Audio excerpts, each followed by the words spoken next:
So I just got a call. My fire truck is done, and it's on its way to my ranch in Oregon. So I'm going to ask the guys if they want to go on a road They're trip torturing me again. experience what it's Beaming like to live off the grid for a week or so. the photon particle beam crusher to my skull by having it turned reversed. Well, you guys see it.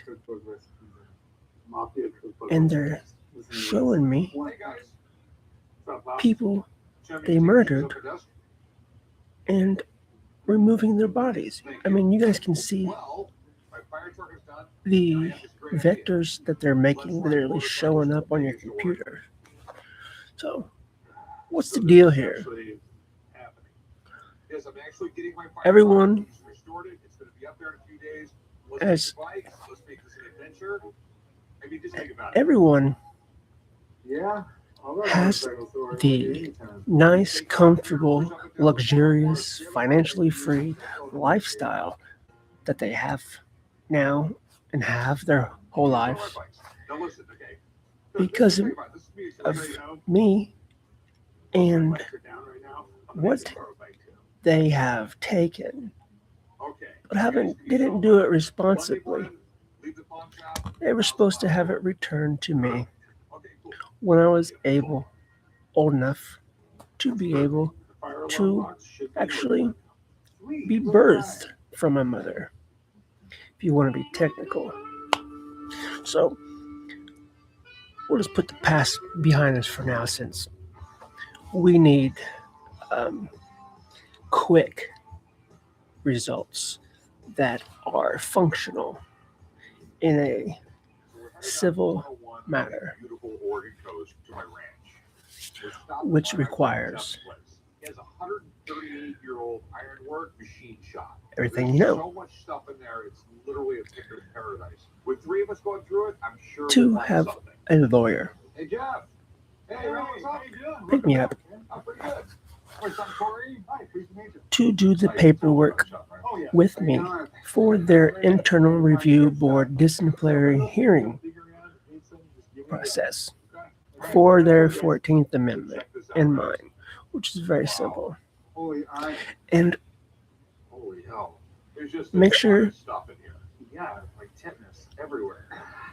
I have access I don't even know to where to start. every bit of evidence that you have so that I can There's collect other stuff in here that we can resell, I'm sure. whatever It's documents full you of had treasures I found so that I here can get before. somebody to participate in the public tribunal Look at this. Ransom communication, Olds, who has just a like you've company, made. Oldsmobile, sold his company to General Motors. Then he wanted to start another car company. Wanted to call it Olds, but General Motors wouldn't let him, so he decided to call his new car company REO. You ever heard of the band REO Speedwagon? It was named after a car. Where's Chum? Did we lose him already? Chum! Chummy! Oh, Pops, check this out. This is badass.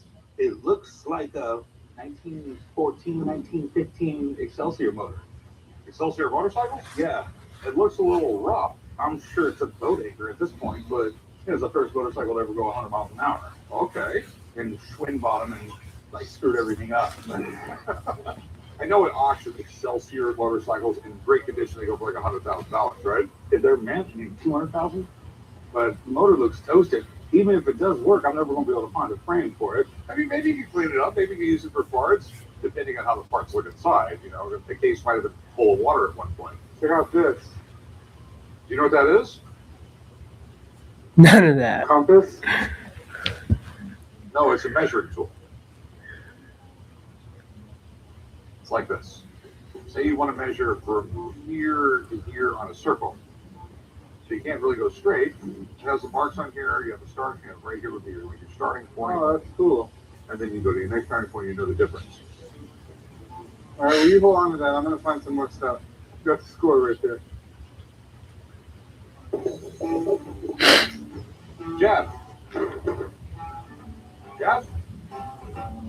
Hey, what'd you find? One of the treasures?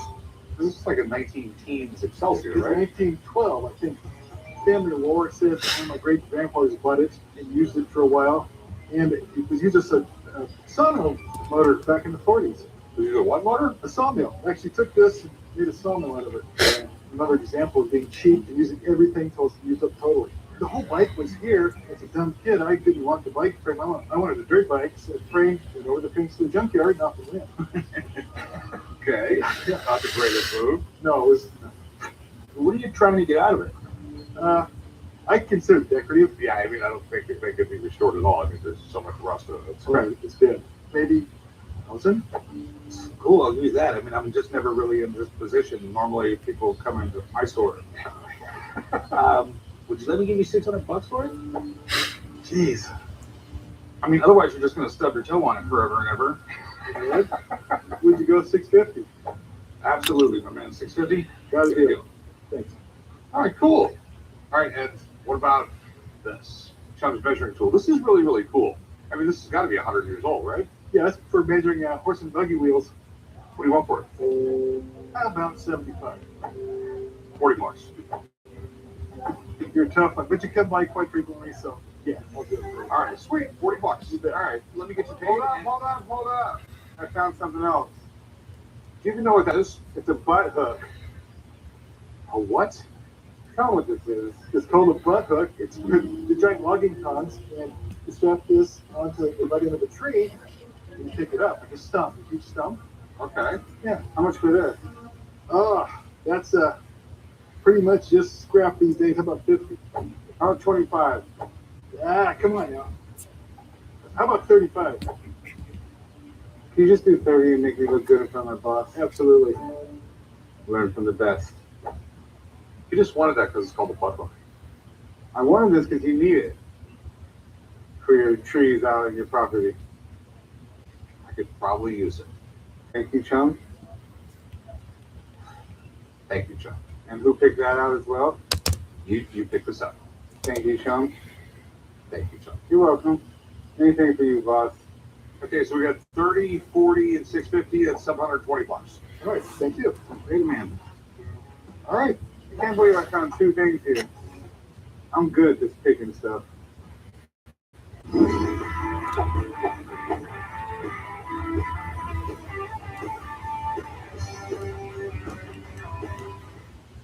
Many abused and neglected animals are hungry and need help right now. Many animals are starving, wondering if food will ever come, with the unbearable pain that comes with that, and they need our help. There are animals that have no idea when their next meal will come. They can't even remember when their last meal was. And they are moments from dying. So I'm here to ask you, will you open your heart to help an animal who's hungry? Go online, call, or simply scan this code and donate just $19 a month. You'll help feed a hungry animal. That's just 63 cents a day to fill their empty bowl and show them the love in your heart. There are empty bowls that are sitting there waiting to be filled. You can tell that these dogs are so weak from hunger. They've known no other life but a life of suffering. No animal should have to go hungry. And with your support today, you will help feed a hungry animal. You can fill their bowl, but you have to make your urgent life-saving gift today. So please join in the next 10 minutes. And if you do, we'll send you this free welcome gift to thank you for helping an animal today. There's always an empty bowl on the ground that should have food in it. And it's very clear from the appearance of these dogs that that bowl hasn't had food in it for a long time. We urgently need 3,000 new donors in the next 30 days. Please say you'll be one of them by signing up today. No animal should ever go hungry, and I know you agree. Please make this the moment that you say, I won't stand by while they suffer. Help fill their bowl too. Go online, call, or scan this code right now.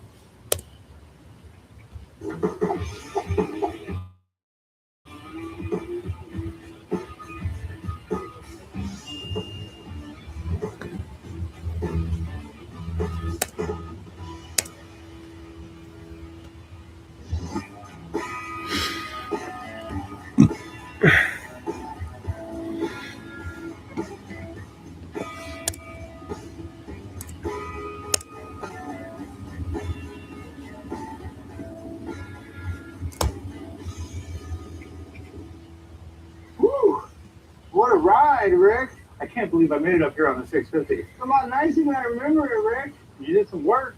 Let's Yeah, a lot of work. You guys want to go on the grand tour? To the fair in the woods? Shotgun. Now, Chum, they're still in the back, kid. So I brought Corey and Chum up to my place in the mountains, which is in the middle of nowhere and completely off the grid. Literally, if there was a zombie apocalypse, I wouldn't even know about it. So this is the powerhouse. This is what makes us completely off the grid. You did all this? Yeah, this is basic electronics. This pipe right here goes to my upper pond. Water goes through there, gains velocity, spins this pulley right here, which excites my two alternators. Then the power goes into my charge controller right there, which charges the batteries. And then that sends power over here to my breakers for everything. So basically, you got a miniature Hoover Dam, right? Yeah. What I got here is 80 acres of old growth forest. I love being in the mountains, and I love to work with my hands.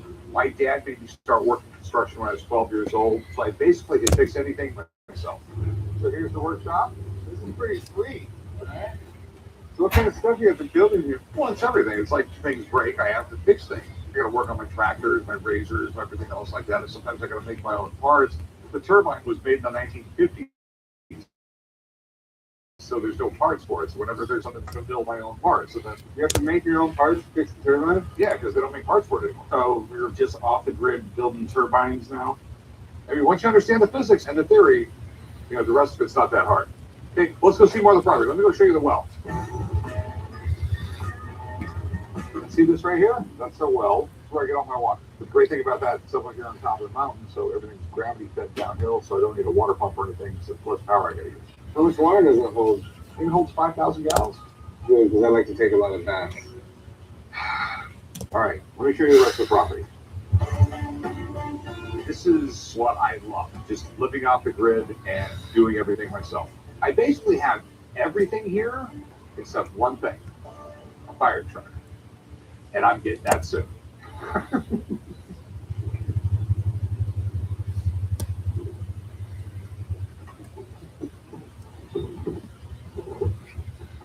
What's this? A little gift. Me and Chum got that for you. All right. You want me to do the honors? Yeah. Ready?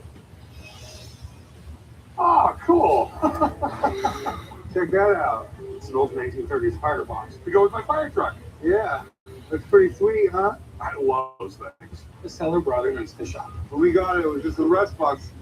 We had Rick Dell go over the entire thing. He repainted all, he added the pole and the bell and this light. Opens up. Wow.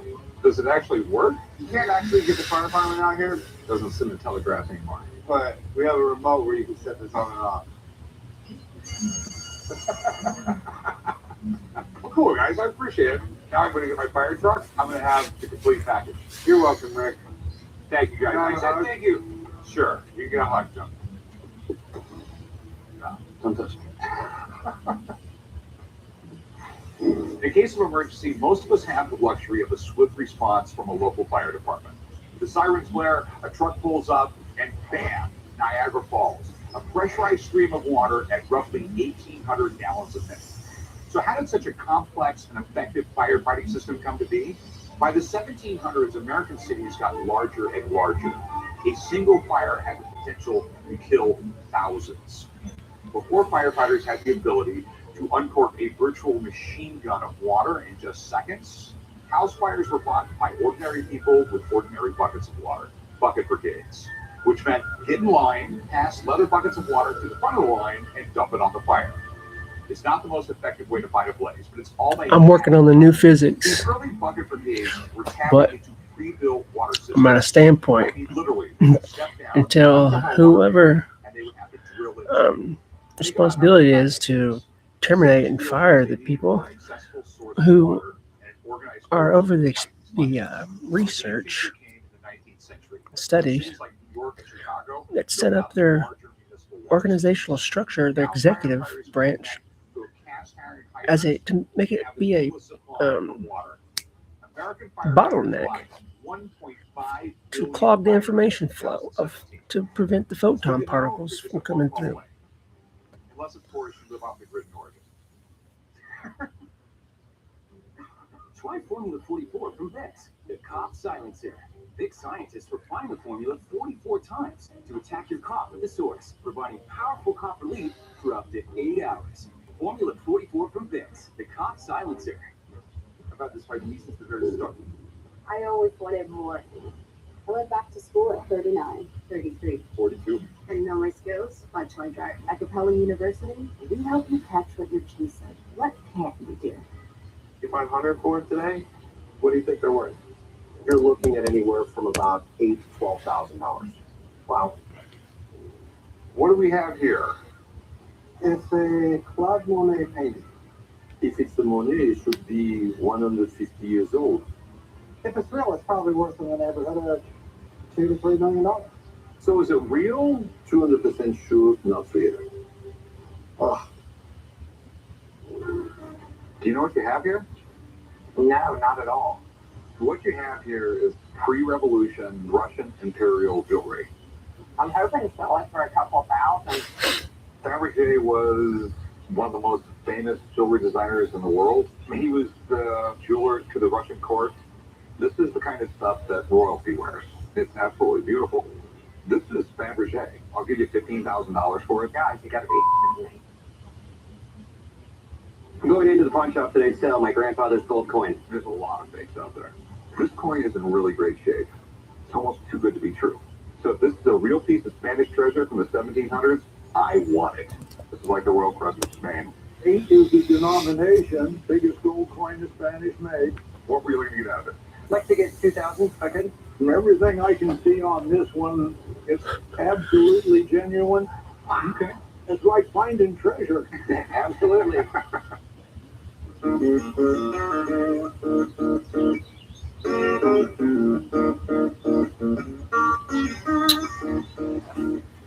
got a perched up just waiting for the fire truck to get here. You think he's a hero. You getting cabin fever yet? Hell no, I love it out here. I'm definitely getting cabin fever, man. We haven't even been here that long. Yeah, no, dude, I just don't get it out here, man. Relaxing. It's peaceful. It's crazy.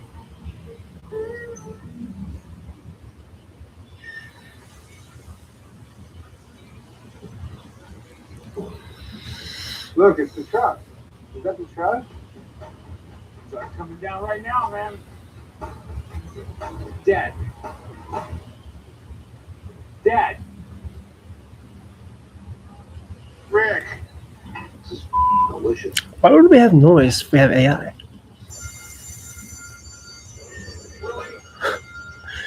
Unchecked Please stop playing since with that. the beginning of it being invented by me. Yeah.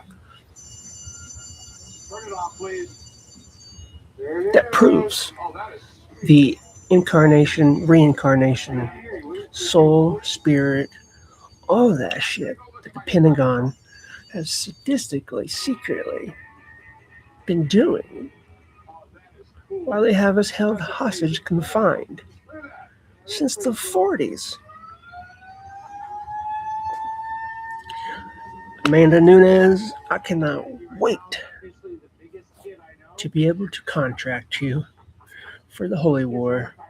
Well, we're not going to call it a Holy War because we don't want to use verbiage that reminds us of a war of trauma. So we'll use something like, it looks amazing. here we go. Absolutely Let's see. amazing. Me and my sons, we put a lot of love for you, Rick. Before this thing was ugly old neon yellow. Yeah. We'll call it human error correcting code. We needed to address all the sheet metal issues. There was a hole in the front of the grill. There was other holes that we needed to cover up. They had just put metal plates over. The hood was welded on, which was really crazy. So we fixed all of those issues. Then we got into the wiring. We definitely had to have all the lights working, and all the chrome that was on it, we polished them.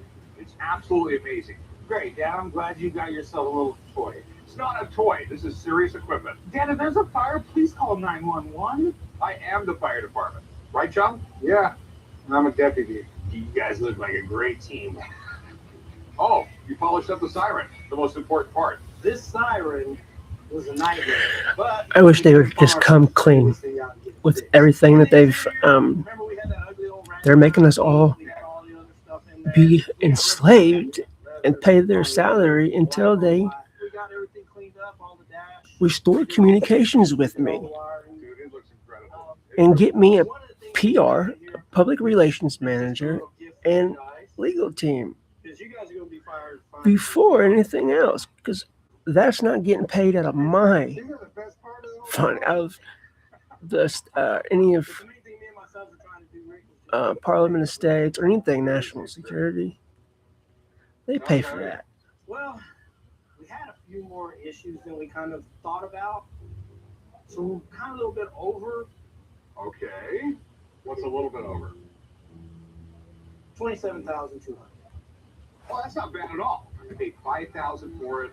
That makes me $32,000. The world's greatest toy. Let me go get you paid and find you a flight back. Awesome. It's a fire drill. Let's go. Because the fire drill went out. We don't have any time to spare. We gotta go. We gotta hustle. Let's go. Hey, you guys get on the back. Let's go. Come on. We got a fire to put out.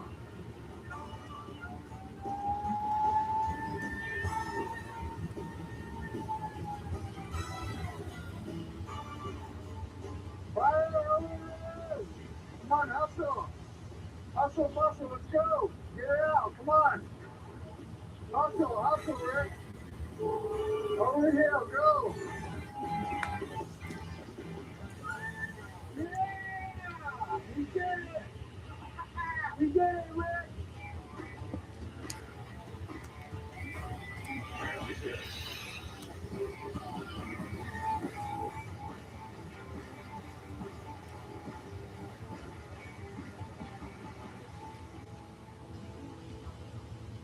This is the best thing in the world from a fire chief. And you're deputy. Damn right I am. And Corey's an apprentice. Doesn't even have his hat on. Amazing, dude. This thing is absolutely great. And you know what? When I'm not putting out fires, I have a mobile car wash. Let's make some money on the side. What a ridiculous question to ask. Oh, very fun. On tonight's episode, he says there's no prop tags on it. Corey wonders if this bad Santa suit really made it down the chimney. It's got one thing going for it. It smells like smoke. Chum tries to hit the mark with a primitive weapon. Can you imagine being out in the bushes and the boar coming right at you? Sparks fly during a sword restoration. The rust is a lot deeper than I anticipated at first. A rare copy of A Game of Thrones marches into the shop. Why would you read the book when you can just watch the TV? Because the book is generally better.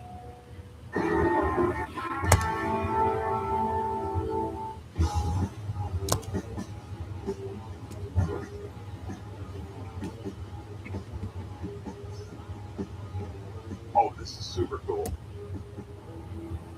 So do you know much about it? Not too much. I know it's a German cutaway model. They use them to train chauffeurs and auto mechanics. Hey, Corey, what's up? Come check this out. This is like super, super cool. This is it's an old model of an old car. Well,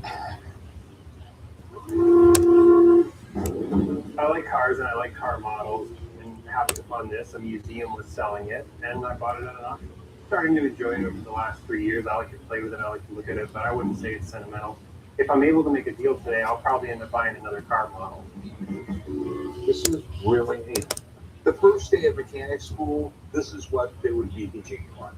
When it comes to working on cars, you have to understand the theory. You can't really diagnose anything unless you know how everything actually works inside a motor.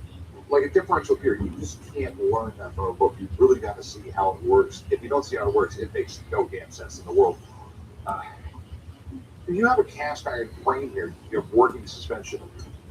There's some issues with, ooh, it's got an actual clutch. You see that? Look at that. Oh, sweet. The front brakes work. I'm sorry, I already got on this thing. Yeah. Don't pretend you want it so bad.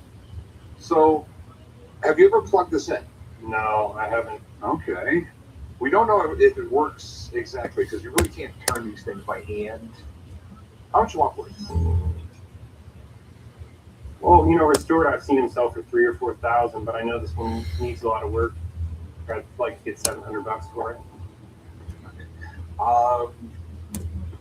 You know, I'm going to call somebody up who knows a little bit more than me. Why?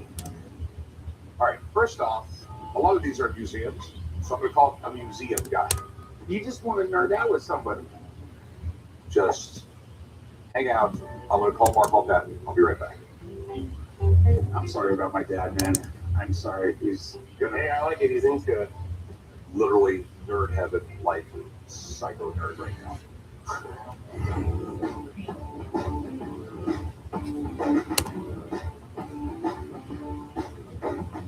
Hello. Hey, how's it going? Pretty good. How you doing? Good, good, good. What do you have here? I got some Amazonian blow darts. Amazonian blow darts. Okay. Yeah. Can you imagine being out in the bushes? You know, you got this at the boar coming right at you. I'd rather just go to the supermarket. But I'm here on chunk so I can sell my Amazonian blow darts. I'm hoping to get $750. I like to think of myself as a treasure hunter, so I go to estate sales and anything that's interesting, vintage or antique, I just snap up and hope to make a buck. These things are pretty cool. Blow darts have been used in the Amazon and the rainforest for thousands of years. This is their preferred method of hunting. Blow darts, very efficient, primitive weapon. You have a little holster of darts here, and these would be dipped in frog poison and put it in. I think they would load it there and just shoot it at them. What do you know about them? I know that there's enough poison in a poison dart frog to kill 10 men. So I didn't know that fact. Where did you get these? I got these from a estate sale of a couple who did a lot of travel abroad. Have you done anything to them since you got them? I've not touched them. It's kind of bent there. I'm just not sure if it's either just made as tourist decorations or if they're real blow guns. How much are you looking to get? I'm going to get $750 for them. I could go $350 on them. It's like $175 each. I don't know how to prove that these, are actually even from the Amazon. Right. I can't see myself buying them and selling them, but it's going to be at that price. I'd like to get them about $175 each. Would you be willing to go $400 for the pair? $375 is going to be the max I can do. Well, you're really cool, but I think it looks better on you anyway. So you got to do it. I'm quite the hunter. You are. Meet me at the counter. I'll write you up. Cool. Sounds good. Thanks. Yeah, I'm really glad that I sold the item today. I didn't get the $750 that I wanted, but you know what? $375. That's nothing to sneeze at. You got a guy in the store. He's got a German cutaway model car. It's super cool. I've called in MHP to give me more info on it so he can steer me in the right direction. Hey, Rick. Hey, Mark, what's up? You know what this is, don't you? Oh, yeah, I'm like nerding out on it. Deeply. All right, well, tell me a little bit about it. Well, this is a Verlag Remagen car. Okay. Remagen is the name of the town. Verlag is the company that made these. The company still exists. Now they do publications and training films, that sort of thing. But they initially made models. Okay. Started making them back in the 1930s. Really became known for them in the 1950s through the 60s. They made these for training purposes. The idea was when you were being trained on how to be a driver, you were also being trained on how to repair automobiles at the same time. They're wonderfully built. They're absolutely detailed. Every part worked. Have you had the thing run? Does it run? I've never tried it. Here we go, guys. Okay. You do a countdown, drum roll. Wow. Hey, oh, wow. Oh, that's the most amazing thing I've ever seen in my life. This is super cool. Very nice. You are such a nerd, Dad. I'm sorry. You're such a nerd. Okay, hold on. One second. That. You haven't even bought it yet. You're going to work on it now? All right. The transmission needs a little work. Would it take a lot of work to get this one into really good shape? All these parts are going to have to be machined. Yeah, you have to make them yourself. All right. Thanks, Mark. Not a problem. All right.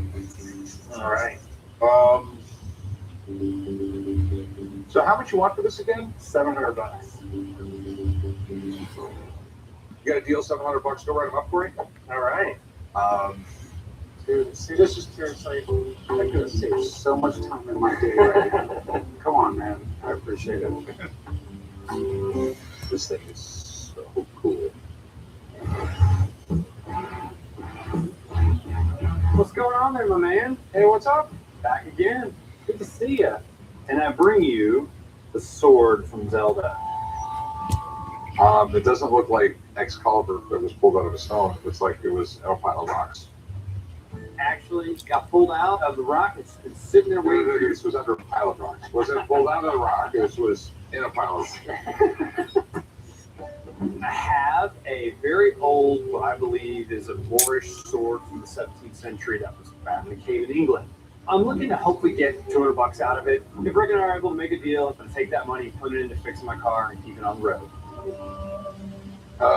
Pretty cool. My dad found this at a yard sale. Okay. But what's cool is there's some old tag here that says it's a Moorish sword found in a cave in England in the 17th century. I mean, there was a lot of cool swords back then. I mean, like Damascus steel. I know why they call it Damascus steel. Who was that? Everyone knew that Damascus steel blades were like so great, and it wasn't really because they made great swords or anything like that. It's just the local iron just had naturally occurring nickel in it. So they had nickel steel like 3,000 years before anyone else had nickel steel. So this thing is just in amazing condition. Some people would call this patina. I call this rust. Just clean up a little bit. You can cut your vegetables, watermelon, potatoes. Whatever. Okay, so how much do you want for this beauty? I don't know. I was thinking maybe $200. Let me call up someone who actually knows what they're talking about. I got a friend in town, and he will hopefully know about this. I just don't know a lot about Middle Eastern swords. Apparently, You don't know? I don't know. Let's get the expert here and see if we can figure this out. okay, I'm gonna go give him a call, and he's probably gonna tell us it's worthless. Okay. All right, sounds good. If it was anybody else, I would just say forget it. But over the years, I've made a lot of money off Spencer, a lot more than it's cost me. So, what the heck? Let's give this thing a shot. Style or substance. Somehow it became one or the other. But there is another choice. Not stopping until you have everything in the GMC Sierra. Or get a total value of over $11,500 on this Sierra 1500 model when you trade in an eligible vehicle. That's 20% below MSRP. Moderate to severe eczema with that unbearable itch. When it's uncontrolled despite topical treatment, relieve itch fast with clearer skin that lasts. Nemluvio blocks the signaling from IL-31, which that triggers key symptoms of eczema. Do not take if allergic to Nemluvio. Serious reactions may occur, some severe. Tell your doctor about any medicines you take if you experience hives or plan to receive a live vaccine. The most common side effects are headache, joint pain, hives, and muscle aches. Ask about Nemluvio today. Oh. Do you know what you have here? No, not at all. What you have here is pre-revolution Russian imperial jewelry. I'm hoping to sell it for a couple thousand. Fabergé was one of the most famous jewelry designers in the world. I mean, he was the jeweler to the Russian court. This is the kind of stuff that royalty wears. It's absolutely beautiful. This is Fabergé. I'll give you $15,000 for it. Guys, you gotta be. I'm going into the pawn shop today to sell my grandfather's gold coin. There's a lot of fakes out there. This coin is in really great shape. It's almost too good to be true. So if this is a real piece of Spanish treasure from the 1700s, I want it. This is like the Royal Crest of Spain. 8 is the denomination, biggest gold coin the Spanish made. What were you looking to get out of it? I'd like to get 2,000 if I could. From everything I can see on this one, it's absolutely genuine. Okay. It's like finding treasure. Absolutely.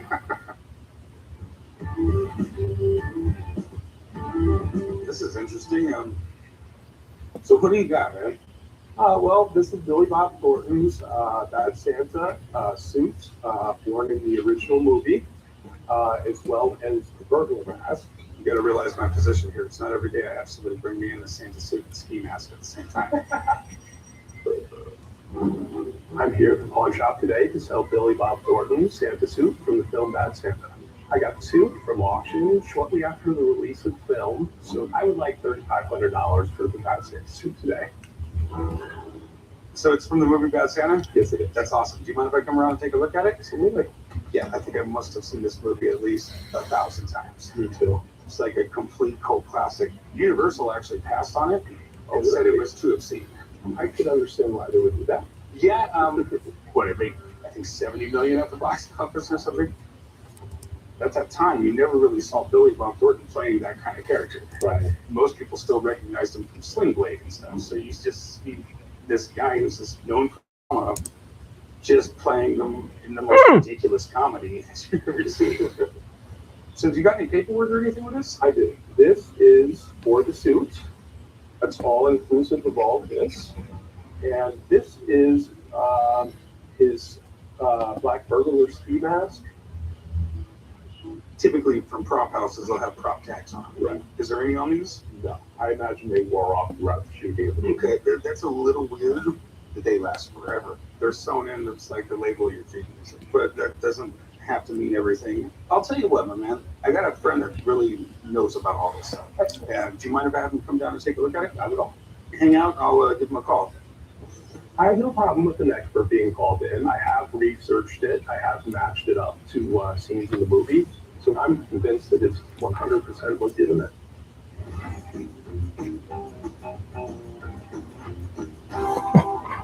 Dude, aim for the head. Oh, man. Score. What are you guys doing? Shooting spear watch that, Corey. That is disgusting. Your son really made me mad today. He told me I couldn't take an hour and a half lunch. What are these? I bought them from the Amazon rainforest. You have not been to the Amazon. I didn't say I went to the Amazon rainforest. That's where they came from. Someone came in here and sold these to you. Yes. For how much? $3.75. $3.75? $300.75. They're like older than you. No, they're brand new. These are copies of dart guns they sell to tourists in South America. But they're from the Amazon rainforest. You look at something to clean this up, and you get to work now. I'm pissed.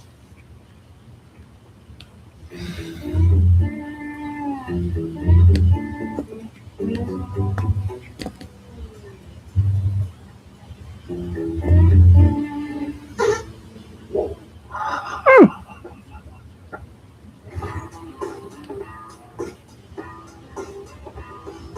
Spencer bought a sword in the shop that he thinks is from the 17th century. I don't know much about this. I don't think Spencer does either. So I've called in Dave, my sword guy, and I'm going to let him take a stab at it. Hey, how's it going, man? Hey, how you doing, brother? Good. I've seen you for a while. So Spencer's a friend of mine, and he bought this sword, and we don't know anything about it. I mean, you can tell it's Middle Eastern, and that's all I know about it. Can I take a look at it, Rick? Sure.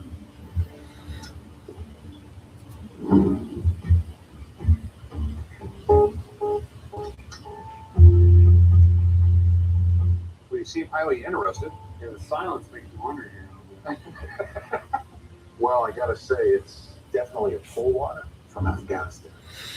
It was a one-handed sword, could be either hand, and this end piece was created so that it wouldn't slip out of the hand while wielding it.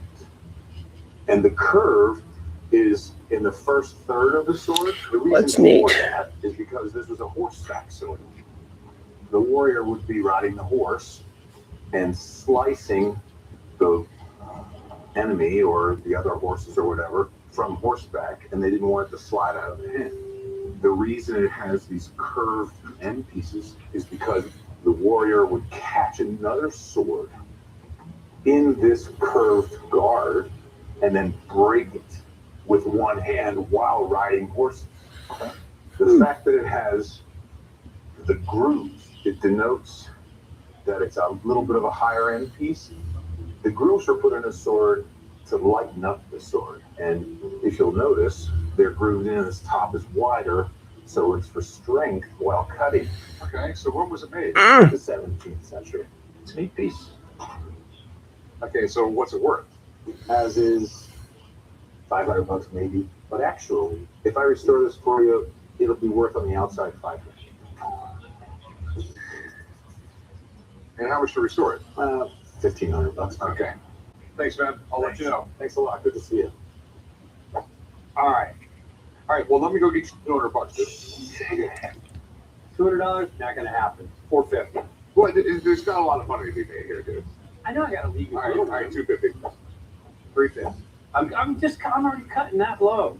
Come on. All right, $300. All right, you better hook me up on the next one, man. $300. All right. Yeah, sure. Yeah, like you hook me up all the time. All right, I'll meet you over there, dude. All right, man. I'll see you over there. I only paid $15 for this piece, so I'm gonna walk out of here with a good profit. And then I can't wait to see what this sword looks like fully restored.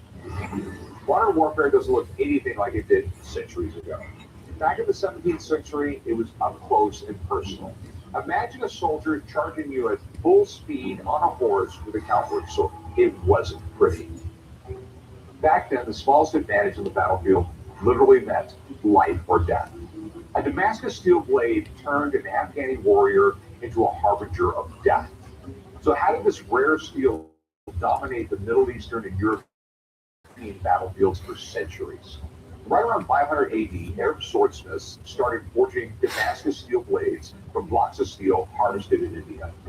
Like my grandma always told me, great ingredients make great food. And the same thing can be said for anything made of Damascus steel. Take a hunk of steel with high carbon levels, forged at 1700 degrees, and you got yourself an iron carbon alloy weapon of mass destruction. This was the Cadillac of swords. The world had Where the hell did you go? This metal was shatter resistant, and you could sharpen it more than any other type of steel. Some Arabs actually believed it was magical. Europeans first laid eyes on this killing machine when the Crusaders went to the Middle East in the 11th century. They basically pissed their pants. For centuries, they tried to replicate this Middle Eastern metal, but they didn't come close. It was one of the world's most sought after and best kept secrets. Sort of like the Cinnabon recipe. I mean, they make these things so good. The people I see, they just need a little help. Workout wear is my only wear. I just want someone to tell me what shirt goes with what pants. What they don't know is most of the time the solution is easy. Stitch Fix. Just take a quick quiz to share your size, style, and budget, and your stylist will send personalized looks right to your door. No subscription required, plus free shipping and returns. Oh, wow. That looks good. Stitch Fix. Online personal styling for everyone. Take your style quiz today. You're looking at anywhere from about $8,000 to $12,000. Wow. What do we have here? It's a Claude Monet painting. If it's the Monet, it should be 150 years old. If it's real, it's probably worth in the neighborhood of $2 to $3 million. So is it real? 200% sure it's not real. Oh, Do you know what you have here? No, not at all. What you have here is pre-revolution Russian imperial jewelry. I'm hoping to sell it for a couple thousand. Fabergé was one of the most famous jewelry designers in the world. He was the jeweler to the Russian court. This is the kind of stuff that royalty wears. It's absolutely beautiful. This is Fabergé. I'll give you $15,000 for it. Guys, you gotta be me. I'm going into the pawn shop today to sell my grandfather's gold coin. There's a lot of fake stuff there. This coin is in really great shape. It's almost too good to be true. So if this is a real piece of Spanish treasure from the 1700s, I want it. This is like the Royal Crest of Spain. 8 is the denomination, biggest gold coin the Spanish made. What were you looking to get out of it? Like to get 2,000 if I could. From everything I can see on this one, it's absolutely genuine. Okay. It's like finding treasure. Absolutely.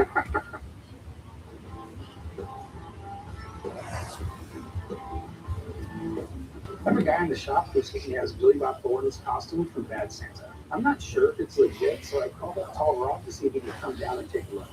Hey, what's up, Rob? How you doing? How are you? Good to see you again. here. I am Rob. I'm Reed. Nice to meet you. Reed. Well, this is Billy Bob Thornton's bad Santa suit. He played Billy in the movie, and there is the burglar mask that he wore when he went to go to Thurman Merman's house for the first time. Interesting. What would you like to know about it, Corey? He says there's no prop tags on it. Okay. But it looks like it could be a suit. It's Billy Bob Thornton's costume suit. It's a great piece. You know, it's got one thing going for it. It smells like smoke. You would think some of that would have dissipated. It hasn't. It smells a lot like smoke. Now we know he smoked. The one thing we know from years of doing this with props and costumes is that these departments put numbers on it simply for continuity. So we would look to this hat to find out who's it supposed to go on, right? In the absence of that, they're typically costumes for extras. Some notable things here. We're missing the metal grommets on the belt. In this picture, in the film, this belt has metal grommets throughout. Okay, this belt has none. In some shots that I looked at, his collar was about this fluffy going around, not this fluffy. So let me say, this may have been from the film. Okay, it's not the one that he wore. So what do you think it might be worth? If it were his worn from the film, you're talking about a value in excess of $5,000. Because it's not, it's still collectible. I'd probably put a value somewhere about $700 on it. Okay, I appreciate you coming. Yeah, you bet, Corey. Thank you. Hey, good luck to you. My pleasure. All right, you're welcome. Okay, without there being a prop number on it, I've got a pass, man. Okay. I appreciate you coming down. Thank you very much. To be honest with you, I'm very disappointed with the appraiser's opinion of the suits. But I know that I'll be able to sell this thing in the future.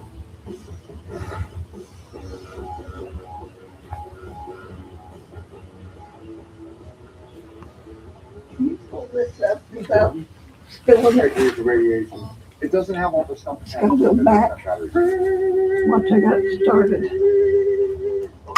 Oh, thank you. Let's put it away. Welcome. Thank you, thank you. I think you should really get that checked out. I think it says you have radiation. How's it going? Pretty good. How you guys doing? Is that money? No, they are tickets to the 1936 Democratic National Convention. There's delegate alternate tickets, and you have the first session, second session, third session, fourth session, and then some of the used ones still in their original, whatever that would be called. So we have, boy, this is for 4 seats. There's a baller right there. Look at being the bleachers. I'm here today at the pawn shop to sell a small collection of 1936 Democratic National Convention tickets. If I'm able to sell the tickets at the pawn shop today, I'm a toy collector, so all that money will probably go right to trying to find items for my collection. They're really cool. This is 1936. Franklin Roosevelt got reelected that year. And these were printed by Quayle & Sons Corporation in New York, USA. They were a banknote printer. They printed bonds. Sound pretty what's on that? It's interesting the way banknotes are printed. There would have been one piece of metal for like this framing around here, another piece of metal for that. I mean, it was pretty common to see tickets for events and other things like that printed in this amazing printing. Back then, I just cared a little bit more, I guess. You know? Okay, they're collectible. They're not that rare, though. There's a lot of them out there. How much you want for these things? $350. Give you 150. Can you do 175? And they're yours.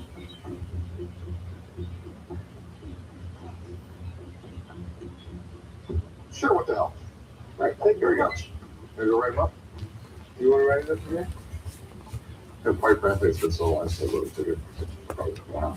Come on, I'll show you. It's been a while since we've gone this. No, it's cool, it's cool. I mean, you actually know something that I don't know. Customs.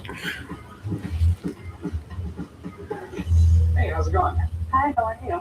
Good. I have some elite conversation cards, the comical ones from 1887. Okay, so is it like a game or? It's a game. Okay. It's a question and answer game. So wait, I would ask you this. Are you very nervous? And then I would pick up a card and I would say, what a ridiculous question to ask. Oh, very fun. I can see why it's in such good shape. sale online for a nonprofit organization. This set came across my desk and I thought it was very interesting. It was donated to us by one of our estate sale people that we work very closely with. If I make the sale today, then 100% of the proceeds go right back to the charity. This is back at a time where like board games and stuff like this was all the rage. You know, realistically, past 6, 7 o'clock at night, you might not even have electricity. You know, we're sitting in the dark. You had to find something to do to pass the time. Listen to the radio. They didn't have no radio either. Boring. So I can see young couples trying to get to know each other playing something like this. Do you mind if I take a look at it? Absolutely. Okay. It's a full set, all 48 cards, and it comes with the directions. Okay. For its age, what's wrong with it? Seems like it's in pretty good condition. All right. So, how much are you looking to get for it? I was asking 300. Okay. I honestly really don't know what this could be worth. Do you mind if I have my buddy come down and take a look at it? Absolutely, no problem. He'll let me know if there's a market out there for it and see if I can get anything out of it, okay? Okay, sounds good. All right, I'll be right back. I'll give him a call. I'm really happy an expert's going to be called in because I really don't know the value of the cards. I'm interested in seeing how much they actually worth. We connect children with their incarcerated moms through the joy and power of literature. A mom comes in and she has the chance to read a book and just remind the children how much they are loved. Allowing mothers to read to their children makes a difference in their life and the child's life. For more voices of our culture and their community, visit aatv.com/voices magnified.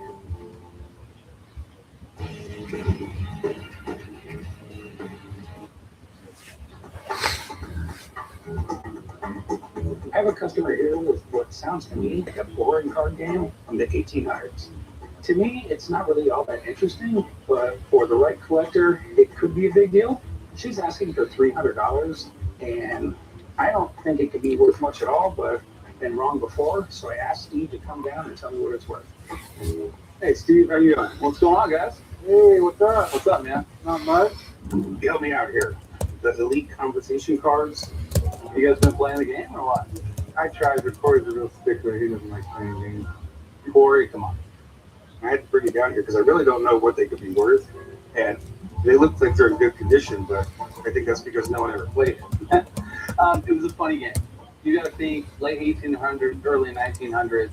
Your late night activity might have been playing some type of a game. Now we think of games as fun, and there's always some way to win. And in this game, there's not really a winner except for creating conversation. It was almost considered like a racing game because some of the questions that would be asked in here for the time period weren't necessarily politically correct. And they got a little bit of heat for it, and ultimately that's why I think it was much more of an adult game and not necessarily geared towards families. This company, McLaughlin Brothers, was actually really well known for kickstarting full color printing. What you'll notice on the box is that it's got really vibrant colors and it held up over the test of time. Okay, so what do you think it might be worth? You know, I don't think many of them got played with. Generally, we see them, they're in pretty good shape. What's neat is that it looks like it has the actual directions card, because most of them are missing that. I've seen some of these sets go in the upwards of $400 to $500, but those are super mint. This is more kind of in the average of what I would expect to see them in. I think in the condition that it's in, you could expect to get $250 for it. Okay. All right, man. Well, I appreciate you coming down. Yeah, no problem. Thanks, guys. All right, sure. Thank you. Okay, Chum. What do you think they're worth? Give me $75 for them. No, I'm not going to take 75 for them. The only ones that I see are in museums, so it's pretty rare. Not everything in a museum has value, you know. Sometimes they put things in museums because of the historical Right. significance of the item. You know, Steve says it's around $250. Kind of going to be where we're at. Yeah, honestly, I'll get you too much money already. So, yeah, 75 would be as most as I can go. All right, I'll just take my chances. Okay, well, I appreciate you coming down. Thank you. Have a good day. Unfortunately, we weren't able to make a deal today, but at least it eases my mind to know that they were evaluated by an expert.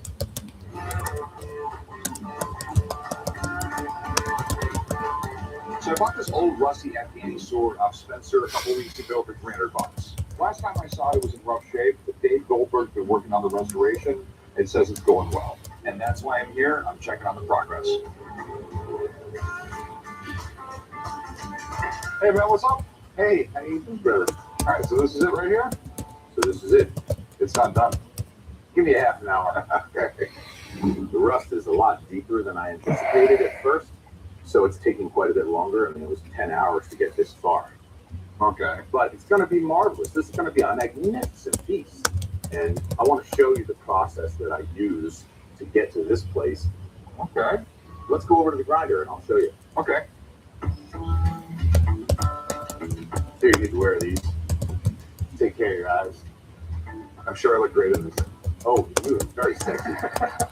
This is called a 2x72 belt grinder. It'll take the rust out. Yeah, Joe.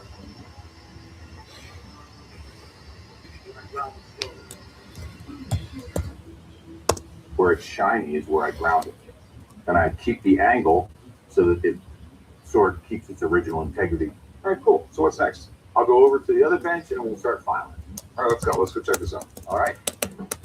So this process is done with a flexible shaft tool that's a grinder, and I use a foot pedal for variable speeds. And now I can work on the grooves, taking the rust out.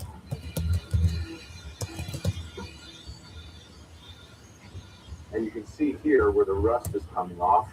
As it comes off, it gets lighter because there's water mixed with it. Once I do all this work over here, finer grits, get it to the point where it's ready to be acid etched, I take it over the acid. You're going to dip it in acid, and that's going to bring out the grain. Correct. Okay, and that's acid. That's acid right there. So I'm backing up. Okay. So I just dip it in the tube of acid. I'll pour a little ammonia on it. Oh, that is cool looking. Beautiful. Look at it. It looks like water. Yeah, look at all that. So when is it going to be done? Well, a couple of weeks to get a pretty package in the mail. All right, man. I can't wait. Once I get it, I'll give you a call. Thanks, brother. Thanks, man. So I bought the sword for $300. David's restoring it. It's looking really cool. It looks like in the end, I might be able to just cut myself a little chunk of profit out of this thing.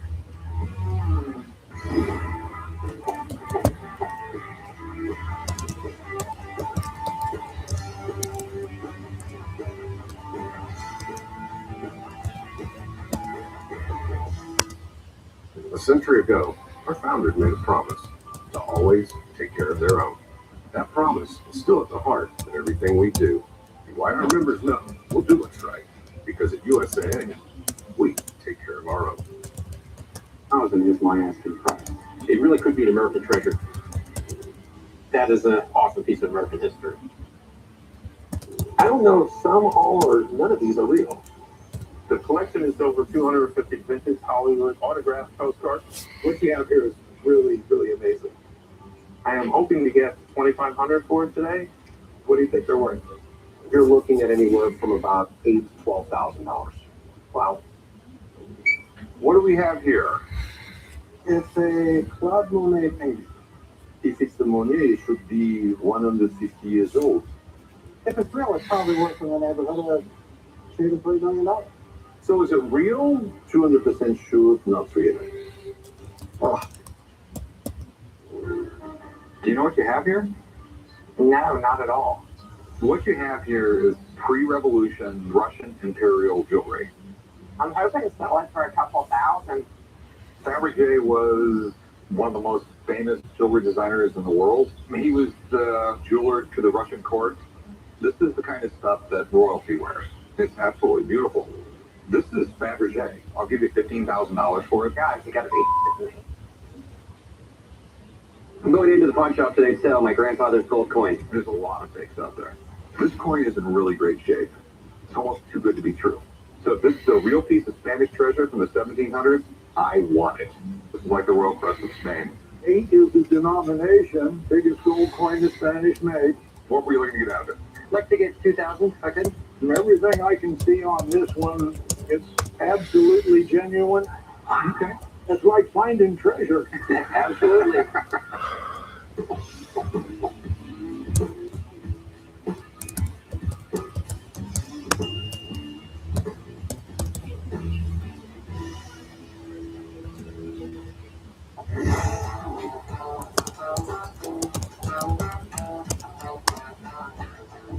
Hey, how's it going?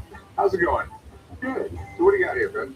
I got these vintage race coins, and all these guys passed away while racing. Okay. Yeah. So these are all racers who died. All racers who died racing from all the eras. So someone that's had to make a set of coins about dead people. Yeah. Where'd you get this? I traded them for an old Chevy Tri-Intake. Took them because I'd never seen them before, and I thought they were really neat. We got Donald Campbell, Jim Clark, Yeah. Fireball Roberts. Right.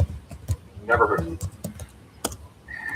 You don't think they're unique, or? Well, you got 6 coins from guys I've never heard of, who passed away in the 60s. Yeah. How much do you want for them? The part I traded for was worth quite a bit, but I'll take 200. They've just been sitting around my house. Okay. No. Hey, this is the problem. Okay, no one's really heard of these people. If they were worth money, I'd probably hear about them. They're not that interesting, and they're a little creepy. You want to have someone that's into old indie racing that would want them? No one is going to buy them. Nobody's going to buy them? Nobody. I'm just saying, if I put them in the showcase, it would sit there for the next 200 years. But thanks for coming in. Okay. All right, sorry. I'm sorry it's so anticlimactic, but no, I'm going to do it. Thanks for coming in. All right, thank you. Coins of dead guys. It's sort of depressing.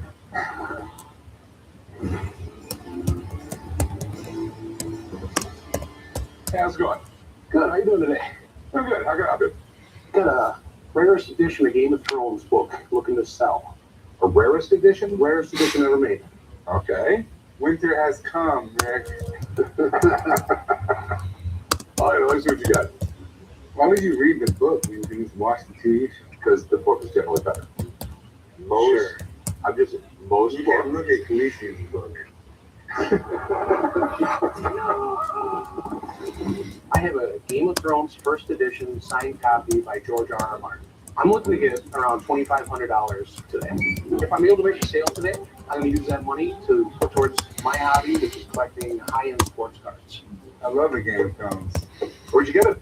A friend of mine had little money issues, and he was selling his collection of first edition books. I'd seen the show, knew it was massively popular, figured this was a good one to pick up. The Game of Thrones really is an amazing series. Political intrigue is, and then they throw in a little magic. It's got a dragon in it. You know what I mean? Multiple dragons, yeah. And this is the first book. This sort of sets everything up, all the different families, all the insanity going on. And one of the reasons why Game of Thrones, I think, is so popular is because it can be like the complete star of the show. And they just whack up. And then you're sitting around after they kill them, like, are they going to bring it back to life? Because they can do that again. Well, I have this theory that you're a White Walker. I'm not a White Walker. It's hard to tell sometimes.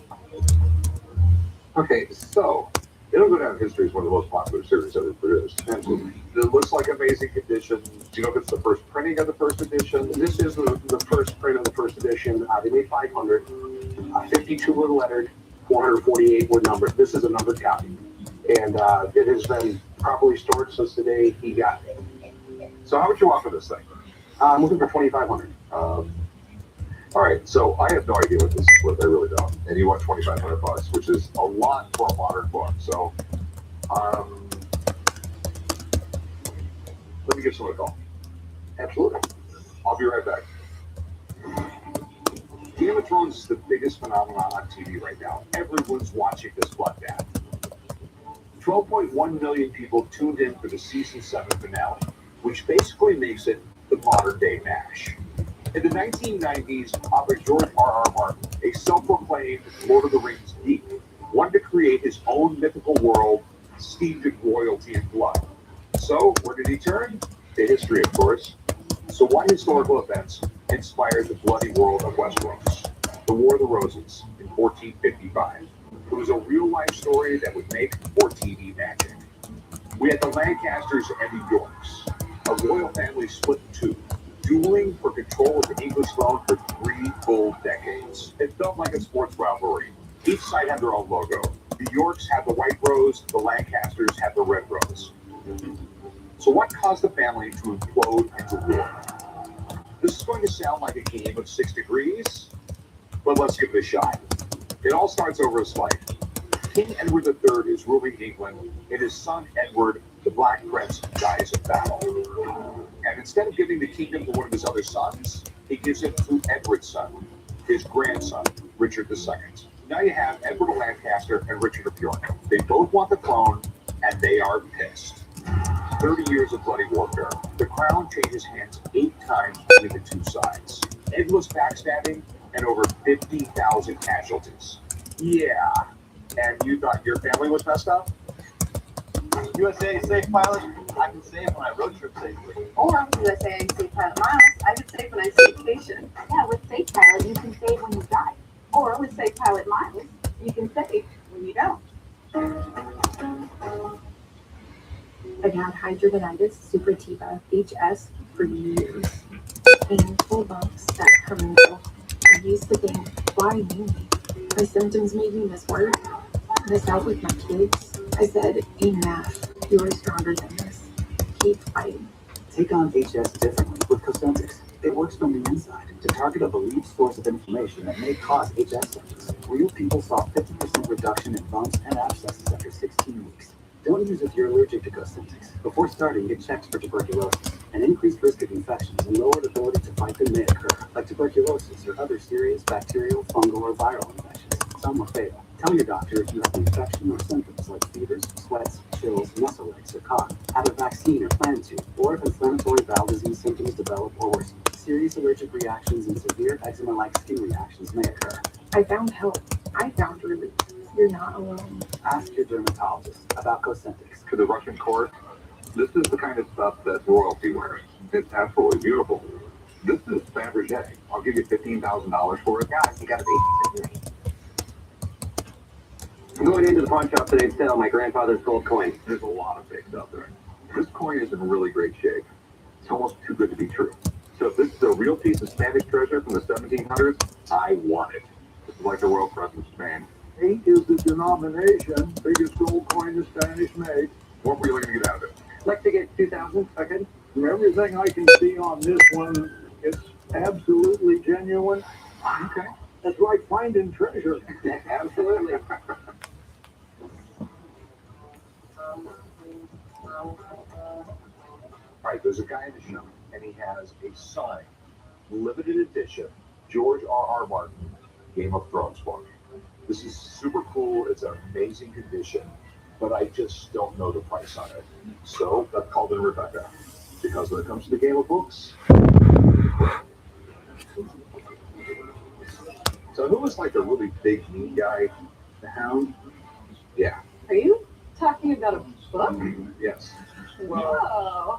TV show. Sorry. I don't know if I'd read the book. You should read the book. Yeah, I mean, is there an audio version? Yes. Oh, I'm all Although for it'll it. take forever to get through. I've got a lot of time. Okay. But this book, This book is pretty cool. It's signed by the author. 452 numbers, 52 letters. all right. What I'm about to say is not going to surprise you at all. But I'm a fantasy nerd. And so I've got a lot of things to say about this. Okay. This was really a big deal in the fantasy industry because it's very brutal. You have the first printing in 1996. This edition comes out like right at the turn of the century. So you have essentially 2000, 2001. All of the illustrations are from 2000. So this was not really the first edition. This is not the first edition. Okay. It is what we call a signed limited edition. So signed by the author and by the illustrators. And it's limited, i.e. there were only 500 copies total. This is number 257. Some people consider this book the holy grail of Game of Thrones collecting. The first printing There were a decent amount of copies, at least of the US printing, and so you can still kind of get that. But this, you know there are only 448 copies floating around, and there are a lot more fans than that. So when this first comes out, it was sold for $250. It's worth a lot more than that now. Okay. So what is it worth?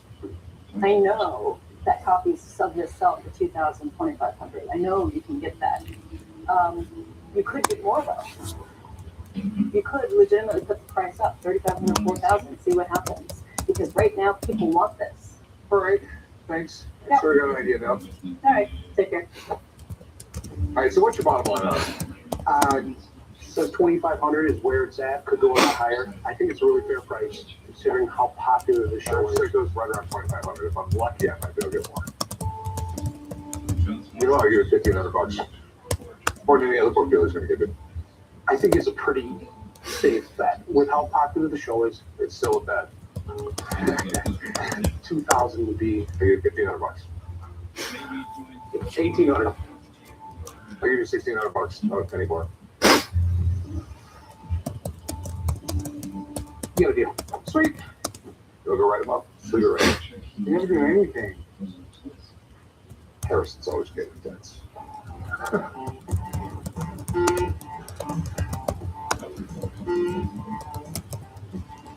What did you buy now? What? Oh, this came in the mail for you? I don't know. I get lots of things in the mail. Oh, it's my sword. You bought a new sword? You going hunting with it with your hat and everything, or? It's a 300-year-old Afghan bulwark. I bought the thing off Spencer for $300, and then I paid Dave $1,500 to restore it. It was nothing but a bucket of rust when I got it, and he brought it all back to perfect. Oh, it looks cool enough. We're $1,800 into it. What's it worth? It's worth $5,000. It's an amazing sword. It's got great history, and like I always tell you, all the values in the story. It's just got a great story. It's literally over 300 years old, and now it looks like it's brand new. I'm not complaining. It looks like you did a good job. I'm just more concerned about the hat. Like a Elmer Fudd thing or something, or? I don't know. I thought the hat was cool. I bought it. All right. Stop making those decisions yourself. Good job on the sword, Pops. You go put this in the case. Put a tag on it. Afghan bulwark. I like it. On tonight's episode, How do you like your hot dog, Rick? Jump like the fire? Literally. oh, that's good. Corey and I take a look at a train set that really isn't our color. It's pretty fancy. And we get inducted into a secret society. Can we see if it's actually worth Hazing it all.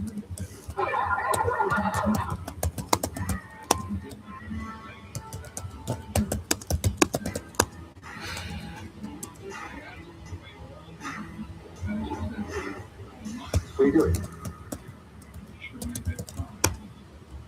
You don't know what you're doing.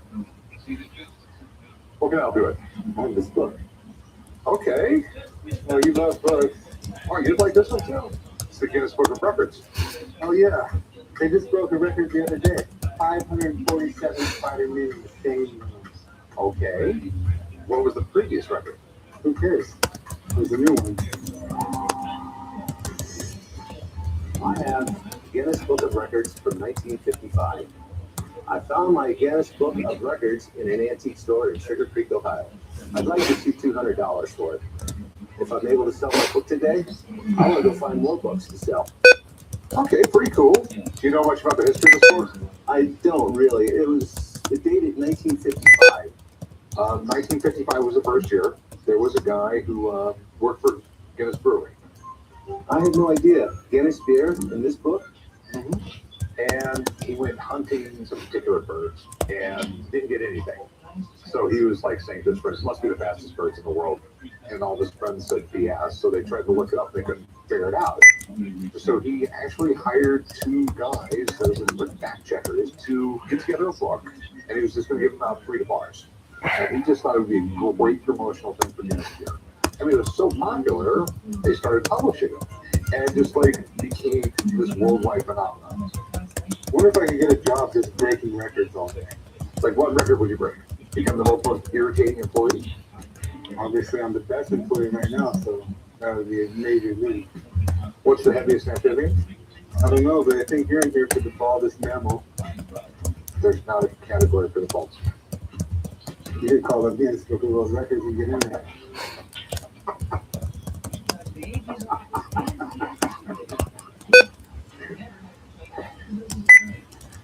Well, Tom, you got me. All right, how much more for this? I'd like to see $200. No. No, I can't set a record. That would be a record price for this book in this edition. It's not great shape. It's warped. To the brown spots are. For a book like this from 1955, it should be pristine. I'll give you $50. $50. We make it to 100? Nope. No? I'm being like ultra generous. $50. He just wants to put it on his bookshelf. Deal. Sweet. You want to go write them up? Actually, I think you can write them up. I'm about to set my own record. Most times gone home early. I'll meet you right up there with this paperwork. Thank you. The record for the most tolerant boss.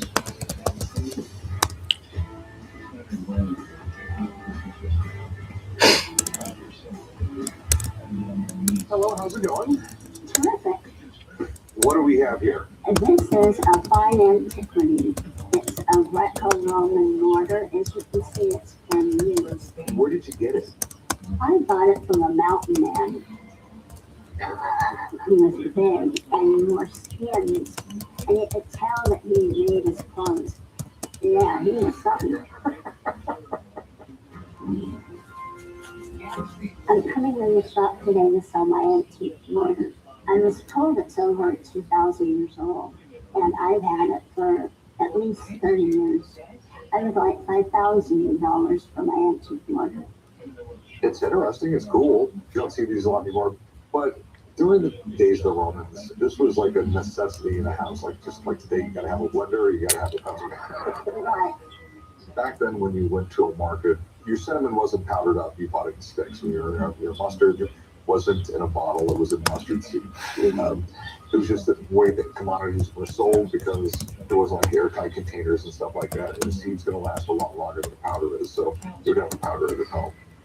It looks in surprisingly good shape for being this old. Mm-hmm. So have you ever had it checked out? Yes, and all that they told me is it's over 2,000 years old. But they're not familiar enough with the figures to date it. Okay, who told you that? Auction house or something? Yeah, auction house. Okay. How much do you want for it? Well, as much as I can get. Yeah, I was thinking 5,000. Okay. I'm gonna call up a buddy of mine and take a look at this thing. Okay. It's I just don't know enough about it, and he's dealt in ancient antiques his whole life. He'll know everything there is to know. At least let's hope so. Okay. All right, I'll be right back. If this thing is real, it'd be great to have something in the shop that's 2,000 years old. Besides me.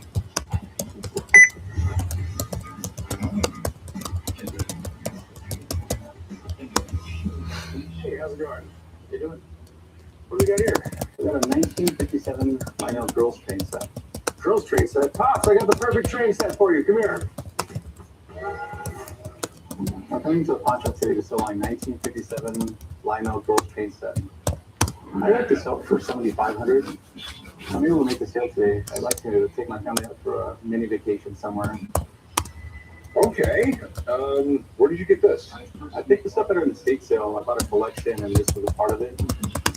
Hey, Lionel's been around since what, 1900? I mean, I know they were the training company, right? The Lionel toys started around 1900s, and I think it was 1902. They actually made a display with a little model train in a toy store window in New York, and everyone kept on wanting to buy the display. So they started making toy trains, and business was just absolutely fabulous. And in the 1950s, they owned 60 or 70% of the market. It's what people bought. Lionel for years had tried to market their trains to girls, and they didn't buy them. So somehow or the other, you had some guys in the room thought it was a great idea. Well, they'll buy them. We painted pink and like pastel colors, and girls will like it. It was just absolutely horrific. No one bought these. They only sold like 5,000 of them. That being said, there's a lot of train collectors out there that love this because it's one of the rarest trains. It looks like it's in really, really good shape. Have you ever like set it up and ran it? I did test the engine, and the engine does run. I mean, it's absolutely great. You have all the original paperwork, you got the original boxes, you have the original track. But what are you looking to do with it? I'd like to sell it. Any idea of how much you're looking to get? I was hoping to get around $7,500 for it. It's definitely cool. Can we set it up? I just want to make sure it works. Yeah, we could try setting it up. I'll call my toy guy and I'll have him take a look at it. I got things to do. I'm not looking to watch you play with a train set. Is it worth having it set up or not? Yes. Okay, well, you help him set it up. I'll go get Steve a call. Yeah, I'm still your boss. Yeah, well. All right. I'm going to get someone to find us a cable. Okay, I'll be right back. Okay. This might be one of the worst marketing ideas ever. But this pink train is super collectible, and I can't wait to see what Steve has to say.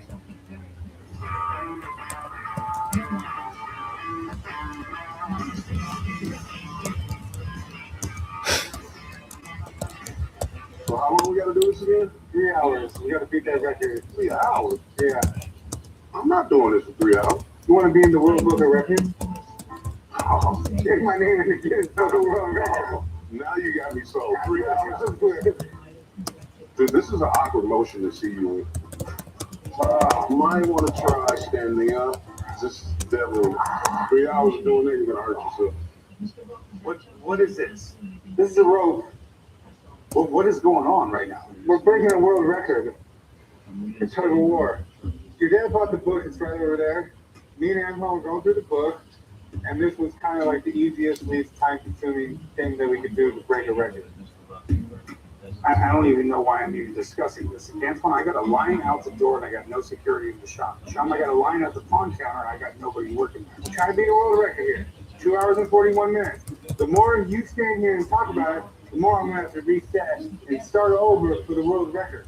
We've been at it for about 10 minutes, so give us about 2 hours and 40 minutes. So basically, you guys are going to be out here for another 2 hours and 45 minutes, and I have no help inside the shop. Yes, we'll be out here for 2 hours and 45 minutes. You're on the shift train. Sean should be coming in.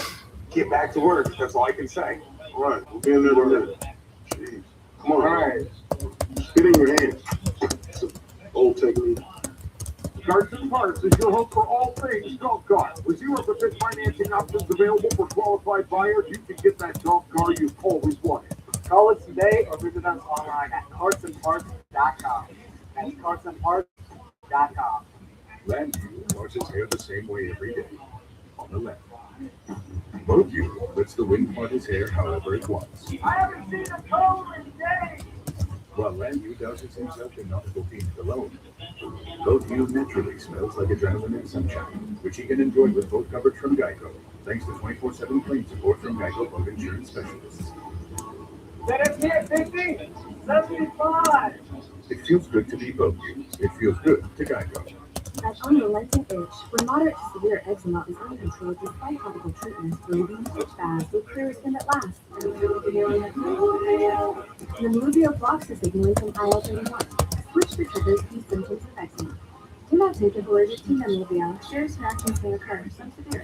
Tell your doctor about any medicines you take. If you experience hives or plan to receive a live vaccine. The most common side effects are headache, joint pain, hives, and muscle aches. Ask about Nemluvio today.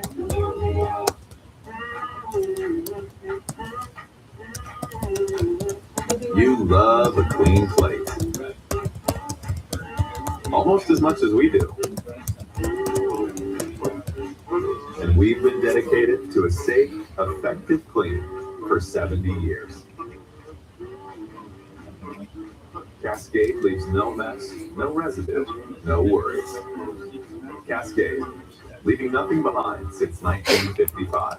Vehicle breakdowns are costly, but with endurance, You could never pay out of pocket for a costly repair again. Plus, your rate stays the same no matter how many claims you file. Call right now to get $300 off any plan. So I'm a guy in the shop with a 1957 pink Lionel girls train. These things are super rare, and they're worth a lot of money. The problem is, they're fake all the time. There's more fakes than there are real ones. So I've called up Steve. He's going to come down. He's going to check out and see if it's real, and tell me what he thinks it's worth. Hopefully, there's some money to be made.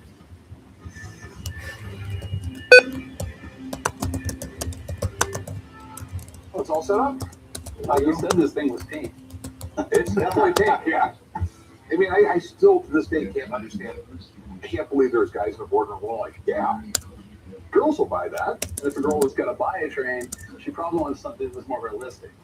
I didn't even know a paint company could make a paint color that ugly. It's pretty pink. Okay, so is this the original paint? Would you hand me the? You take a look at one of the things that I noticed on here.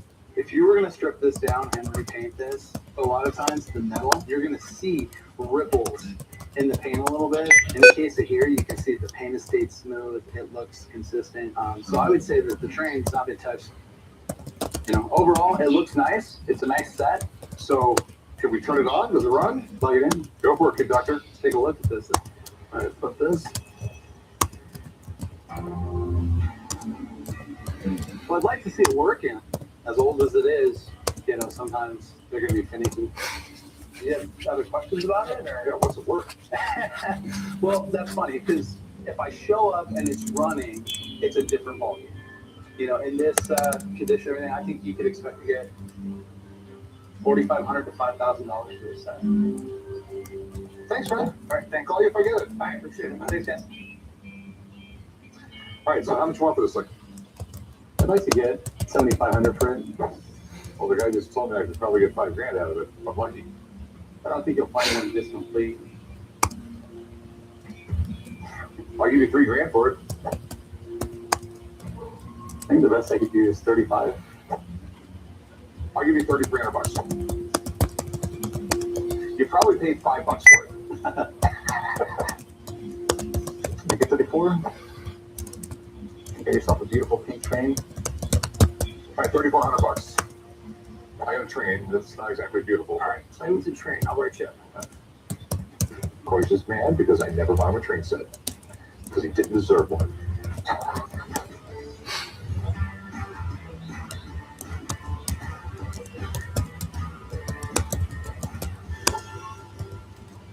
Now you sit here and you tell me what you want me to do about this particular situation, Dad. What's up, Rick? Wait, hold on a second. Hold on. What are you guys doing? We're gonna break this world record for tug of war. How long is this record? 2 hours and 41 minutes. Is that my book of records? Yeah. Well, that book was written in 1955. No?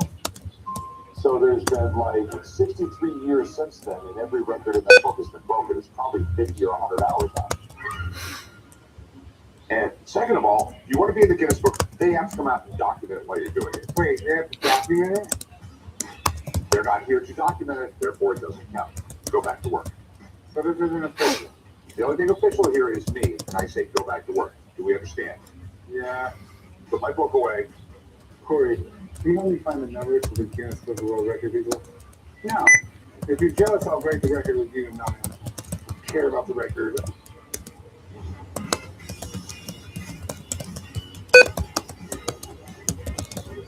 There's a lady in the shop, and she has a Roman-style mortar that she claims is 2,000 years old, and she wants $5,000 for it. I don't even know if it's fake, so I called in Bob Dodge. He's my ancient antiquities dealer, and hopefully we can figure this out. Hey, Rick. Hey, Bob, how's it going? It's been well. What you got for me today? We have this flower pot. So what do you think of it? Well, let me take a look. So, Romanesque. Very interesting. So what are your concerns, Rick? Well, you know, is it real? How old is it? You know, It looks to me, from all indications, that it is an authentic Roman mortar. I mean, the patina is very convincing. The use and wear patterns absolutely right. Everything you'd want to see deposits where, but you don't see where here. If this has been in the ground for 2,000 years, that movement in the earth smooths that surface. So what I see here is probably an ancient Roman mortar that has been recarved maybe 100, 150 years ago. Okay, so 99.9% of these were plain. They didn't have any decoration. I think somebody came along, saw a really nice Roman mortar, and said, well, let's make it better. Okay. So they recarved it, put these seams on that were never there probably, and enhanced what was a utilitarian kind of plain object. Okay, so that sort of destroys the value, right? It kills the value, yeah, to be quite honest. If this were correct and the carvings were original, easy, $5,000-$10,000 because it would be very rare. But because someone has ruined the surface, contrived the seam that's on it, sadly, in this condition, $200 to $300. It really is a shame that they did that to this really wonderful piece of antiquity and turned it into almost a joke. All right. Well, thanks, man. I appreciate it. My pleasure. All right, have a good one. Thanks. Oh, well, I don't think we're going to make a deal. Nope. It's just not for me. It's really difficult for me to sell antiques when I sell them. And I go to sell an antique, well, it's sold, but it's not old. Right. There's too many conflicts there. So, but thanks for bringing it in. Thank you very much. Okay, have a good one. We weren't able to make a deal today, but that's okay. I'll take it home and put it on my coffee table. It will make conversation piece.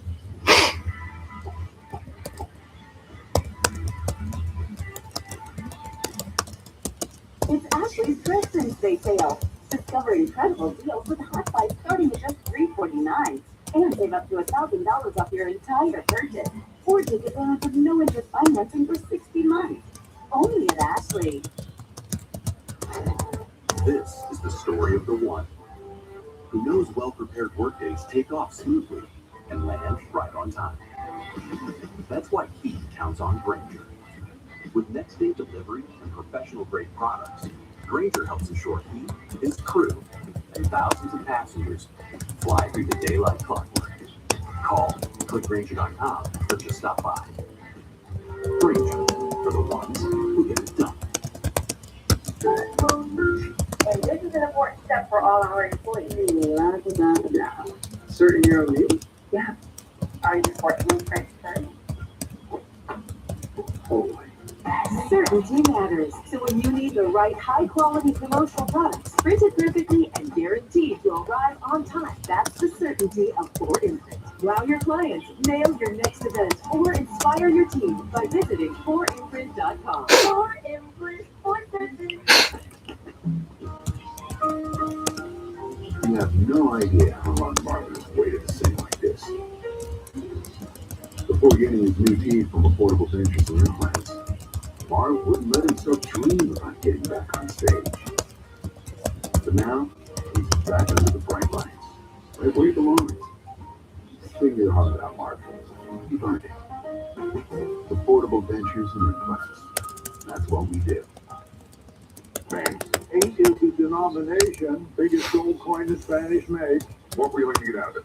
Like to get 2,000 seconds. From everything I can see on this one, it's absolutely genuine. Okay. It's like finding treasure. Absolutely.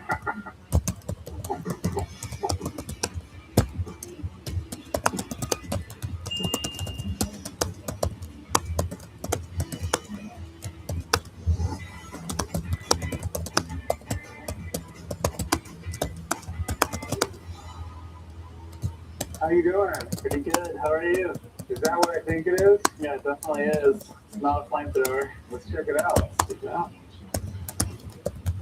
No, I think it is a flamethrower. Coming to the pawn shop today, I saw my Not a Flamethrower by the Boring Company from Elon Musk. Elon Musk threw a big party in Los Angeles where I was able to pick up the Not a Flamethrower. I'm hoping to get $2,400 today so I can help pay for grad school. Textbooks are pretty expensive these days. This is pretty cool definitely not boring. Not at all. You know what the boring company is? Basically, one day Elon Musk decided he was going to start a company that builds cheap tunnels and basically it's going to alleviate traffic in congested areas. I mean, Elon Musk is like one of the biggest tech guys in our generation. He started with X.com, which is like online banking. At some point, he merged with PayPal, and at some point, PayPal sold to eBay for like 1.5 billion. So that's kind of where he made his real big fortune. And one day, he decided to make Tesla. This is pretty cool, man. The reason it's called not a flamethrower is actually because you couldn't get anything through customs that's labeled a flamethrower. So it's technically not a flamethrower, but it's the world's coolest torch. I mean, let's face it. How long have you had it for? Just about 2 months. Okay. But my girlfriend doesn't want this around, so I'm trying to get rid of it. Boring. Let's just imagine how cool this thing is. It's pretty awesome. So how much are you looking to get for it? I'm hoping to get 2,400. I think it's really cool. I really want it. Would you take 500 for it? Yeah, definitely not. Okay. So I don't know the collectible market on this, honestly. I'm thinking the lowest I can go is 1,800. It's a little high for me, you know. I really want to buy it, but I could do it at the absolute most 1,400. That's it. Make a deal? Yeah. All right, 1,400. I'll meet you right over there. We'll write it up. Okay. Rick's probably not going to be happy that I bought the Elon Musk. It's not a flamethrower, but I want to have a lot of fun with it. I don't care if I overpay it.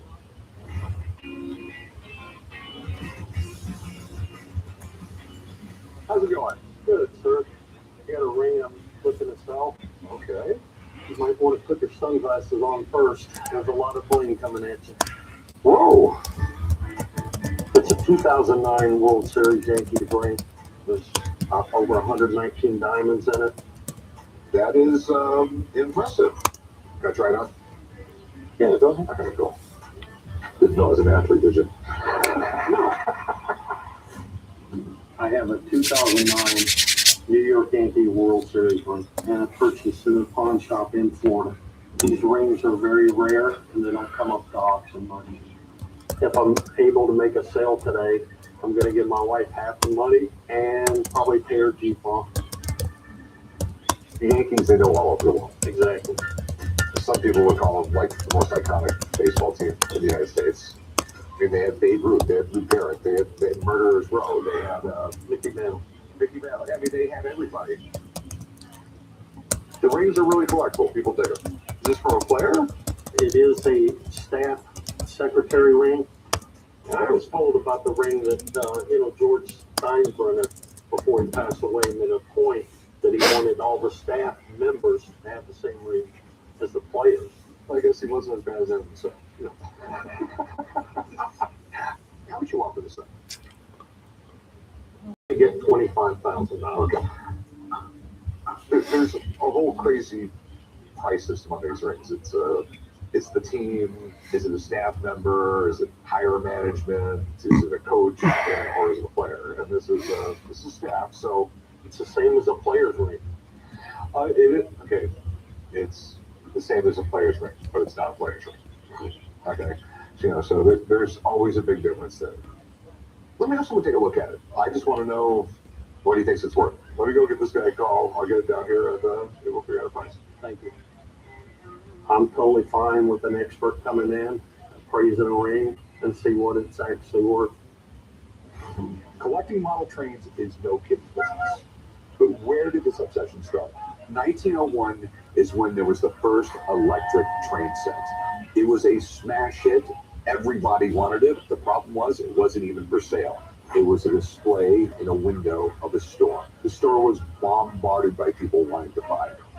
It was just supposed to be a display. Lionel knew immediately they had a hit on their hands, and the next thing you know, it became an obsession in the United States. And almost every ad you saw of a Christmas tree had a little train going around it. It was sort of a rite of passage. Every kid got a model train set. I got a model train set. So how did model trains transform from a kid's toy to an adult hobby? One of the reasons why parents bought their kids a train was a dad and son thing. More complex, more detailed trains became more and more expensive, and you don't give a 5-year-old a really expensive train.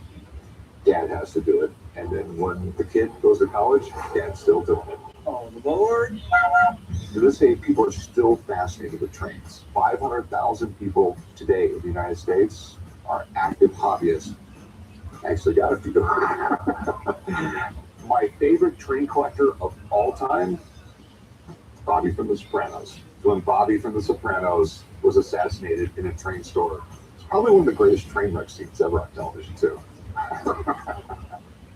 Nobody ever said like that chicken from Popeyes. These bold Louisiana flavors are meant to make people fall in life. That's why it's live. For a limited time, to your page for $5 each. Chicken from Popeyes.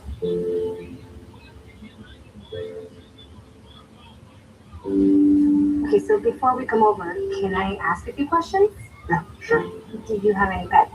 Yes, we have a dog, but she's little. Do you have any unlocked guns around the house?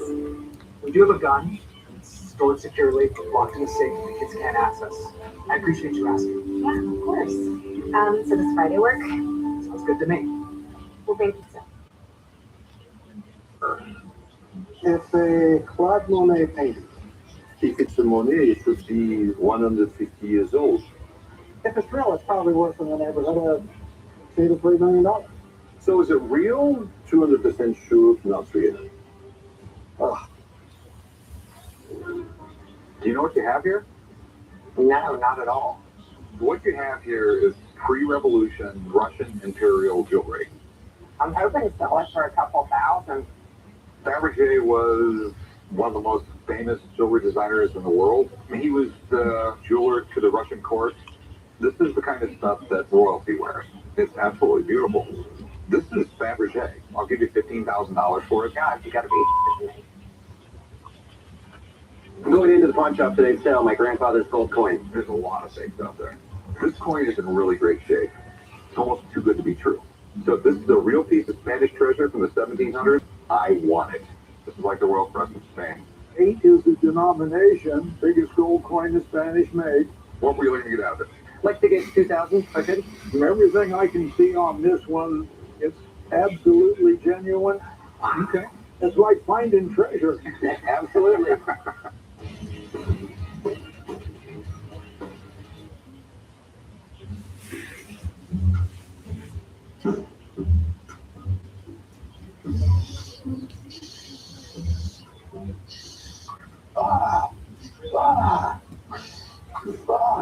Chop.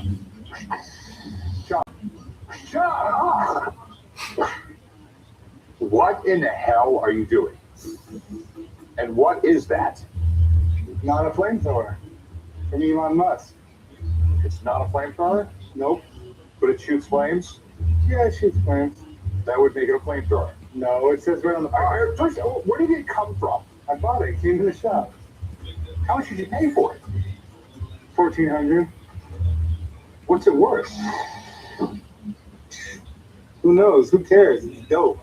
Did you have anyone look at it? I mean, I look at it. To a trained eye, it's not hard to know what this is, right? I want you to call up Alex and find out what they go for. Why?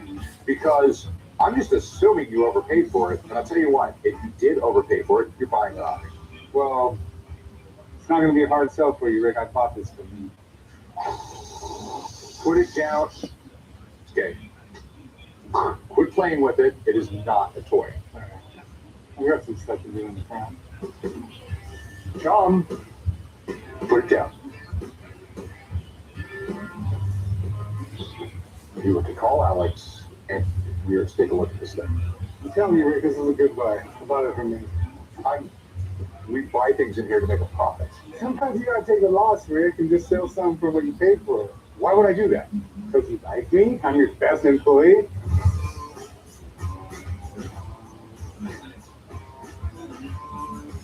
So the guy in the shop, he has a 2009 New York Yankees World Championship ring. It's amazing, but here's the problem. It was given to his secretary, not a player, so I have no idea the exact value of it. So I called in Dan, and hopefully I can hit a home run with this one.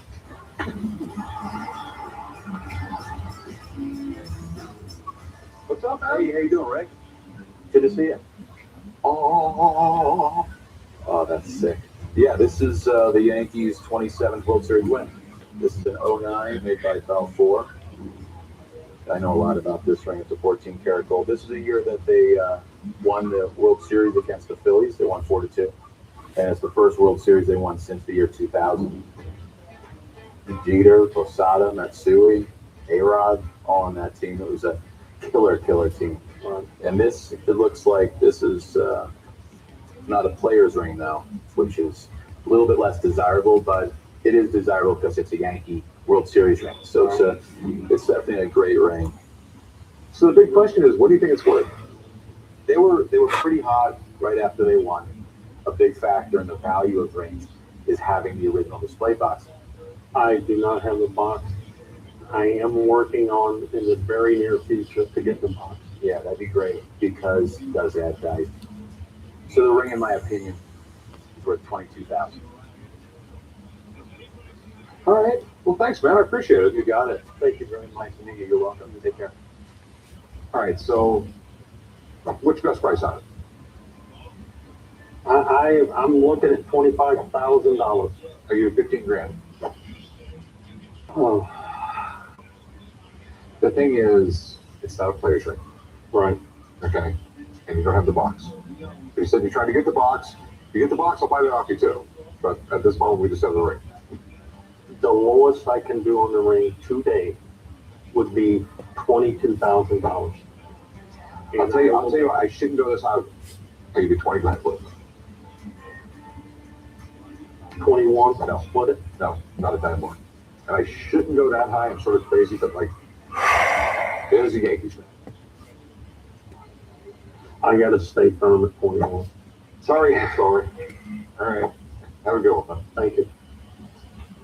Struck out.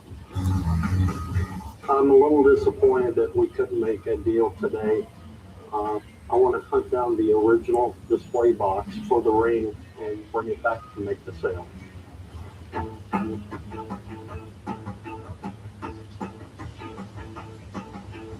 glad you finally let me design a sweatshirt. This thing's fire, boy. I'm telling you right now, this is gonna make millions.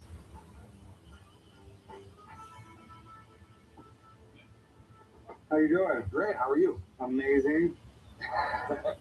What do you have here? This is a antique prank device for secret societies. So what now? All I heard was secret society. Well, in the immortal words of Groucho Marx, I've never belonged to a club that would have me as a member.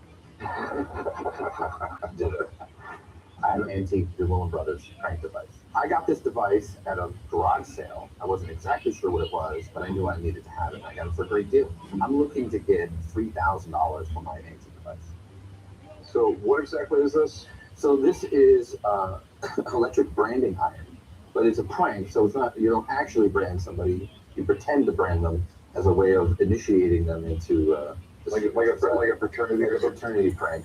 This is great. Yeah. So this shows you the whole setup of what they would be doing, and then a little description of how the prank works along with the pricing. I get it. Yeah. You get the secret brand from your friends. You're gonna get the secret brand to be part of the club.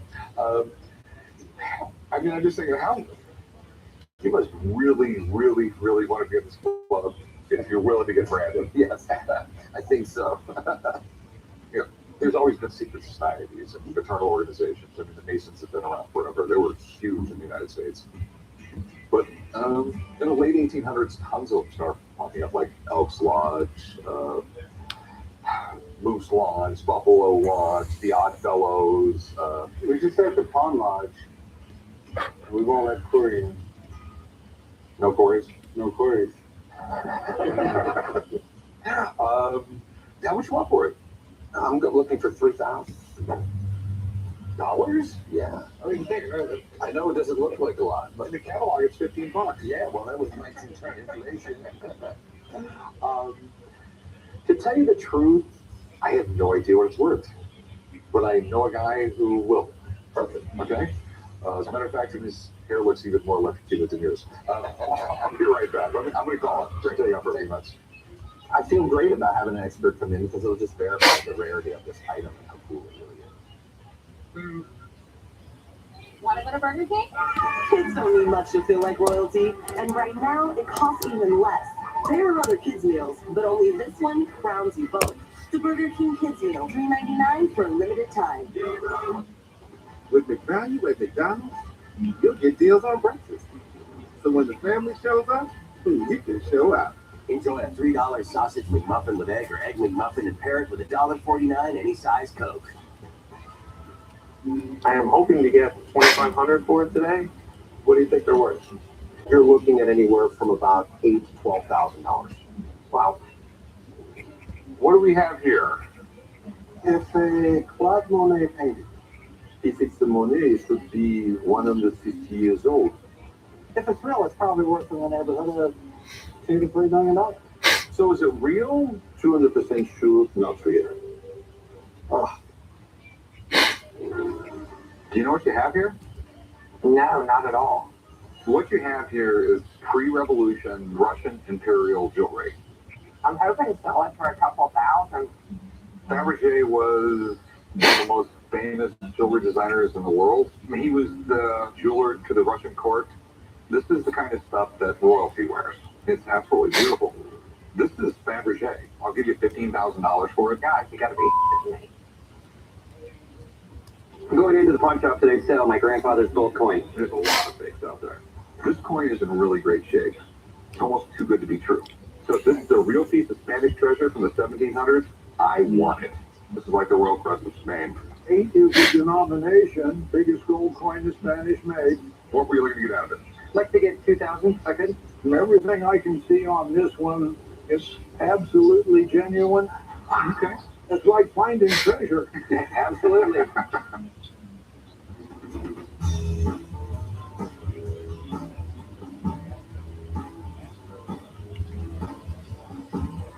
What do we have here? A 1960s, I believe, sports championship ice bucket. Okay. Well, it's definitely late 50s, early 60s modern. I'm assuming this is from probably 1962 or 1961 because that's where all the champions are of this thing. And you've got some incredible names on there. The Yankees, when they were having their tremendous run in baseball. Citation is on here from the horse racing, which is, of course, a Triple Crown winner. So I think it appeals to a lot of people.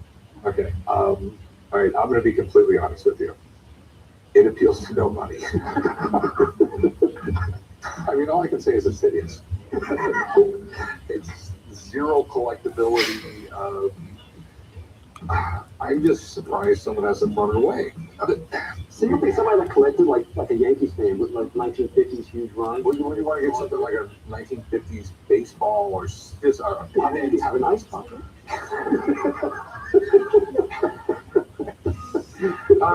Dude, I mean, thanks for bringing it in. There's no way in hell I would ever buy this. All right, thank you.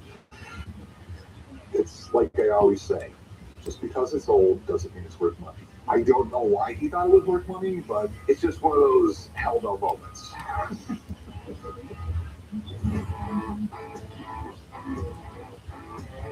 So I got this really odd guy in this shop who's got this really odd device. It gives the illusion of giving a person a brand. He wants $3,000, but I don't know enough about this thing. So who do I know that knows a lot about illusions? Murray the Magician.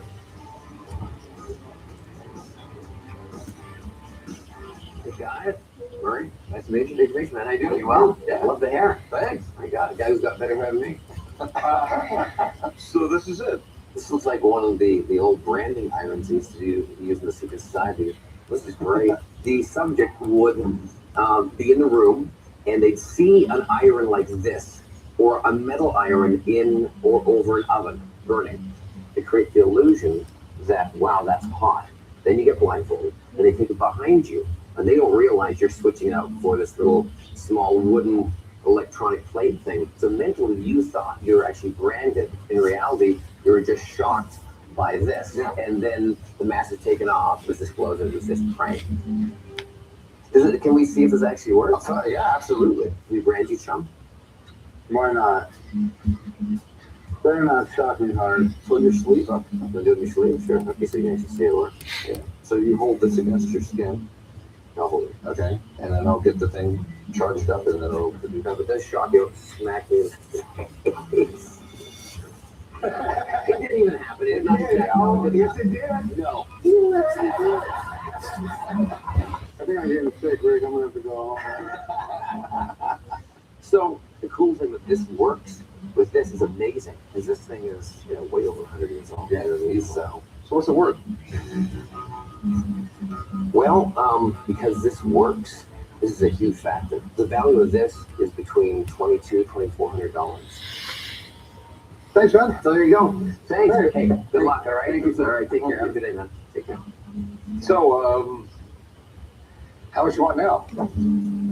Well, I still think his estimate's kind of low, a little bit, because I mean it's over 100 years old. I'm still thinking, closer to 3. Just because something old doesn't make it worth more. It's just desirability. If Murray knows his stuff, and if he says it's worth $2,400, that's probably what it's worth. So, I'll give you $1,200. No, I gotta hold tight. For me to let go of it, it would have to be much, much higher. I'll go as high as 1,500. Yeah, it's gotta be 3. It's gotta be. Okay, well, change your mind. Great, happy branding. Great, thanks.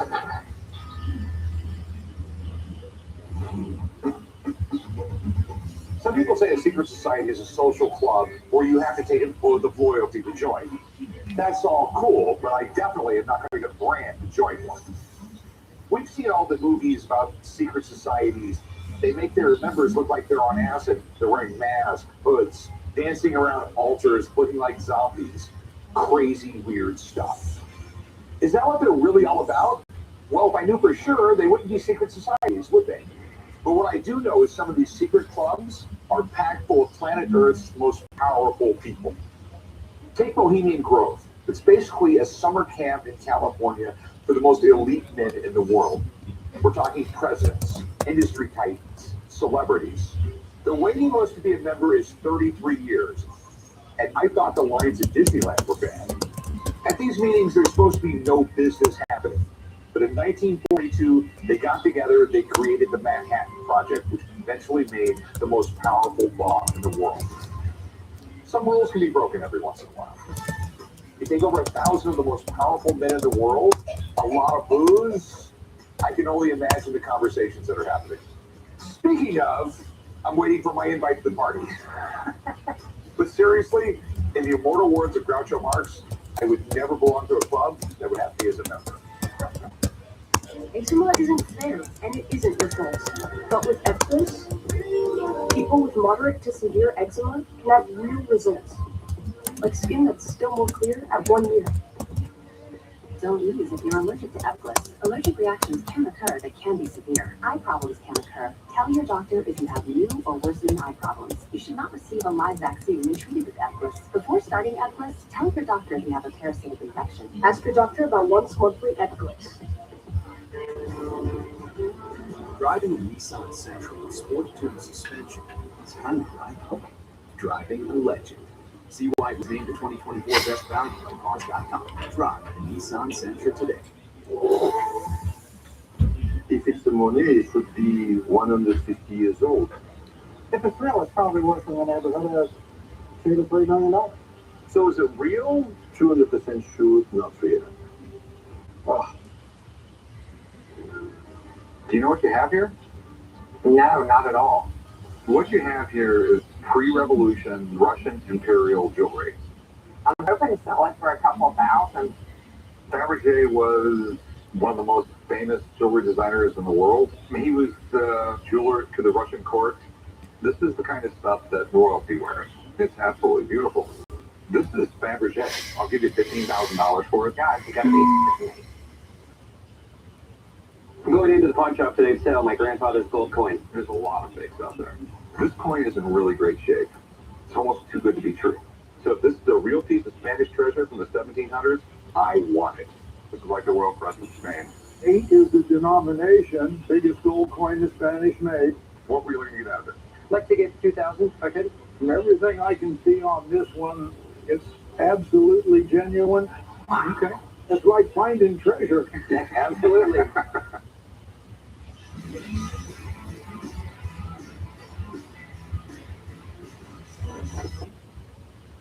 How's it going? Good, you? I guess it's pretty self-explanatory what it is. Yeah. It's not the type of umbrella you'd want to have out in the rain. It's made of paper. Yeah, really, that's for sure. I had a 1933 World's Fair umbrella. My great aunt, she had got it as a souvenir, brought it home, and she passed away, and I was the fortunate one to inherit it. I'm hoping to get around $200. Oh, that's awesome, man. People kind of forget the significance of these things.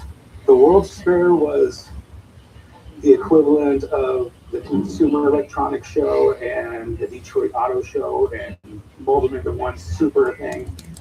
Basically, it was a way to show off how good your country was doing. They unveiled the plans for the Eiffel Tower there. Edison lit up the city of Chicago with electric light. It was a huge, huge event for almost 100 years, something like that.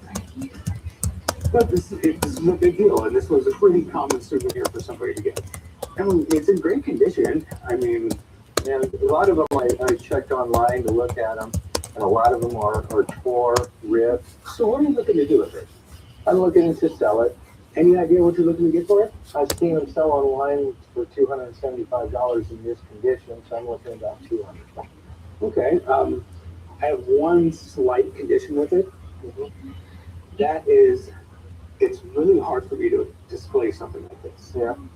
You know, if I take it, I fold it up, I put it on a shelf, I'm going to have very few customers walk by and say, what's that?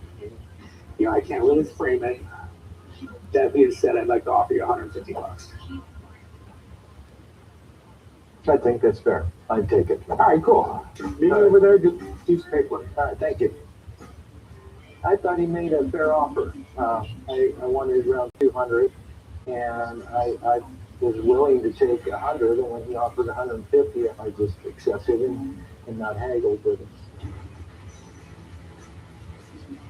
So a person comes in the pawn shop with a Elon Musk, not a flamethrower, but I'm asking anybody. John paid $1,400 for this thing. He bought this solely because he thought it was a great toy. John has asked me to come out to this warehouse in the middle of nowhere with Alex, and we're going to test it out. I'm going to ask Alex what it's worth, and I'll sell it to Chum for a reasonable price. Guys, thanks for coming to my barbecue. I'm gonna roast you up some s'mores here in a little bit. But first up on the menu, some hot dogs. All right, so this is the flamethrower. Yeah, what do you think about this? Pretty cool, huh? They are really cool. This is Elon Musk's company, the Boring Company. This was his latest marketing ploy. This year, they did flamethrowers or not a flamethrowers. They sold 20,000 of them, and they made $10 million in 4 days. And it's in a plastic body that's made to look like a gun or like a space gun. The truth of the matter is, these are just roofing torches. All right, so what do you think it's worth? I paid pretty cheap for it, I think. What'd you say? $1,400. I would say that these tend to go, because they've been used for anywhere from without the box, from like $800 to like one like this is like $1,200. But we really got to just make sure that it's operational, because if it doesn't work, then it's not worth much at all. So you're going to give me my $1,400 back? Well, if it works, I'll give you $1,200 for it. You paid $1,400 for it. No, you paid $1,400 for it. I'm offering $1,200 if it works. I do want to see the thing work. And you do want a hot dog. You got s'mores too. I do have s'mores, but you have to eat your lunch before you get dessert. Let's see if it works, and I'll deal with that later. So now it's ready to go. What do I do? I just pull the trigger, yeah. How do you like your hot dog, Rick?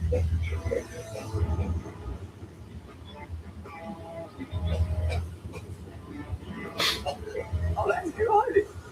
It's actually working. How do you like your hot dog, Alex? I like it a little charred.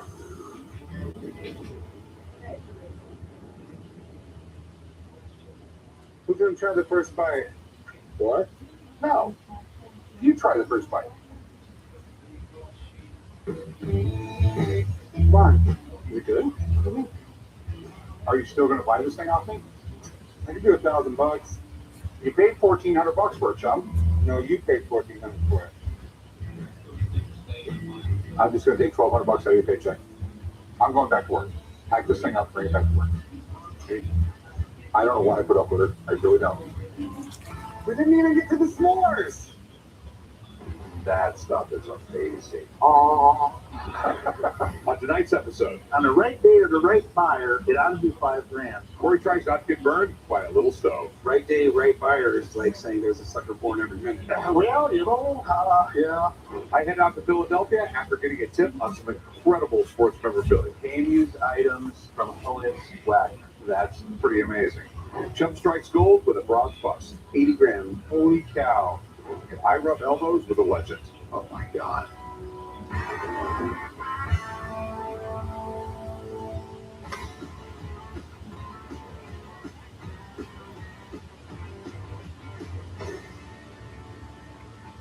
How you doing? What can I help you with? I'm here to sell General Custer's signature to his beautiful wife, Libby. Hey, Rick. Yeah? This guy has something from Custard. Okay. General Armstrong Custer? The one. And it's to Libby, and it's during the time period of the Washita campaign. Okay. Well, I'm a big fan of General Custer, and I visit him 3 times a year. I thought he's not alive anymore.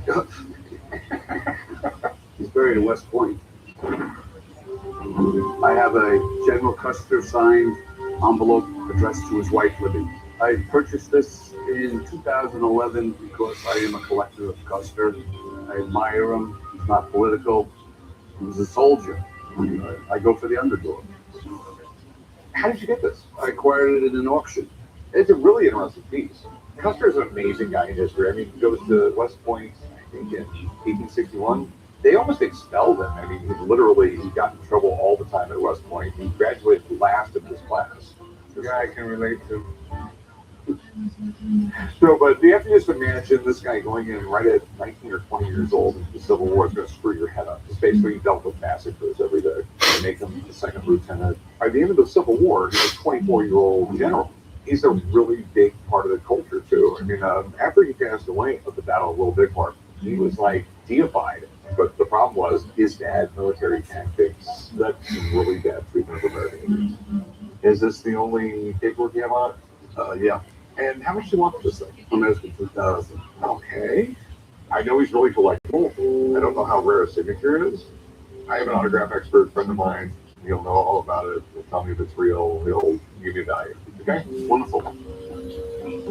Just think for a couple minutes what it would be like if Chumley was in the Army and went to boot camp.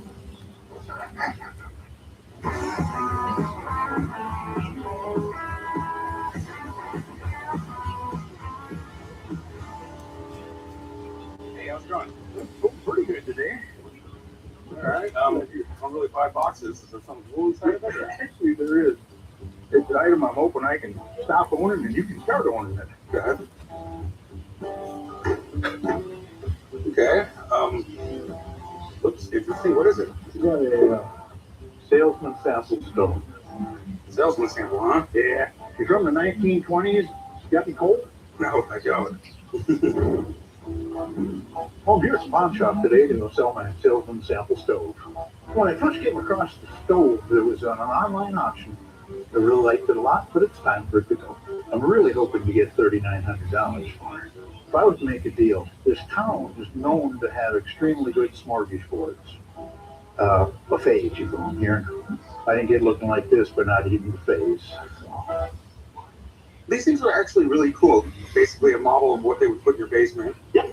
And I could sit there and explain to the person who's trying to sell it to how it worked. This is a guy going door to door trying to sell somebody on the central heating system. Well, these were more likely a hardware store to hardware store. Okay. They tried to, the salesman from the company, he would go there and have them then represent to the local people. Yeah, it's in good condition. Realistically, most of these things are. They never got used. They never got used, and this was how a guy made his money. He had to clean, he took care of it. This was something he actually had to have with him every day. So what made you have to buy it? Buy it at auctions. Kind of an auction junkie. I think it's pretty cool. It's just, it's just one of those weird things. I just can't see myself needing to have at an auction. Well, yeah. Any idea what you think about getting for it? I'm thinking on the right day to the right buyer, it ought to be $4,500 to $5,000. But I'm asking $3,900 for it. Right day, right buyer is like saying there's a sucker born every minute. That's kind of what you're saying, huh? It ain't gonna be me. Yeah, I would I could offer you about $500 for it. Ooh. $800 and it's yours. 600. I mean, think about it. Do you want to be the guy that has to carry this around? No, I'm trying to do $500. $650. I'm showing you a picture of my grandchildren. $675. Sure, man. I'll let you have some flavor. All right, appreciate it, sure. Come over here. We'll do some paperwork. Good. I came here to make a deal, and I think at $675, it was a good day's work. My brother and me will probably go to one of the buffets here in town.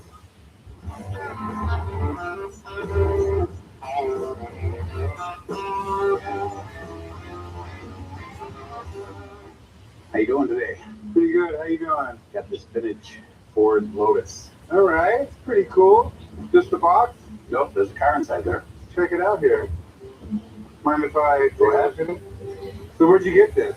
A friend of mine was having a garage sale, and he had it on the shelf, and I decided to grab it because it's kind of rare. Does it work? Yes.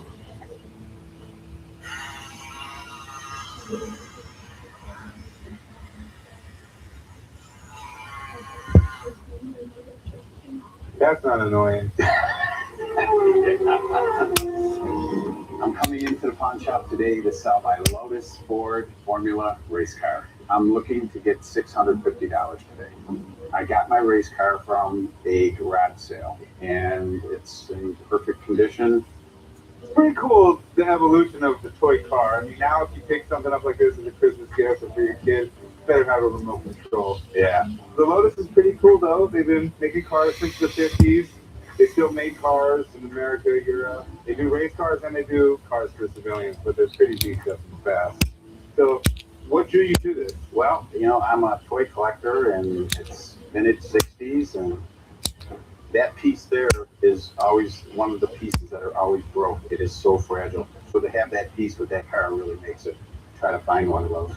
Oh yeah, it definitely broke through. It's definitely glued, but like you said, I'm sure these things break all the time. I mean, it's pretty cool. What are you looking to do with it? I like to sell it. And how much are you looking to get? I'm looking for $650. I really need to have someone come down and take a look at this because it's a really nice piece, but I'm worried about this crack right here.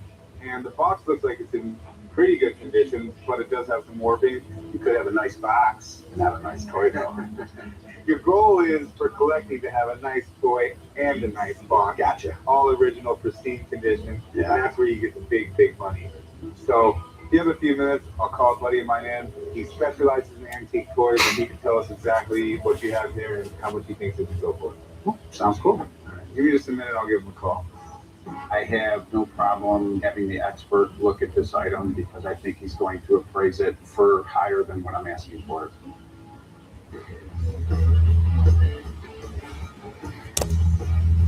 So I got a guy in the shop, and he's got a letter signed by General Custer. Actually, it's an envelope addressed to his wife, Mrs. General Custer. I don't even know if this is really considered an autograph, so I called in Steve Grant, and I'm going to have to figure the entire thing out for me. What's up, guys? Hey, what's up, man? What's up, Sean? How you doing? See it? What's up, Rick? How you doing? All right. We have a autograph of Mr. Custard. Nice. Mr. Custard. That's one of my concerns is I think it's spelled wrong. Well, the great thing about Custer is autograph is very desirable. He was significant, obviously, in the Civil War, and Custer's Last Stand, which was after the Civil War. He was a bad boy. Wasn't he always in trouble? Apparently, he was just a little bit off the handle all the time. But it's sort of unprecedented being that young being a general. And that's why you go back to the collectability. That's why people still want his autograph. So it kind of makes sense. So your concerns are, first off, it's not exactly his autograph. It's to his wife, Miss General Custer. He wrote a lot. He's a prolific letter writer to his wife, especially. And that's usually the source of most autographs of these guys is stuff like this, signed to his wife. Okay? So you have to kind of accept it as a signature. And really, technically, if someone's signing a miss in front, then the full name, it kind of is their autograph. Okay. So what do you think of it? Can I take this out of here? Sure. I do want to take a look at the ink on here and kind of see what we're dealing with. And this is pretty much what I would expect. Because you could see the inconsistencies in the ink when I go over this. If you look here, lighter in these areas, a little feathering. The great thing I have with me today is I found another one to bring in. And, like I was saying to you, Rick, a lot of times the envelopes are the only thing out there. And we're starting to see the same type of formations here. You see, this is a little neater actually, okay? And I look to these little points here, like check out this S, and it's literally identical. So? I'd say it's a home run, absolutely real. So what's it worth? Well, these are the things we see a lot. So based on the auction results I see, kind of knowing his autograph and seeing it, I put the value right at about $1,000 for that. Okay, well, thanks, man. Yep, good to see you. All right, talk to you soon, man. Good to see you, John. Yep, see you next time. All right, good luck. Thanks. Okay, so you heard Steve. He's my guy, so I got to go with him. So how much do you want for it? The price is $2,000. I think I've seen some go for $3,500. $100. Right. Everybody's a sculptor. I mean, they're going for right around $1,000. I understand he's your guy. He's my guy. I think I'd be insulting the general, to be honest with you. All right. So apparently we're not going to make a deal. So you can change mine. Come back and see me. Okay. Wonderful. All right. Thanks. I kind of want some custard now. You always want to eat.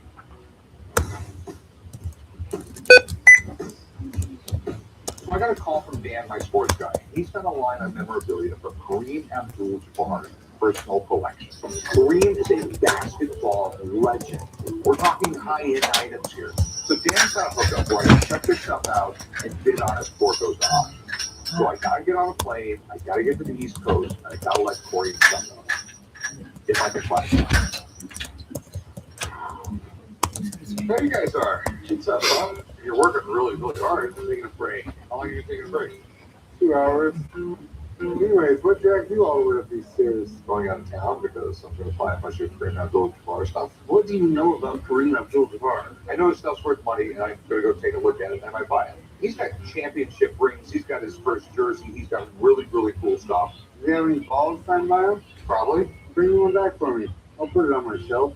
Why are you going and not one of us? You don't know anything about this stuff. I know more than enough. What team did he play for? The Lakers. What's his signature shot? I have no idea. It's the skyhook. Hey, I'm going to be gone for a few days. You guys stay downstairs and actually do some work. I'm excited for you. You just came up here and got all grumpy for no reason. Guarantee you he comes back with nothing. Moderate to severe eczema with that unbearable itch. When it's uncontrolled despite topical treatment, relieve itch fast with clearer skin that lasts. Nemluvio blocks the signaling from IL-31, a switch that triggers key symptoms of eczema. Do not take if allergic to Nemluvio. Serious reactions may occur, some severe. Tell your doctor about any medicines you take if you experience hives or plan to receive a live vaccine. The most common side effects are headache, joint pain, hives, and muscle aches. Ask about Nemluvio today. Why me? Why am I right for the job? I bet this might be some third start. I've always hustled. I went back to school at 39, 33. 42. I work. And I worked. I got back in the game. So why me? Because I made the decision to enroll. And no less goes by Troy Gart. At Capella University, we help you catch what you're chasing. What can't you do? I told myself I was okay with my moderate to severe rheumatoid arthritis symptoms, with my psoriatic arthritis symptoms. But just okay isn't okay. And I was done settling. If you still have symptoms after trying Humira or Enbrel, Rinvoq works differently. Rinvoq is a once daily pill that can rapidly relieve joint pain, stiffness, and swelling as fast as 2 weeks for some. It can relieve fatigue and stop joint damage. And in PSA, Rinvoq can leave skin clear or almost clear. When both can lower ability to fight infections. Before treatment, test for TB and do blood work. Serious infections, blood clots, some fatal. Cancers including lymphoma and skin, serious allergic reactions, GI tears, death, heart attack, and stroke occur. CV event risk increases in age 50 plus with a heart disease risk factor. Tell your doctor if you've had these events: infection, Hep B or C, smoked, are pregnant, or planning. Don't take if allergic or have an infection. Sun settling? Ask your rheumatologist for info. Then sit back, what's yours? AbbVie can help you save.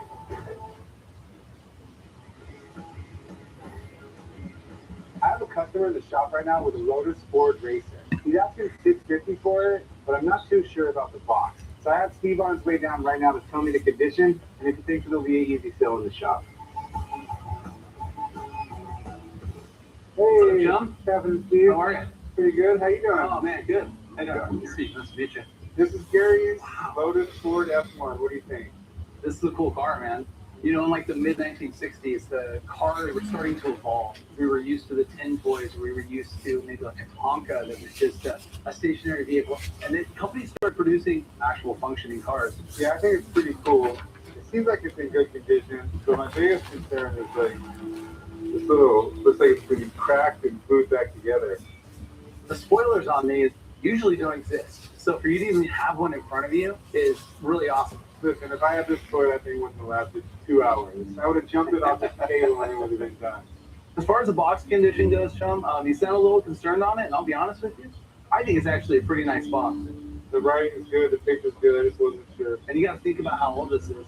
What kind of value can you put on it? So overall, it looks like it's in real good shape here. This is the condition that you look to find stuff in. I've seen some of these going like the $800, $850 range.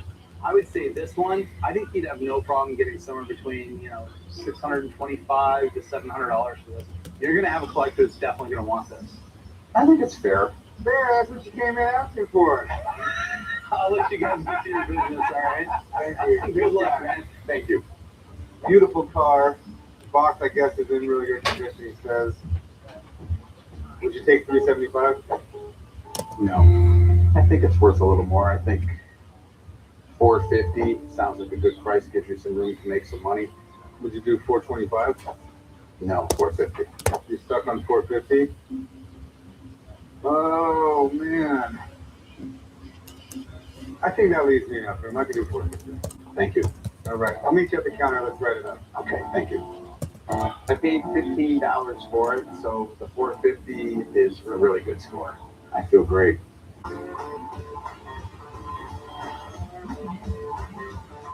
The other day, Dan, my sports guy, told me about an upcoming auction of Kareem Abdul-Jabbar's memorabilia. So I flew to Philadelphia, and I'm headed out towards New Jersey to go look at this stuff. It's a once-in-a-lifetime deal. If I can get to buy some of this stuff before the auction, I think I might be able to get it for a really good price, and hopefully, this is going to be a great day. And Rick, I'm Ken. Hey, Doing good, man. So I'm here to see that stuff. Great, let's go take a look back here. Okay. You got a lot of stuff in here. Yeah, we've got some really cool stuff, but the Kareem Abdul-Jabbar collection is what you came to see. That stuff is amazing. Exactly. My auction house is one of the world's largest sport collectible auction houses, and we have the Kareem Abdul-Jabbar collection. All of these items are scheduled to go to auction. However, we set some items aside, and if something can be worked out, you can get them, and they will never hit the auction block. This is pretty damn impressive. He was like the first mega superstar in basketball. 3 straight championships in college, 6 NBA championships, 6 NBA Most Valuable Player awards. Nobody else has that resume. Arguably the greatest basketball player ever. And then you look at what else he's accomplished. Actor, civil rights, writer, also philanthropy. He's has a foundation, Skyhook, and that's one of the reasons why he's doing this is to help his Skyhook Foundation. Okay, so let me show you what we got. This is the official NBA Most Valuable Player Award. In 1975-76, he led the league with 17 rebounds a game, had one of his best ever seasons. Okay, and this was his first season with the Lakers. That is correct, yeah. So went to a new team, certainly earned his money. Those are his goggles. These are his iconic goggles, correct. So how many pairs of those are out there? Kareem himself had only 2 pairs. That's pretty cool. And he wore those because he was so tall, you know, when they went up the block or whatever, like he would get stuck in the eye. Exactly. Just think somebody jumping up to try and get a ball. You know, some of these centers back when he played might have been 6'8", and he was 7'2". So if he was taller than them, they went to reach and poke him in the eye. That protected him. Are these prescriptions? No, they are just normal. Try them on. Yeah, they're a little big for me. Okay. And this is his 1979 All-Star Game jersey. Comes directly from Kareem, and you can even see in here. You see the dirt from from playing use, and it's unwashed. Sorry about that, but that's what the way people like it, and it's just a remarkable piece of basketball history. A game worn jersey is really, really cool, but all-star jersey, that's just sort of like, that's completely different. Exactly. They had to make the All-Star Game. They had to play in the All-Star Game, and then they only wore one. If you're into basketball and if you just have this stuff right here, I think you're done. It's incredible. However, I saved the best for last. What kind of holy grail do you have? Why don't you let me bring it to you? How about that? It's very unique, and it's part of his Lakers dynasty. Okay. Let me go grab it. I'm intrigued. Thank you. I just don't know what could really be better than that.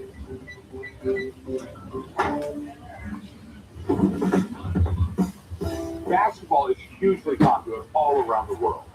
But where and when exactly did basketball start?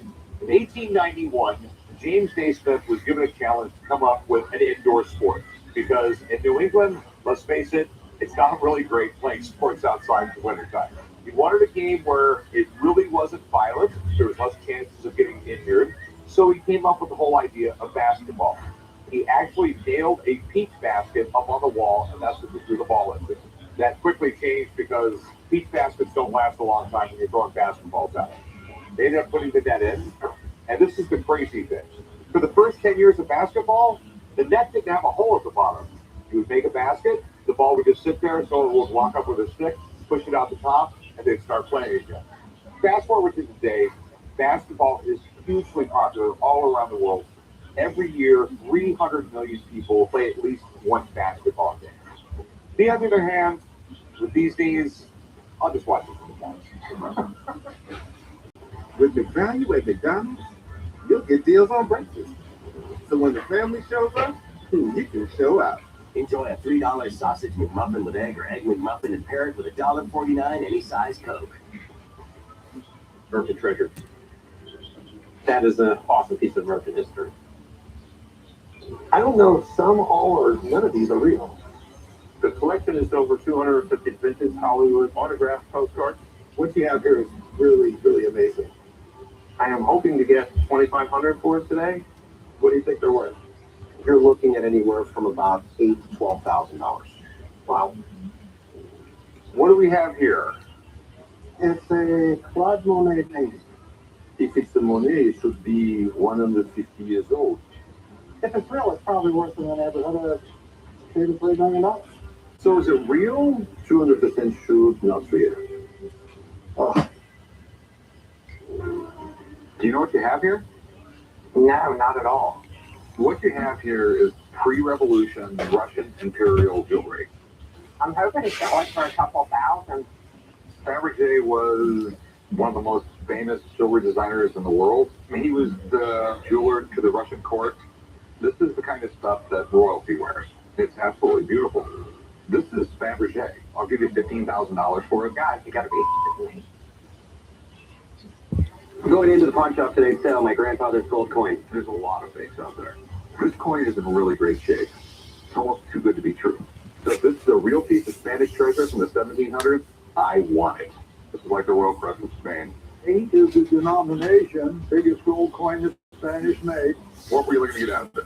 Let's get 2,000. Okay. From everything I can see on this one, it's absolutely genuine. Okay. It's like finding treasure. Absolutely. I saved the best for last. What kind of holy grail do you have? It's very unique, and it's part of his Lakers dynasty. Okay. Let me go grab it. I'm intrigued. Thank you. I just don't know what could really be better than that. Amazing.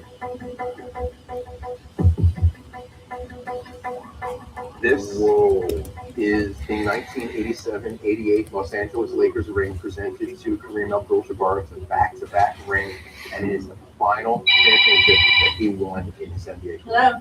Can I touch it? Absolutely. Take a close look. I just have to do this. I wasn't in your drawers. And now officially a better person. I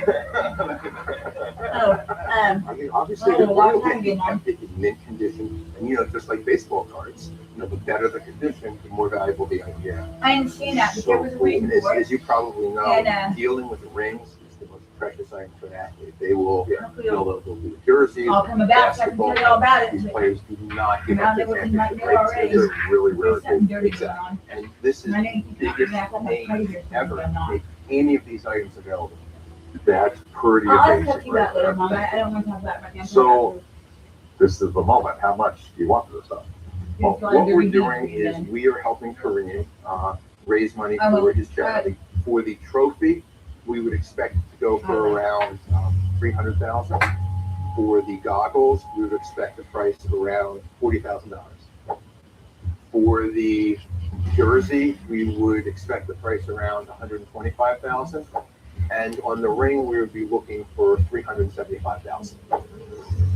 Okay. Yeah, a little bit more than your standard ring. Yeah. So I knew this was going to be amazing stuff. So I arranged for my sports guy Dan to be here, but he can't get here until tomorrow. So can I come back tomorrow? Absolutely, I'll be here. Really feel like I should light a candle before I leave. I'll see you tomorrow, man. Sounds great. I'll show you. All right. I knew that there was going to be Kareem Abdul-Jabbar stuff here, but this is the stuff, the best stuff, period. This is just epic. There's tons of money to be made, and quite frankly, it's incredibly cool.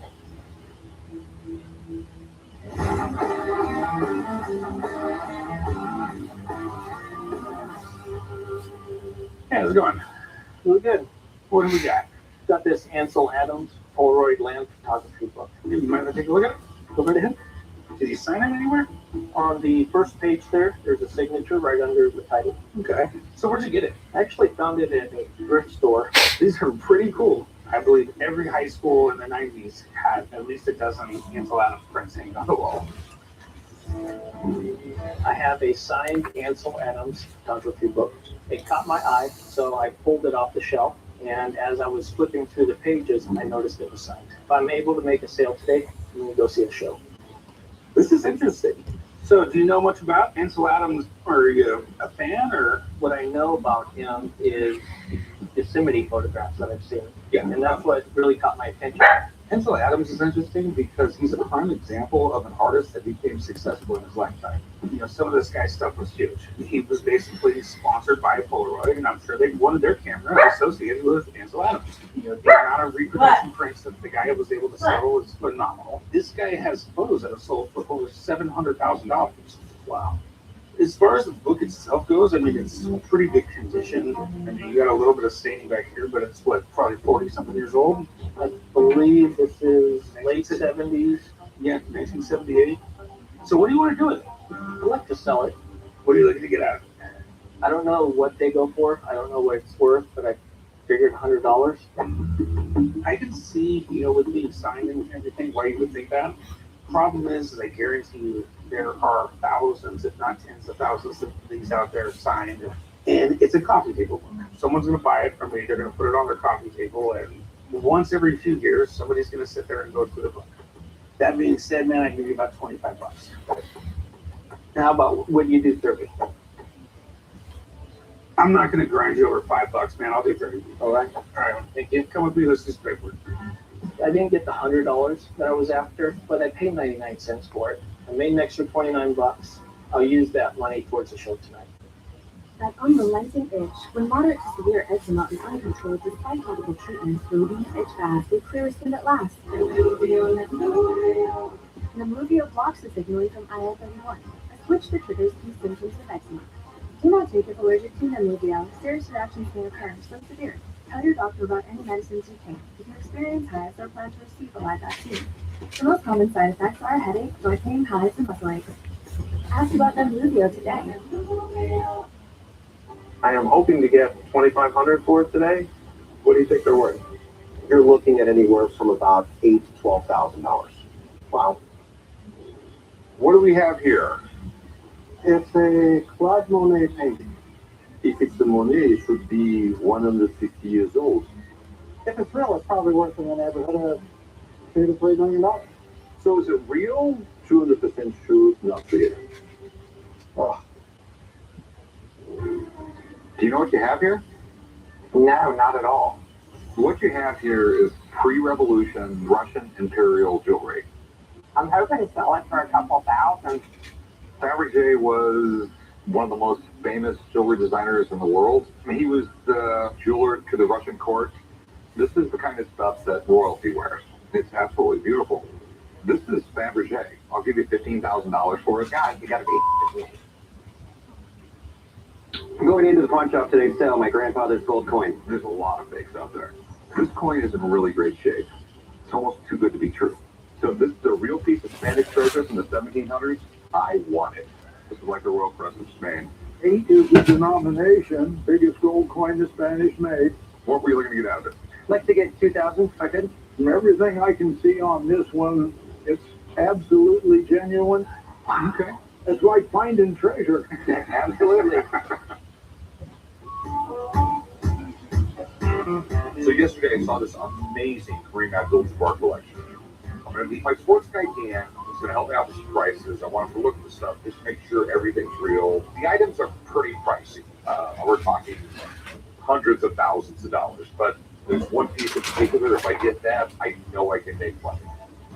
So I'm wishing myself luck. Hey, Bud, how you doing? Doing great, man. Good to see you. Big hookup, isn't it? Oh yeah, dude, this is definitely the hookup. This stuff is badass. All right, let's check it out. Hey, don't drink that last bottle of water in there, okay? Look at that. Hey guys, how you doing? Dan, hey, Dan, nice to see you.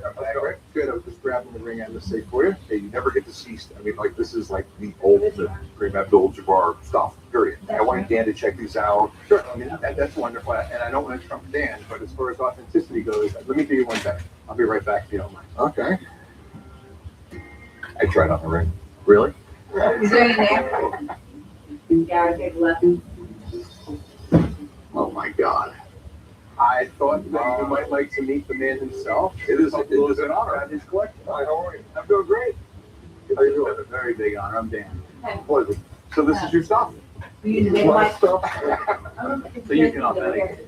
I can definitely authenticate. Where have you kept all this stuff? So it's all in the basement of my mom's house in Queens, and the NBA offices are in New York. So if I got an award, I'd just say, send it to my mom's house. They give my mom an award. And then I had a fire. My house burned down, but I managed to keep all my stuff. That's just amazing. You got a storied life. A lot of blood, sweat, and tears went into accumulating this, but it was a great life. Some pretty amazing stuff here. I know, Rick, you had asked me a question about the goggles. I'm a little bit off, so hold on a second. I've gotten poked in the eye a number of times and had scratched corneas. So in order to guard my vision, I started wearing these. And when you first started wearing them, the other guys teach you about them? No. A lot of kids who have to wear glasses kind of were encouraged by me, you know, because they said, oh, Kareem wears glasses and he's playing in the NBA. You know. Cool. And you're selling all this and give the money to charity? Yeah. We'll go to my foundation. I send kids to camp so that they can learn about the STEM subjects, science, technology, engineering, and math. That's cool. So maybe we can make a deal on something. We absolutely can make a deal. And if we do, maybe you can come down to LA and we'll go to a Lakers game. With you? Absolutely. I think we need to buy something. Because that wasn't in the bucket list till now. Right. All right, well, thank you. It's been a pleasure being here. It really has. Yeah, pleasure. I'll be back, guys. Kareem Abdul-Jabbar right in front of us. Yeah. Authenticating his stuff. All right, so give me some prices. 75 MVP trophy. We're looking at about $225,000. We got the game used Western Conference All-Star jersey. Probably looking at about $100,000 to $125,000. The 87-88 championship ring. You're looking at $250,000. Okay. The goggles, I personally think, are really cool. You're looking at between $20,000 and $30,000, and I think they'll be great for the store. So I bet that was an experience, huh? Yeah, to say the least. Thanks, man. Good luck. Thank you, Dan. You're Appreciate welcome. it. Good to see you.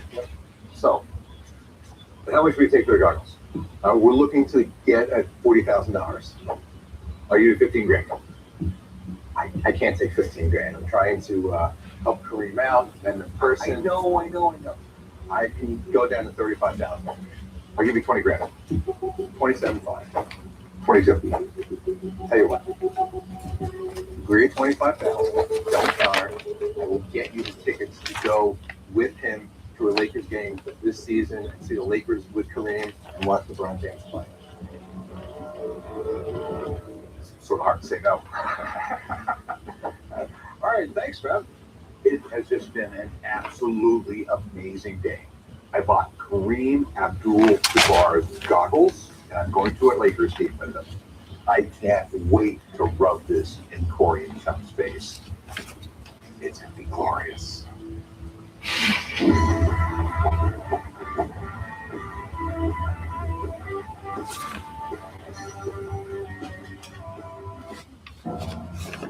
Style or substance. Somehow, it's the one or the other. But there is another choice. Not stopping until you have everything in the GMC Sierra. Or get a total value of over $11,500 on the Sierra 1500 model when you trade in an eligible vehicle. That's 20% below MSRP. And you get $2,500 for it today? What do you think they're worth? You're looking at anywhere from about $8,000 to $12,000. Wow. What do we have here?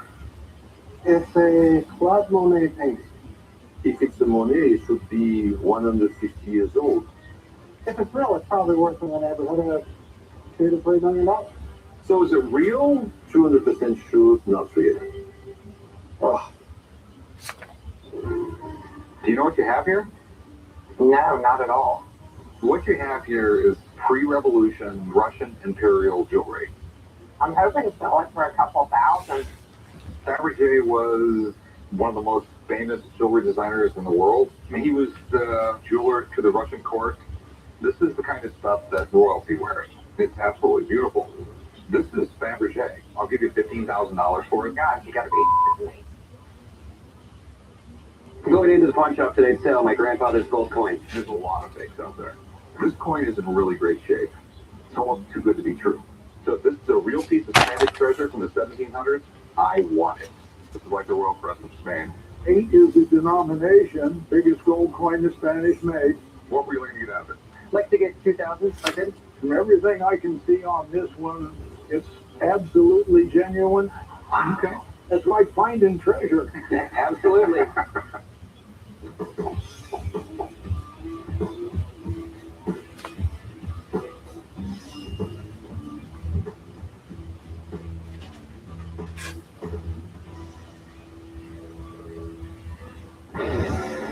Yesterday, I bought Kareem Abdul-Jabbar's goggles.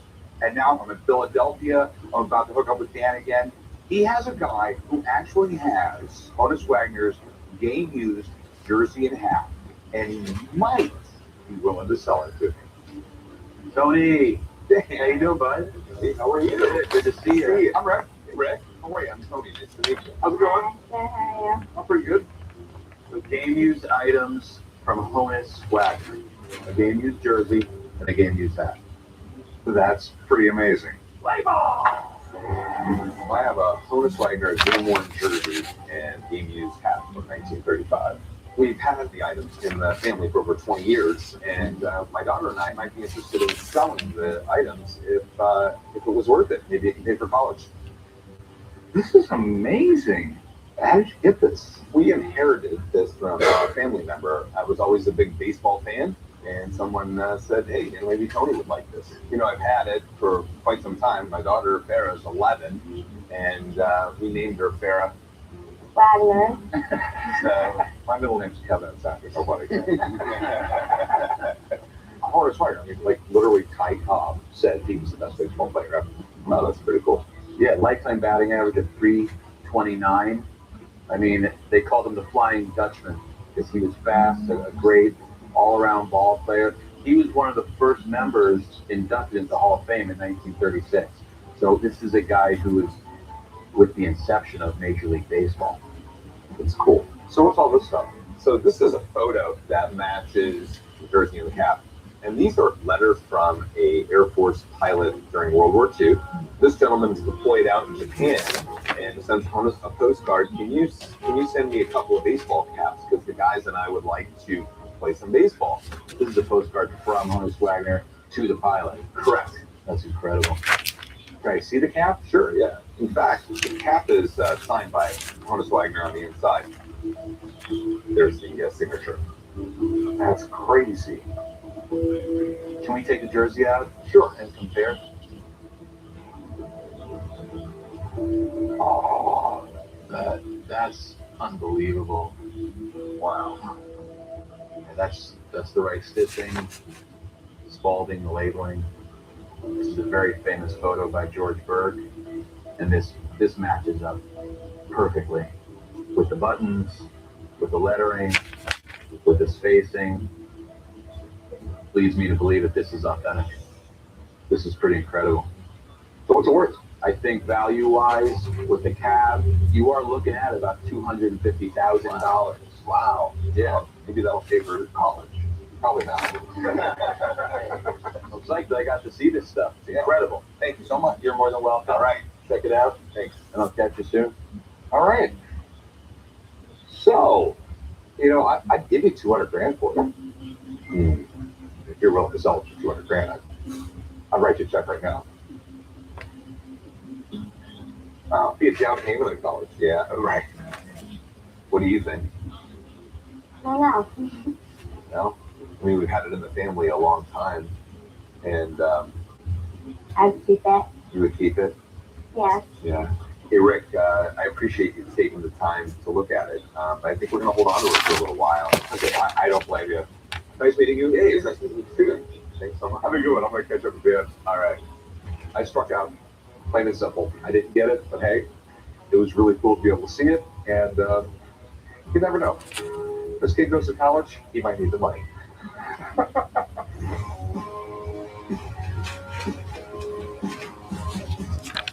Dude, no one buys anything. I mean, it's your face. Hey, how you doing? Good. I'm hoping you can help me with this. A bronze Madonna bust. Go ahead, put it up here. Okay. Okay. Oh, you're sorry. Good to hear that.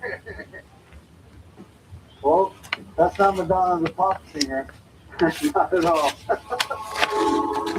have an exact cast of Michelangelo's Madonna bust, licensed by the Vatican. They sell for $80,000 if they're legit, and mine is totally legit. If I get what I want for this, I'm going to let my wife renovate the kitchen however she wants. This is pretty cool, man. This is supposed to be the Virgin Mary, right? Correct. It comes from the Pietà made by Michelangelo. The original is in the Vatican. Pretty neat. Michelangelo is probably recognized as one of the greatest artists of all time, even today. Best known for the Sistine Chapel and David. He was doing just like these masterpieces, which a lot of the times artists do their masterpieces and they're not really noticed until after they passed. Yeah. He was a rock star in his time. Yeah, he was a rock star, great artist. He did sculptures like this. He did paintings. He was a poet. The guy's talents were just endless. They never Second to none. Yeah. His work is literally priceless. It's worth a fortune, millions and millions of dollars sometimes.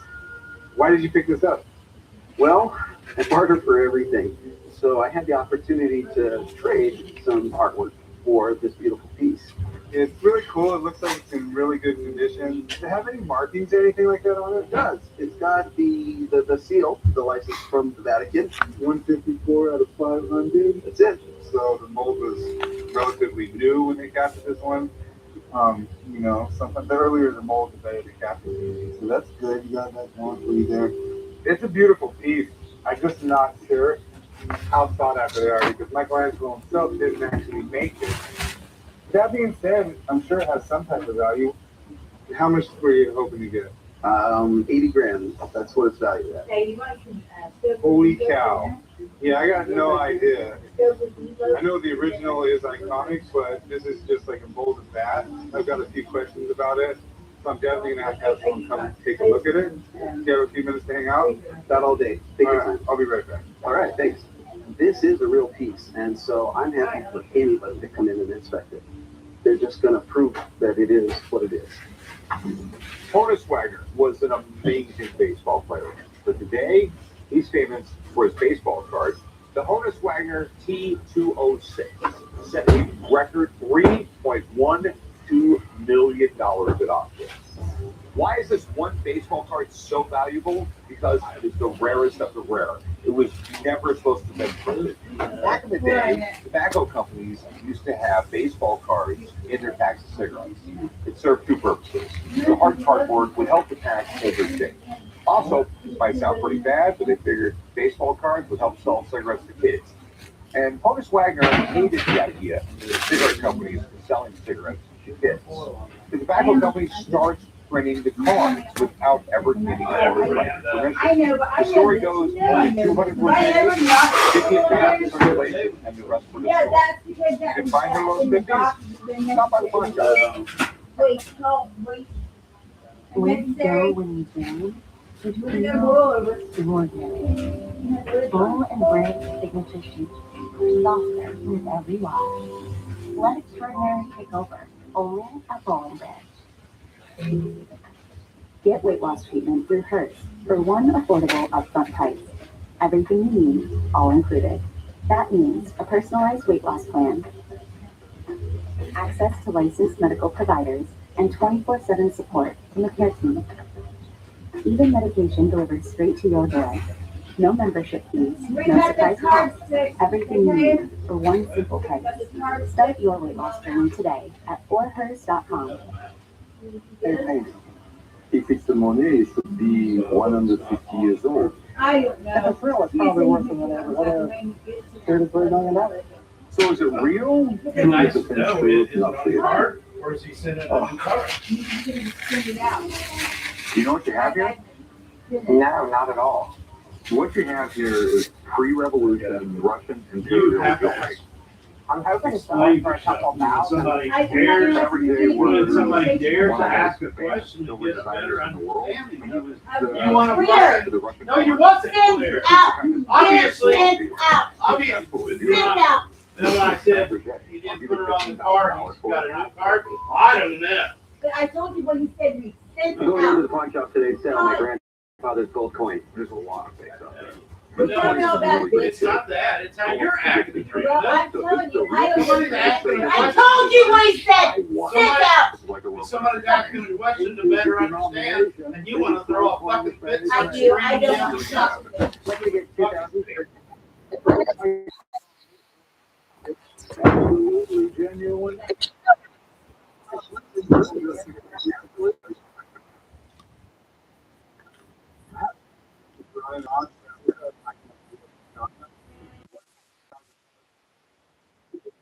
I'm not really sure on the value, so I've called Chad down to come take a look at it.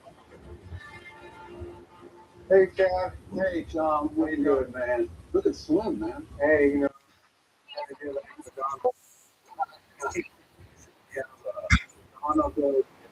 what you think of it? It's absolutely fantastic. You don't see it a lot of times. It's not a on the market. Michelangelo himself considered this work, and of course, the David is two greatest. And Michelangelo's Madonna del Pietro. This is the only piece that Michelangelo ever signed. And they say the reason he did it is there were tourists even back in his day that went to the Vatican, and they identified it as a different work. And he heard them, and he carved his name right into it. That's pretty cool. The mold for this was the marble, so the cast is exact. So with bronze, what you want to look at is any rough spots, any weirdness in the patina. Make sure the markings are right. I see a marking right here. Yeah, that's it. 4 out of 500. Yeah, that's the new Renaissance. So that's what you want to see. Very, very, very nice patina on it. There's no damage. This is absolutely legitimate. This is the original New Renaissance that was commissioned by the Vatican. It's fantastic. So, what do they want for it? He's asking 80,000. Tell me what you think. I think that's too high. Ooh, Kaikoa. This artwork on the secondary market in a gallery, right around $35,000. but they're selling for 80. If you get it from New Renaissance, it's 80,000. However, there are some on the secondary market. The secondary market's varying right around 35,000. So it's worth 80, just not today. Yeah, not today. But the workmanship is fantastic, and there's no doubt this is one of the pieces the New Renaissance issued initially. Okay, well, appreciate you coming down. Hey, thanks, John. Take it easy.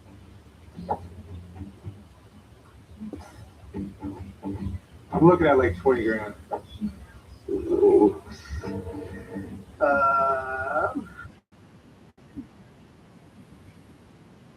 23,000.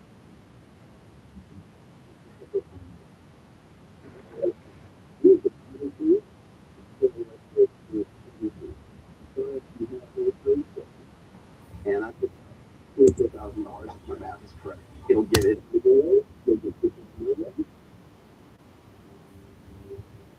Yeah, so long as the math checks out, we can do that deal. Okay, meet me up at the counter and I'll look at that video and figure out where we're at. Thank you very much. Sounds good. All right. I'm good. Instead of the $22,000 for the quarter, I was able to get $24,000 for the pounds.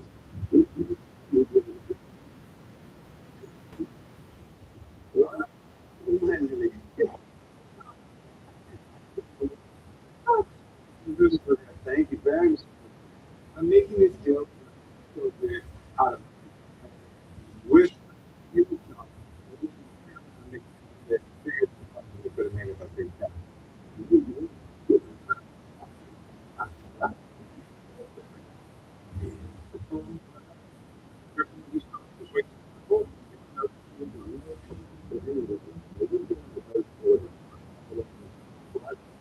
Sue was there.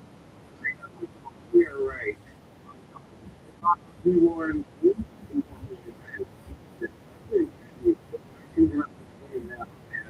he's taking me to a You're like, sure. did something good while you were gone as well. I'm not about yourself. Okay. Yeah. Okay. You need $24,000. We don't want to have to check for it. So we need to come and give you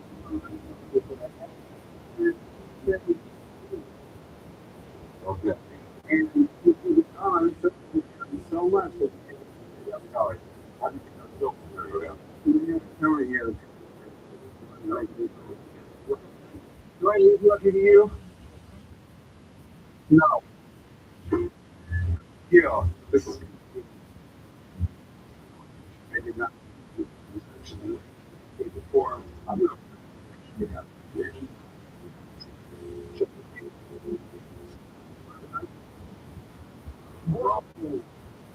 Right, there's core day.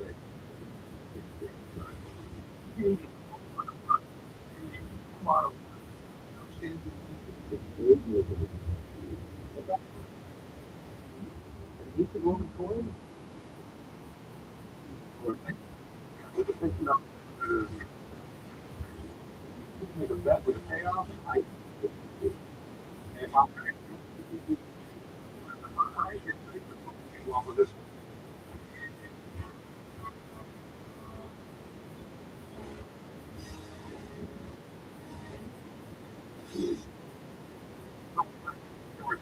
I bought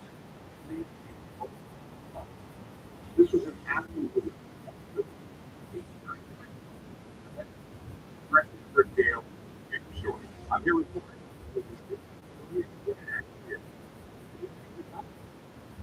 old work.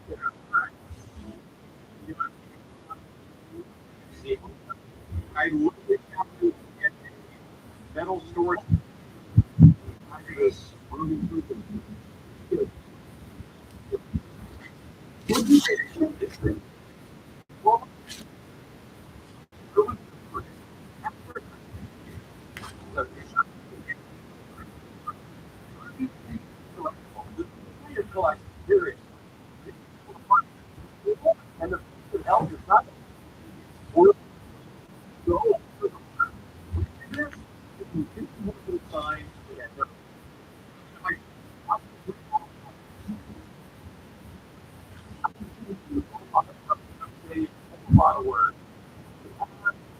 Issues? You want to hit rush?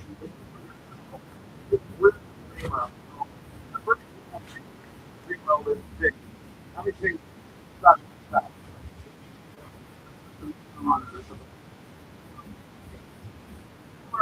This thing, the fact selling, yes, yourself.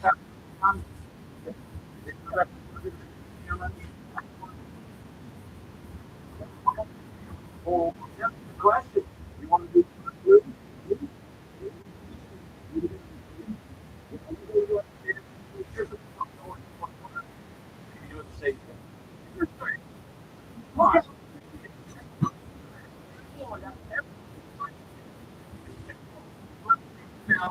only one right with the pole.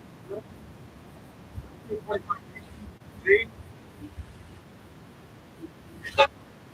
I can get behind the knee on it. All right, get this all. Maybe really cool problem. You know what, dude?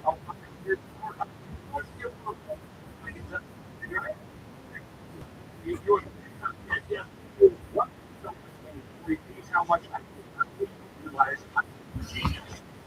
$100 to ship. 10,000 restored. I'm not going to get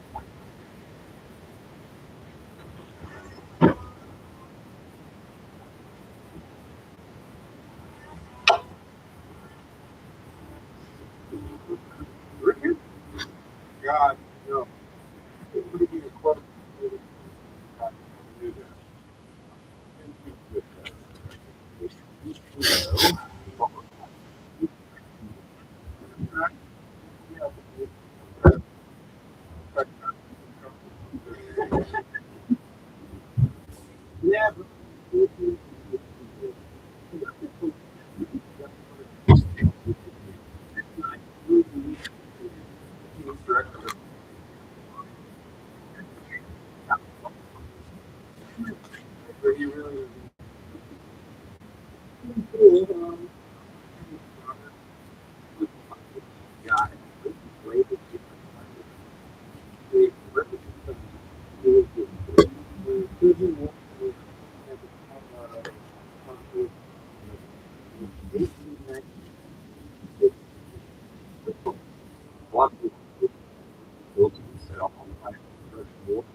Yeah,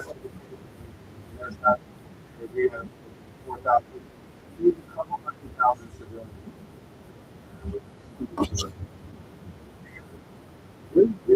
Well, this is state.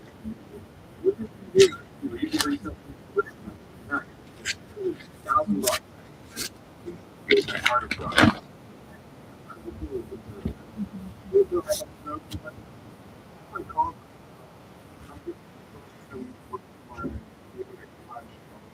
Yep. $500, man.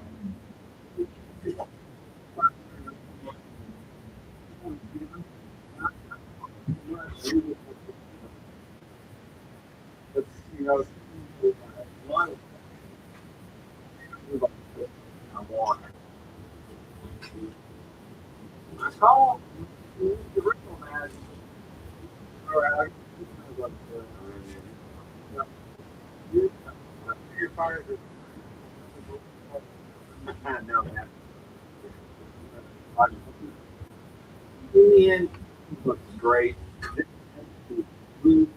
I don't know what it will be. I'm pretty desperate about it.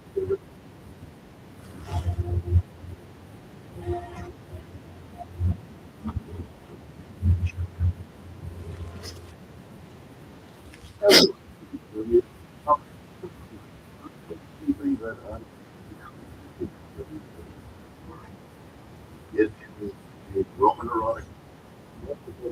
Rum.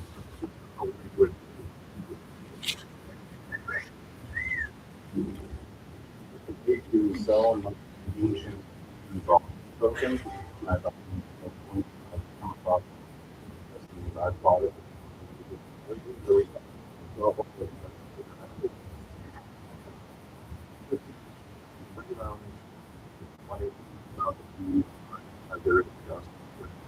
Most people would think wrong with it was it was advanced.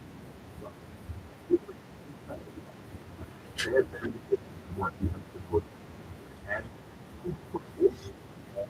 including large ones.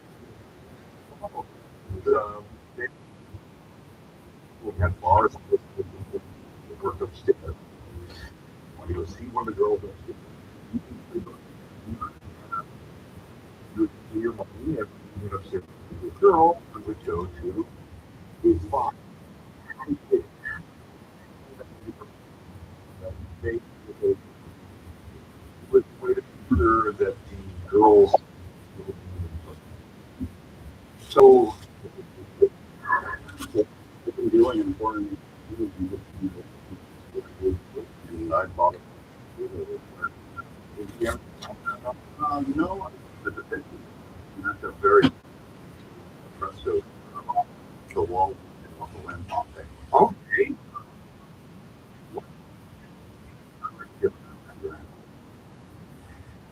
No, they didn't. What?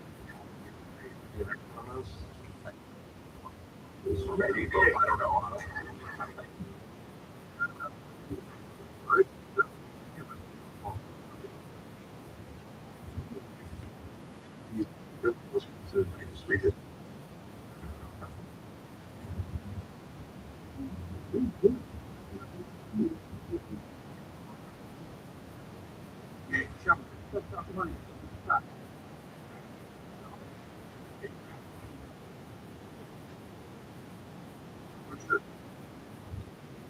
Good. Your dad's buddy. Worth like maybe 200 plus easily with dollars, if not more. Wow. Look at that right there.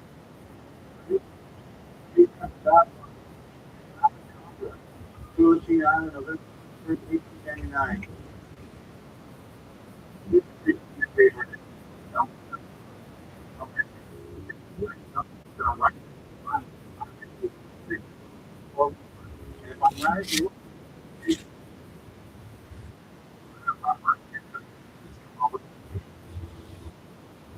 Never coming. If you make a bad idea, you bet your hair. I'll happily bet. Losing your hair, man.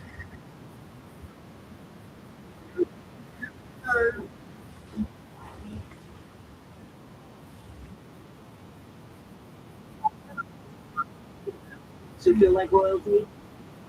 Cost even less. Your other kids will. $3.99. With the value, you're about so when the shows up, go ahead. Compared with a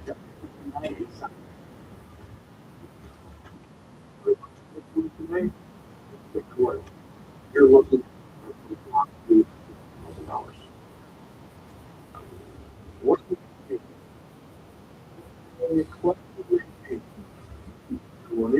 be one of the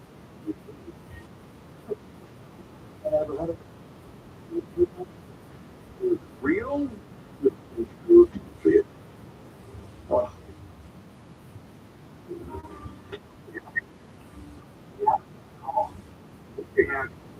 pre-revolution imperial jewelry. Every day was famous. The jewelry. This is it's absolutely beautiful.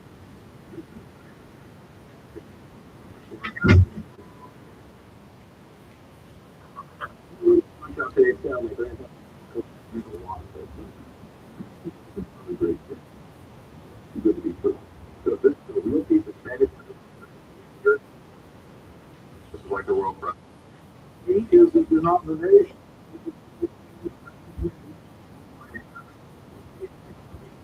Everything. You doing? Okay. Like finding.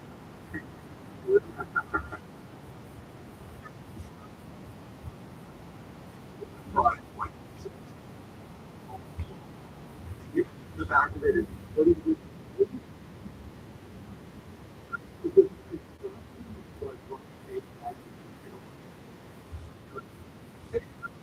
Yeah. About this.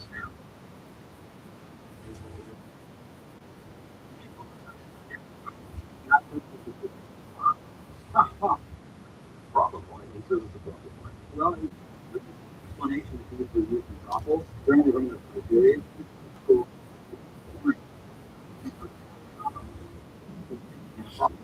okay. You know, it would be something you could use in a novel. You know, kind of something.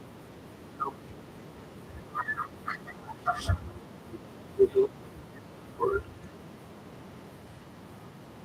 you know, scene of some. It's they're seductive. They're okay. And read a letter in the one. Okay. So, but I took this is a good piece. For condition,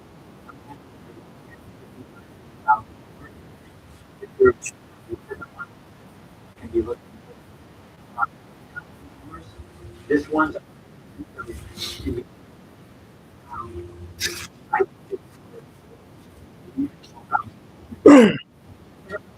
problem. Congratulations. Thank you.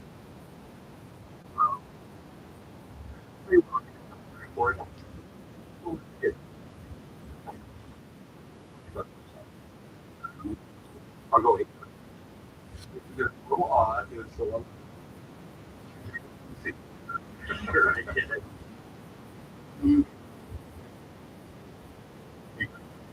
Wait. We'll do. Okay, sounds good. What's the deal? I got paid for. I've got enough money to go for my collection.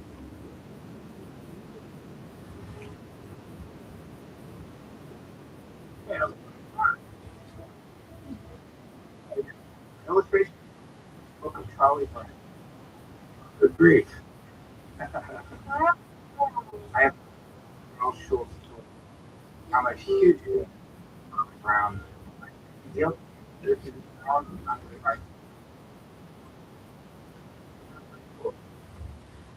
Charlie Brown.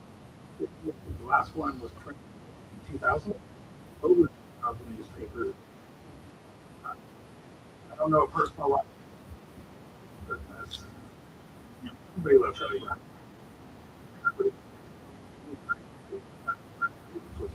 Quite a bit like that. Cool. 18,000. So what exactly? It was published, okay? And if you read it, background, original art, and then what do we got here?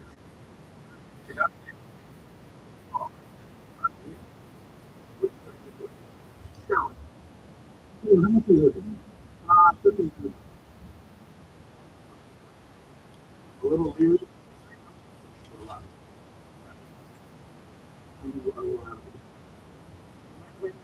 Come take a look at it. Great. So let me get him down here.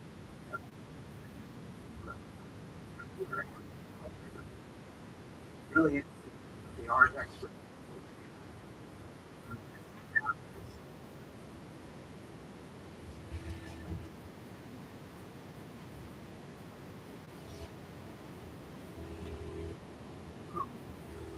New coffee. sure does look like Louis Vuitton trunk. All on it. I'm here orange unit, and it just happened to be in one I bought. I did some research on authentic. I'm looking to get $10,000 for it. This is pretty cool. Louis was an expert trunk maker. He made luggage, and he really innovated the way that you would travel and you would pack when you travel. This would have been a higher-end trunk geared towards women. They had big, elaborate dresses. Typically in this time period, you know, we're talking like 1856 when we started, these trunks would have like a dome lid on them. And they just weren't practical for stacking on steamboats and trains. This is the Damier print, and you said it's 1891? Right. Let me just take a look and check it out. Nothing Paris Louis Vuitton right here. It's hard to really make out. Got some really bad rips in it. It's got like a nail, just a random nail sticking out right here, which isn't good. Let's open it up. Yeah. Can we take this out? Sure, we can do that. The condition under here. See how they were made to stack. You can put a couple hats right there. You can put some clothes right there, some stuff here. Another department right here for things like jewelry and accessories, maybe even a belt. And then you would put your major clothes right there, and you would strap them down with this. These things are highly collectible. You commonly see them going for $20,000, $30,000, $40,000. With that being said, this has a lot of damage to it. It's got some water damage. It's got some rips. The good part about this is I have no doubt in my mind that this is a real Louis Vuitton trunk. What do you want to do with this? I'd like to sell it. And what are you looking to get?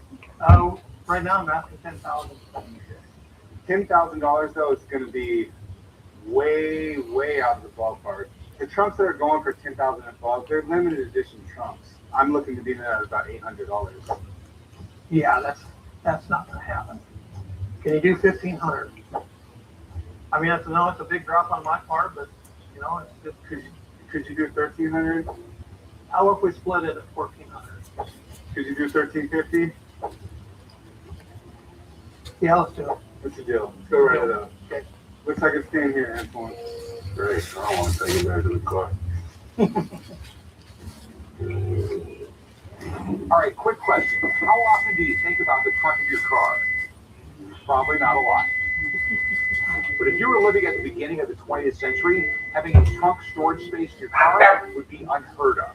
Nothing else could cram your whole life into the back of your car and move to some other place in the country all by yourself. When you said you were packing the trunk for a trip, that means you had this big-ass box like the Louis Vuitton steamer trunk, which meant you were going to go on a steamship or steamer ship or locomotive. So how did the modern car trunk as we know it come about? In 17th century Europe, horse-drawn carriages had what's called a boot locker strapped to the side of them. It was basically a big box that the driver put his boots and other belongings into, and it also doubled as a seat. So along comes the automobile, and a guy thinks, hey, we should put a rack on the back of cars so they can carry a trunk. So in the 1930s, the trunk on your car was actually like a Louis Vuitton style trunk that you could actually take off your car and bring it to the hotel with you. So as technology advanced and storage compartments were directly built into the cars, the term trunk just stuck. It helped change the way people traveled forever. Think of a guy who drives a truck. Never have enough trunk space. It's like money. The more you have, the better. I wanted a trip I'd never forget. The hotel was so beautiful. The control, flavors, and new experiences. This sapphire was Style or substance. Somehow it became one or the other. But there is another choice. Not stopping until you have everything in the GMC Sierra.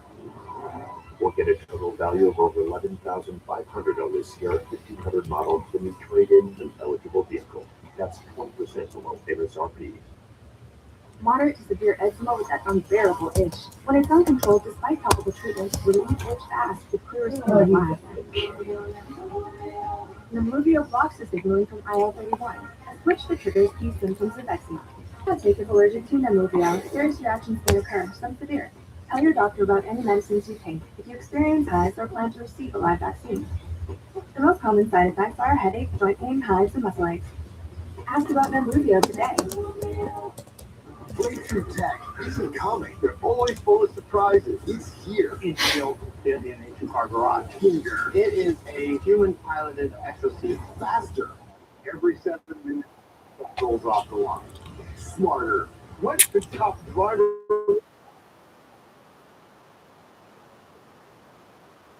Marvel along 24/7. It is phenomenal. Modern Marvels by the History Channel. We'll coin the Spanish maze. What were you looking to get out of it? Like to get 2,000 seconds. From everything I can see on this one, it's absolutely genuine. It's like finding treasure. Absolutely. Corey thought it would be cool to add some neon to the Gulf sign I picked up, so I'm here to talk about some designs. And I'm going to get to see how neon signs are made. Something I've always wanted to see. Hey Rick, how's it going? This is Rick. Rick Harrison. Hey, how's it going, man? It's his sign we're doing, so I figured we'd bring him in. He's never seen it done. Yeah, so this is where the magic's made. Yep. I'm gonna check it out. Let me show you. Yeah, dude. Yeah, I always thought this was really, really cool. I just never actually seen it made. And so here it is. Okay, so I think we should do an outline over the letters, and then maybe do a border all the way around it. What we'll do, we'll put a paper pattern over it, and then just trace out the letters. And then I'll go ahead and make the tube size on it. And then after that, we start bending. Oh, cool, man. So, and this is where it's made over here? Yeah, this is the table where we do the bending. So she does all the bending. If you are putting it together, you can't have leaks, because then you got to test it. And it could be a leak anywhere in that thing, and the neon wouldn't go through it. It'd leak out. I thought it was colored neon, different colors, powder, whatever it was.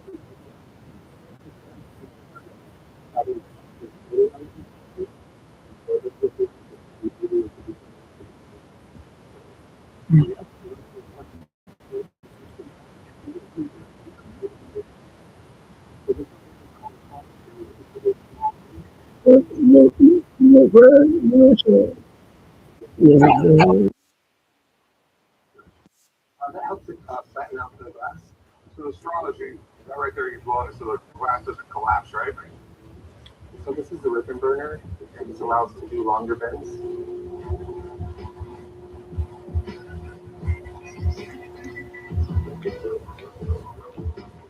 And now she's going to put one in the leg.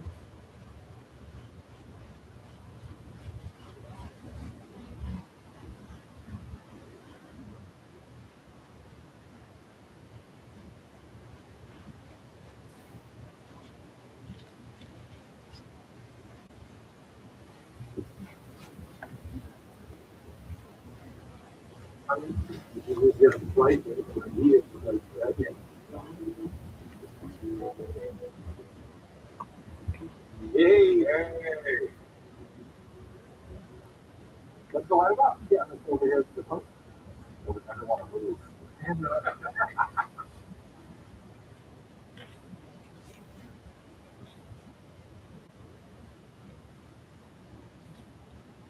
You couldn't have to inventory your ass. You got to talk to mercury in. What's the mercury for? It helps extract the gas in there to give it more color. So you're evacuating all the air out of it? Yeah, right now it's evacuating all that.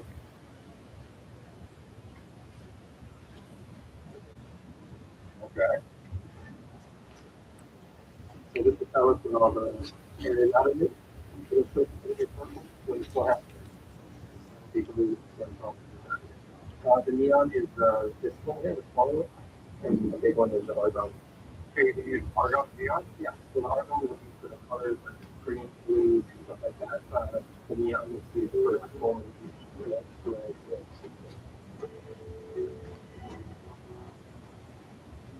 Whoa. Okay. I'm like super excited. So 3, 1, 1 is left. Right. Pretty cool, man. Yeah. All right, guys, have a good time. That was awesome. You know, Corey wasn't really liking this.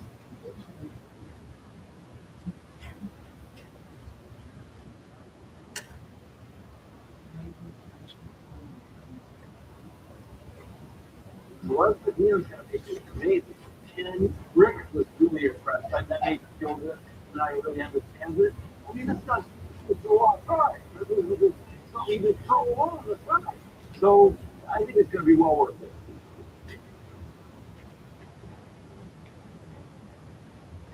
Hello, how are you? Oh, pretty good. What do we have here?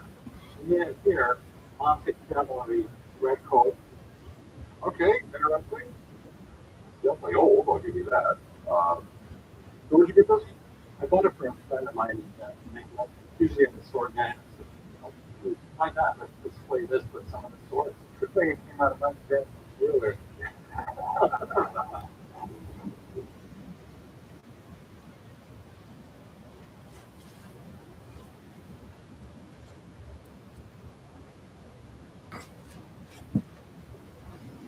Yesterday I had a fun shop. This time I fully have cavalry set. I had it for quite a while. They're up there for me, the Red Coat. 1794. The French was only big with a thousand years, basically. That's all that went on between France and England. They were either at war or getting ready to go to war again. And the way the English army worked back in this time period was if you're very well off, you actually paid to be an officer. Literally, there was like a going rate to be a lieutenant, there was a going rate to be a captain, there was a major, and all the way up the line. Looks like it's in pretty bad shape. It's got a bunch of holes on, rips on.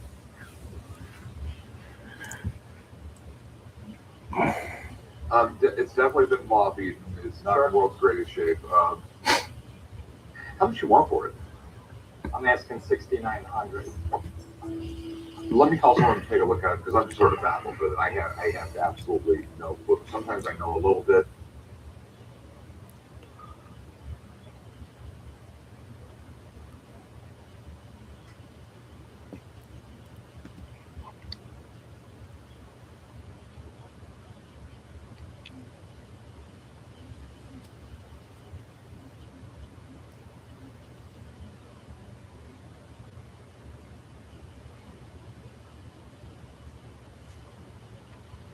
This thing I know next to nothing.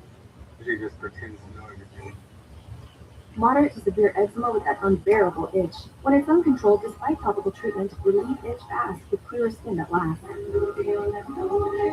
Nemluvio blocks the signaling from IL-31, a switch that triggers key symptoms of eczema.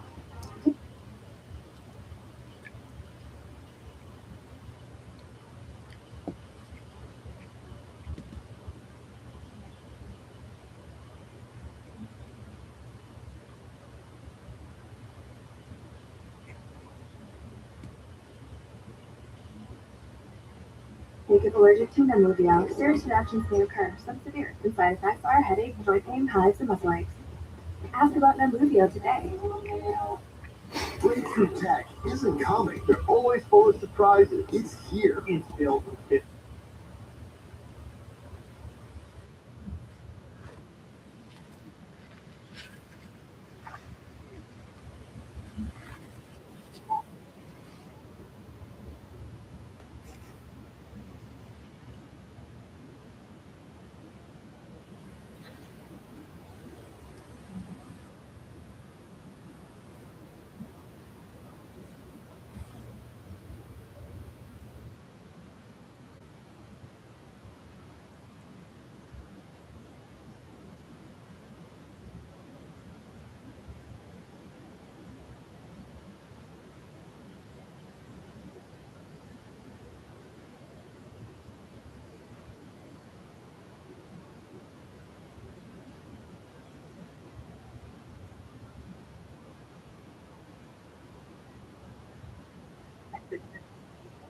Anyway, we have to set it pull it on board. But the rest of it, I have no clue. I have no idea what year it is.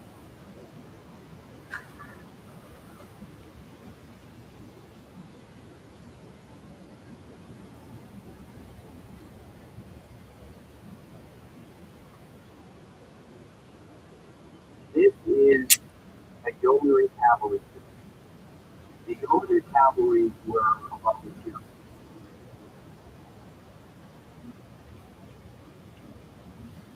So these were not trained really pretty dark. And in fact,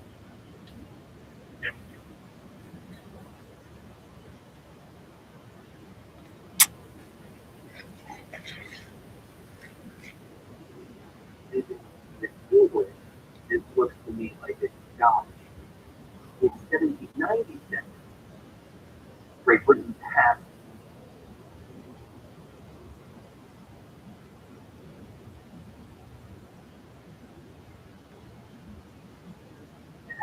which forced all the local areas of Scotland to form the not popular and that happened all year. They were forced to look well again. Every tactic was based on the way that it's constructed and that here, the cut of the coat, the way the buttons are. This is probably Lothian, Lothian was formed in 1797, expanded in 1820. So that there's a 30-year period. So is it real or is it authenticated?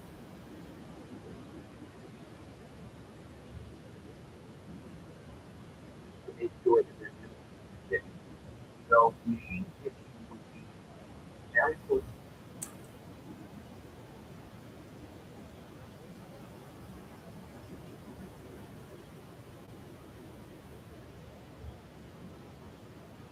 And you can see here that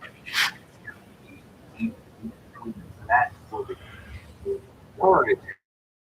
We have a super special form. I hope I've never No. it's way too special. I mean, sit on the shelf for years. It's difficult. I understand. I don't know what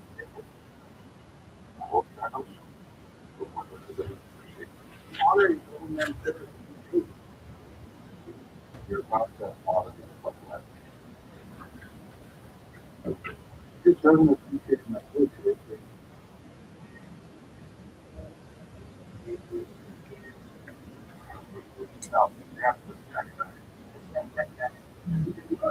You like it? How far? Because I gotta get it. Now it's coming back here. Yeah, check out the store I got. Do it each one night. They call this the barong. They do. Yeah, yeah, what's the brother? I thought that when you were going you came in and you weren't around. Yeah, it's not $50. That I overpaid. It's worth about $300, right? Well, these are actually really popular collectors. But what's really cool, this little purple here, the 26th Infantry Regiment, that's what it was formed in the Philippines, for Philippine insurrection. So this is a legendary infantry regiment, a regiment that's still in service today. We've got World War One, there were some of the first troops to France. Same thing with World War II, the battle we have to be taxed. And this early date, 1899,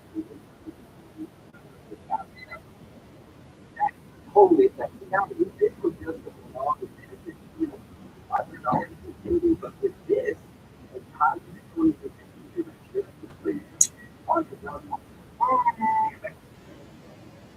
Right, so where did you guys go? We're going to watch TV.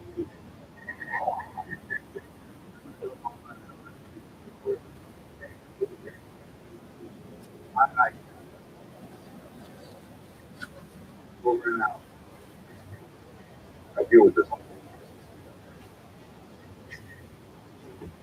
Does your uncle watch TV? I know, but it's really good. I'm going to say the teacher, you're on. Get this over with.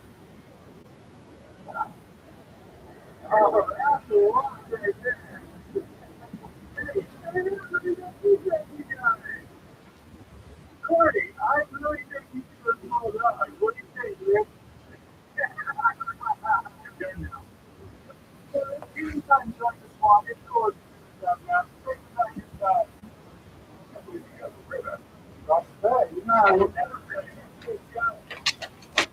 The option is not nothing. Yeah, stick to the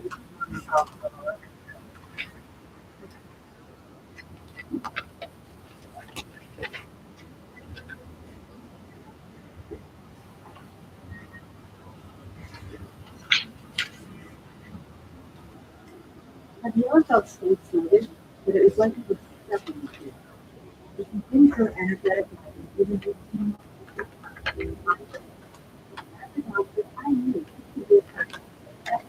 So I followed the same advice I did with Casey. Started to make fiber every day.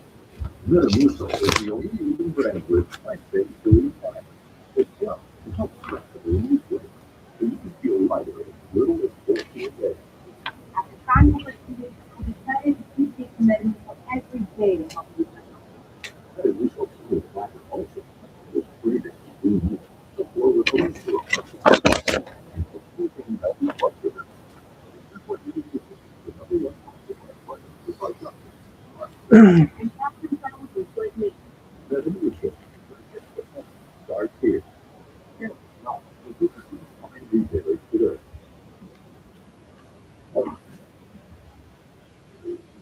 You know what they have here? Yeah, not at all. What they have here is pre-revolution Russian imperial jewelry. I think Fabergé was one of the most famous jewelry designers in the world. He was the jeweler to the Russian court. This is the kind of stuff that the royalty wears. It's absolutely beautiful. This is Fabergé. I'll give you $15,000 for the guy. You gotta be. Punch out today's down. Coin. This coin is in really great shape. So this is a real piece of Spanish treasure from the 1700s. I want it. What the world does. What were you looking at? Let's get 2,000. Absolutely genuine. It's like finding treasure. Absolutely.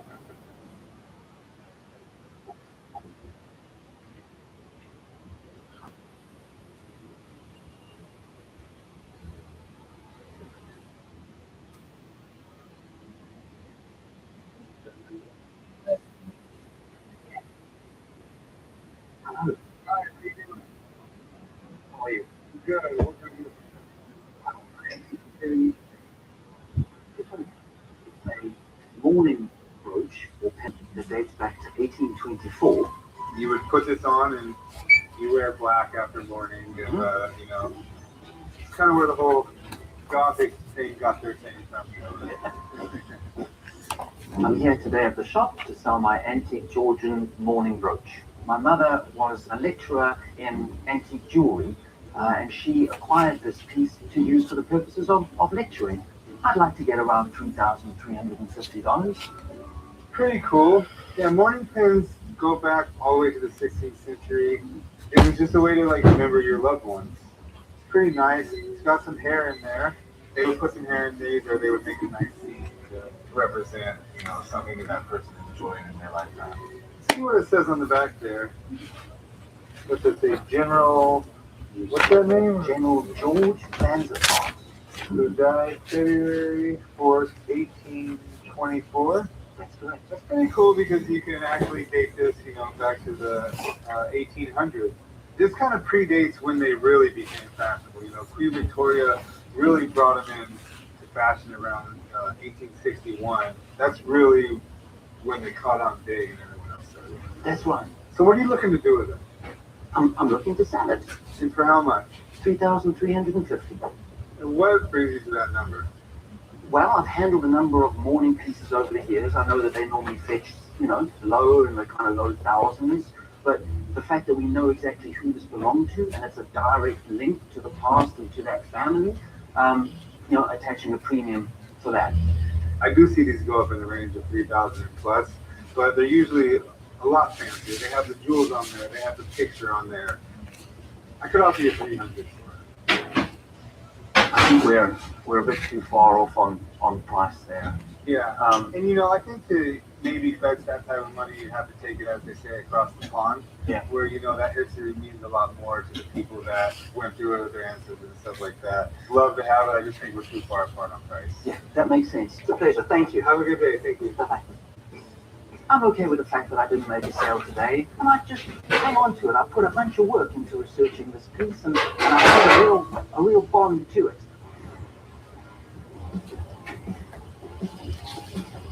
I got a guy in here with what he's hoping is an authentic Peanuts illustration by Charles Schultz. I don't know if the thing is real, so I called up Chad.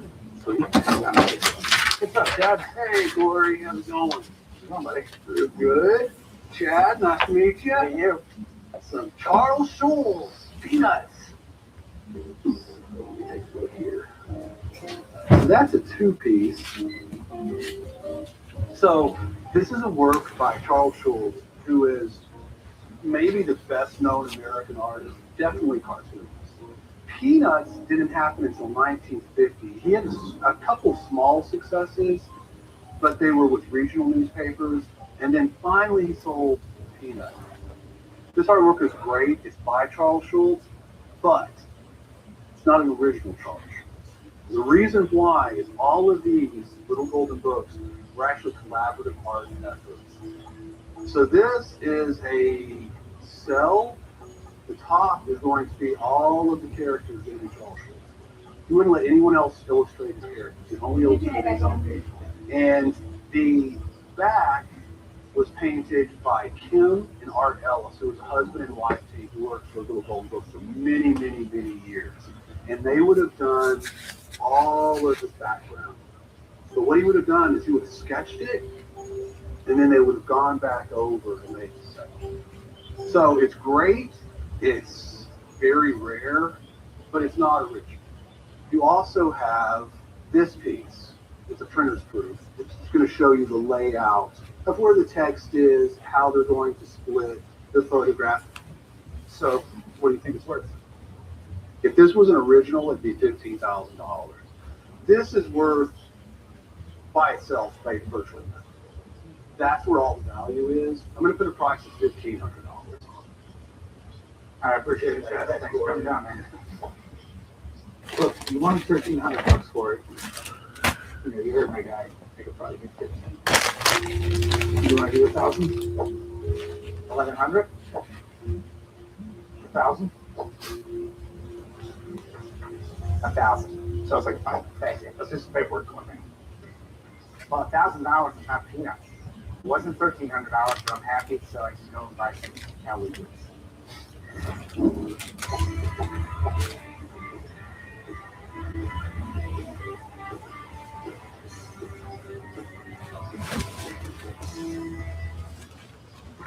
These are my teeth.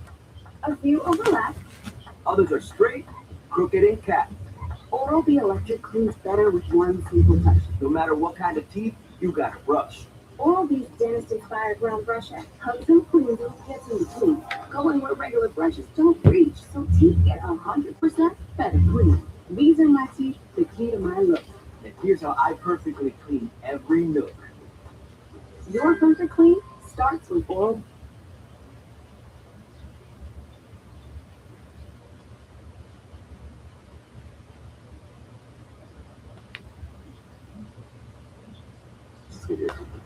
I am real drama, like a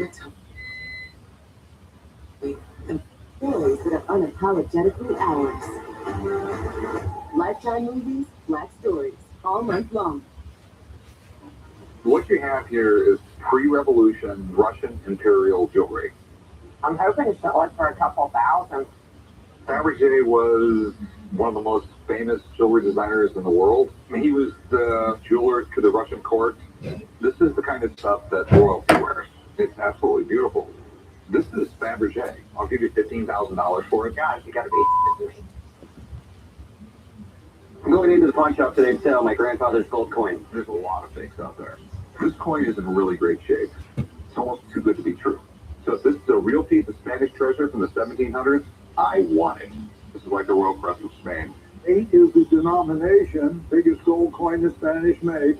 What were you looking to get out of it? Like to get 2,000, if I could. From everything I can see on this one, it's absolutely genuine. Okay. It's like finding treasure. Absolutely.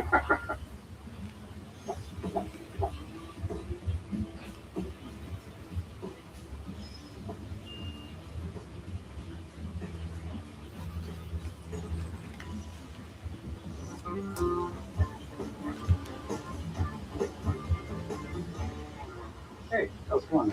I'm good. How you doing? Good.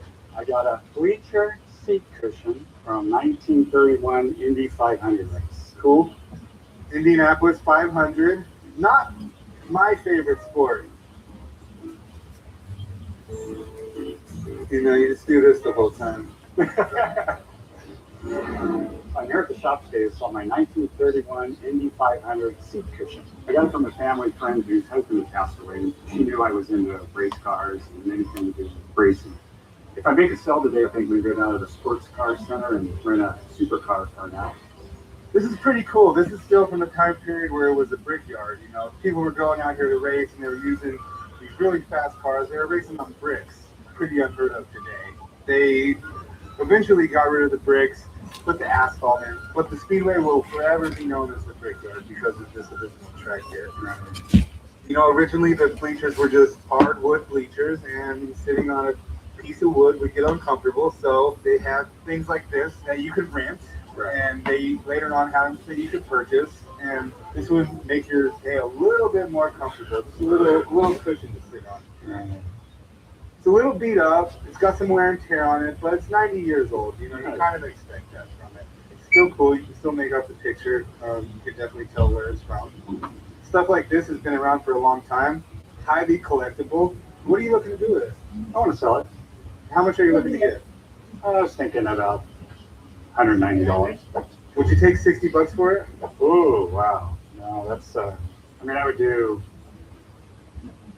140. So I think 140 is still going to be a little too much for me. This one is really old. It's from a great time period, but it's also falling apart, and it's only going to get worse and worse every single year. Would you take 90 for it? Okay, I'll do 90. All right, it's a deal. All right, thanks. Let's go write it up. Okay. I got half what I was looking for, but, you know, at least I can use that, buy some kind of part for my car, so it works out okay.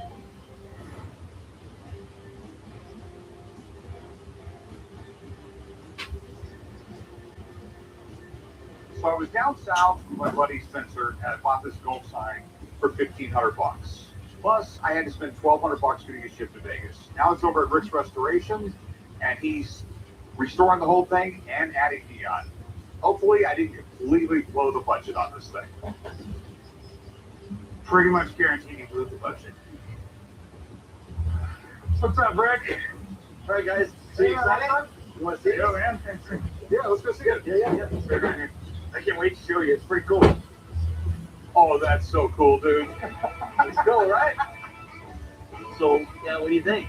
I think it's absolutely amazing because it just screams 1950s. I mean, they just don't make stuff like that anymore. They would never go to the trouble to cantilever it off the side like that. Yeah, they just don't do stuff like that anymore. So, remember how it was? Yeah, I remember. I'm just trying to figure out if this is the same thing or not. It don't look like it. Right? That's what I did on this side. This is not your original side. So I bought an old sign, and I cleaned it up as best as I could, and I cleared it. So now you've got two sides. That's an original on that side. Otherwise, all you do is see a big empty spot. Yeah. Then we're going to look at the other side. All right, well, let's look at the other side. So I'm looking at something that was a rusted piece of crap, right, and now it's like brand new. So check out that. Oh, that is absolutely amazing.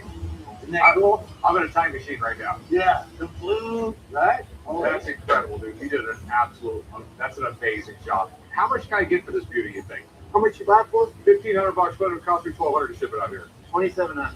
And then I told you 10, but I got 11 in it because I bought the other side. So that's $13,700.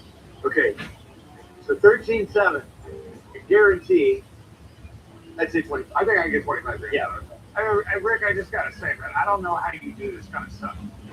I almost feel like you just replaced it with a brand new sign. No, thanks. You never ever disappoint me, man. I appreciate it so much. You got it, Thank you got it. All right, thanks, man.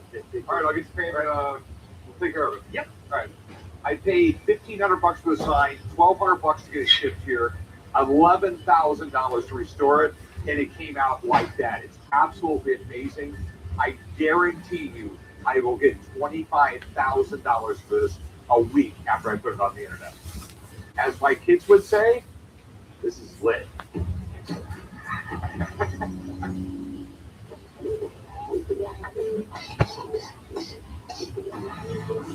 That is disgusting. On tonight's episode, that's a lot of plates. Chum and I head to LA to check out some printing history. You don't see them trade hands often because I think we found where they all are. Well, back at the shop, Corey has some questions about some rock memorabilia. You ever had those signatures verified? No, but I was right there when they signed them. And Chum takes me to a Hollywood prop house. I'll be back. Okay. That wasn't funny? It would have been funny if someone else said it.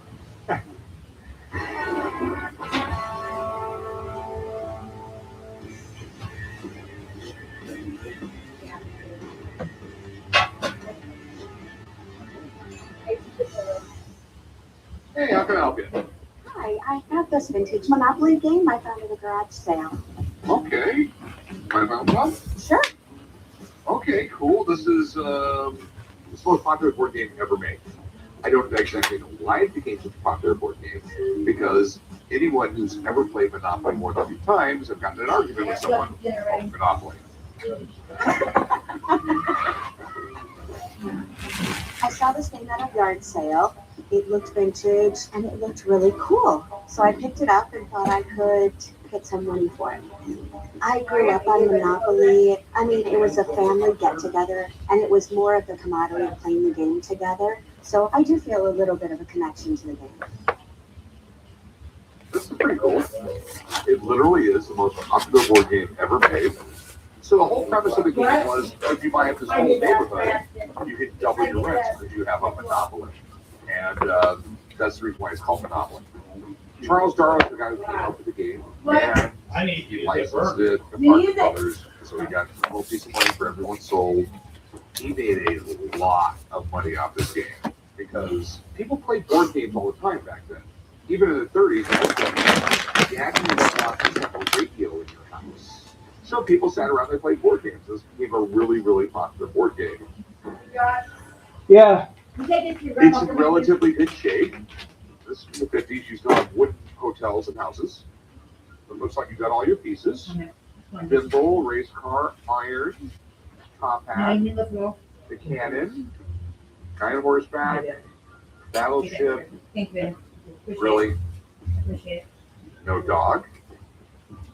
No dog. And you don't have the board? No, I don't have the board. Oh, gosh. I mean, I don't want to look at it anymore. Now, Hey, Grandma. how much did you want for this? $300? Dollars? Are we talking this kind of money? No. Okay. First year Monopoly games in great shape. Go for like $700-800. This is 1950s, and you're missing the board. So how much you pay for this at the yard sale? 15? You paid $15 for it? I'll tell you what I'm going to do. I'm going to be a really super nice guy. I'm going to get you your money back. I mean, because that's what it's worth. Okay. $15, we got a deal. I'll meet you right over there. Thank you. And I forgot to tell her that pass go is like $200, but that's a Monopoly money.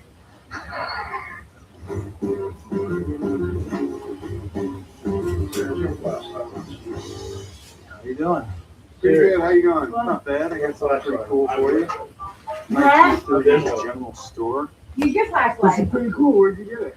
Actually, am. I No. was scrapyard. Go on. What are you fucking talking Yeah, about? I know. I thought you were talking to me. All the boxes still in it. Right, exactly. That's what's cool about it. Of course, it's not to scale because your gum pack would be about 4 feet long. I'm a metal sculptor, so I go to the scrapyard every day, and it's amazing if somebody to throw it away. So I just sculpt it My up. foil. I love anything vintage. What? With the foil that I The had stuff out. that's inside it What still. foil, Pretty Miranda? amazing. There was a Still foil in there. over here. If I make I the don't know. same I thing, probably threw it away when I cleaned up behind you. you'll have some fun. I was not done. You said you were. I was done with the stove. Tin toys have been around since the mid 1800s. And in about Just say you were cleaning up after me. developed You went and showed you technique where they fucking pop in actually there when you print did. onto Come the on, tin girl. to put it together. So that's Over huge. now. Beat me to it. You like You it? can kind of mass produce Come on, at a whole nother level. Can you imagine painting all this? Imagine painting 1,000 of these. Right, it'll take me forever. The condition is not pristine, but the part that needs to be in good condition is in good condition. You know, you can fully make out these pictures. You can fully read general grocery. You can see each individual tile, but the colors are really nice. They haven't faded too much. For the most part, it's still pleasing to the eye. So, how much are you looking to get for this? I was thinking like fair price 175. You know, when you're getting up into that price range, you want it to be kind of scratch and dent free. And this does have quite a few dents on it and quite a few little scratches and spots. Would you take 75 for it? Man. Do 125? And it's got all the little pieces in there stuff. Would you take 100? Yeah, I could do 100. All right, it's a deal. Awesome, thank you very much. I'll meet you at the counter and we'll write it up. All right. I'm pretty excited. I sold my tin toy today. I paid probably about 50 cents for it, so I think $100 is pretty good.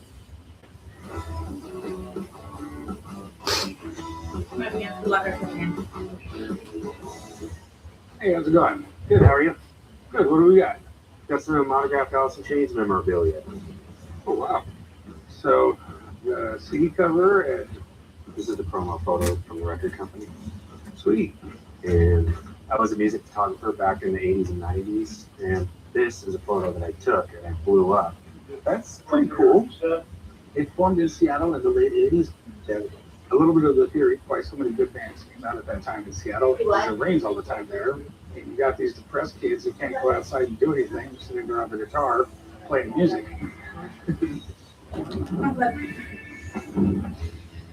I'm here to sell my signed Alice in Chains memorabilia. I was on a photo shoot shooting Alice in Chains, and when I saw it, and I got them to autograph the poster as well as the photo items and the cover, so I know that they're all real.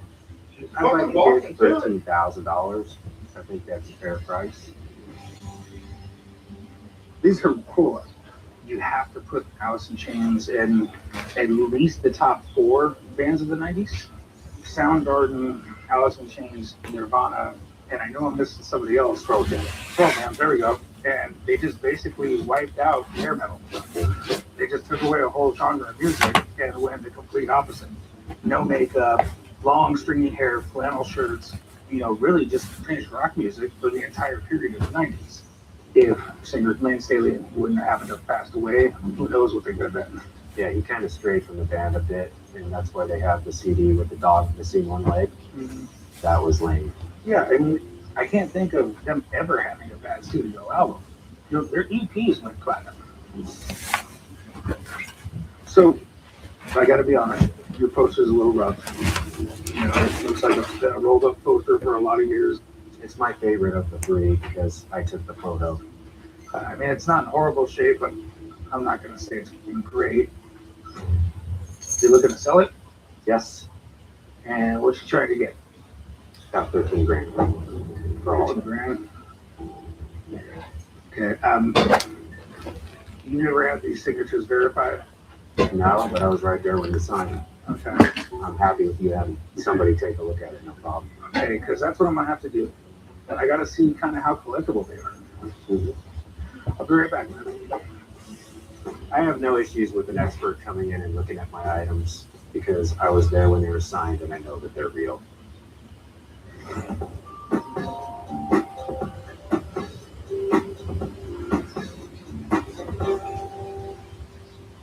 All right, we'll see you in a few days. Where are you guys going? Beach up around LA. You guys gonna be gone for a few days?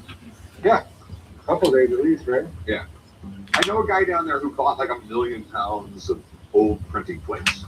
So we're gonna go down there and check them out. Is anybody gonna tell me about this, or We're telling you about it right now. you know I have like a schedule and stuff that I have to like plan for here? Plan around it. You don't see a problem with this? No, not at all. All right, see you in a couple days. Shotgun. You're the only other person in the car. Of course, a shotgun. At Burger King, celebrities don't inspire our menu. You do. And you said you like steakhouse flavors. The ultimate steakhouse Whopper is here. It's rich, it's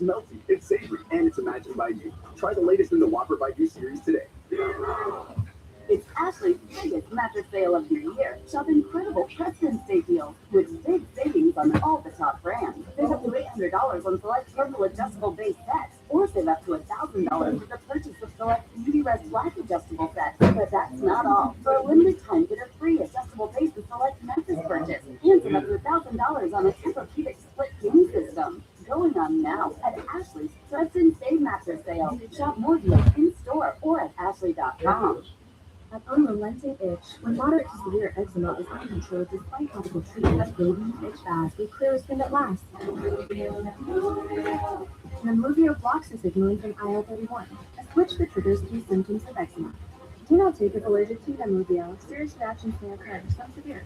Tell your doctor about any medicines you take if you experience hives or plan to receive a live vaccine. The most common side effects are headache, joint pain, hives, and muscle aches. Ask about Nemluvio today. Over a century ago, our founders made a promise to each other, to their families, that they'd always take care of their own. And that promise is still at the heart of everything we do. And how our members, those who serve, their spouses, kids, and then grandkids know we'll do what's right. Because at USAA, we take care of our own. You want to file free? Hey.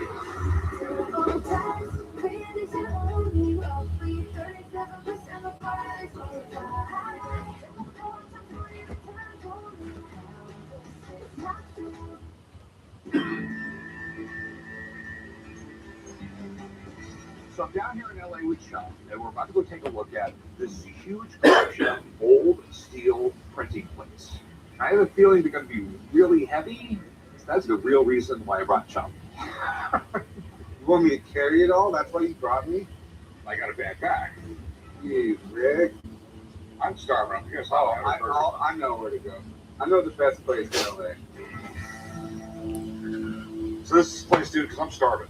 Yeah, this is it right here. All right. No. Have a seat right here. Okay. This place is good. I know exactly what to get for you, Rick. All right.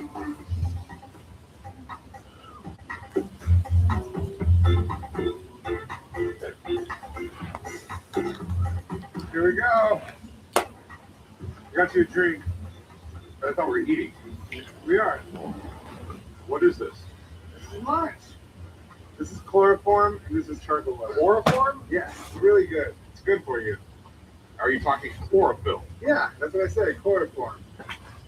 I thought we were going to go have like hamburgers or Listen, or something. You want to be slim and trim like your boy right here? Sometimes you got to supplement a meal for this kind of stuff to help clean your body out. It's good, I promise. Let's go. Let's do a shot. Drop it back like tequila.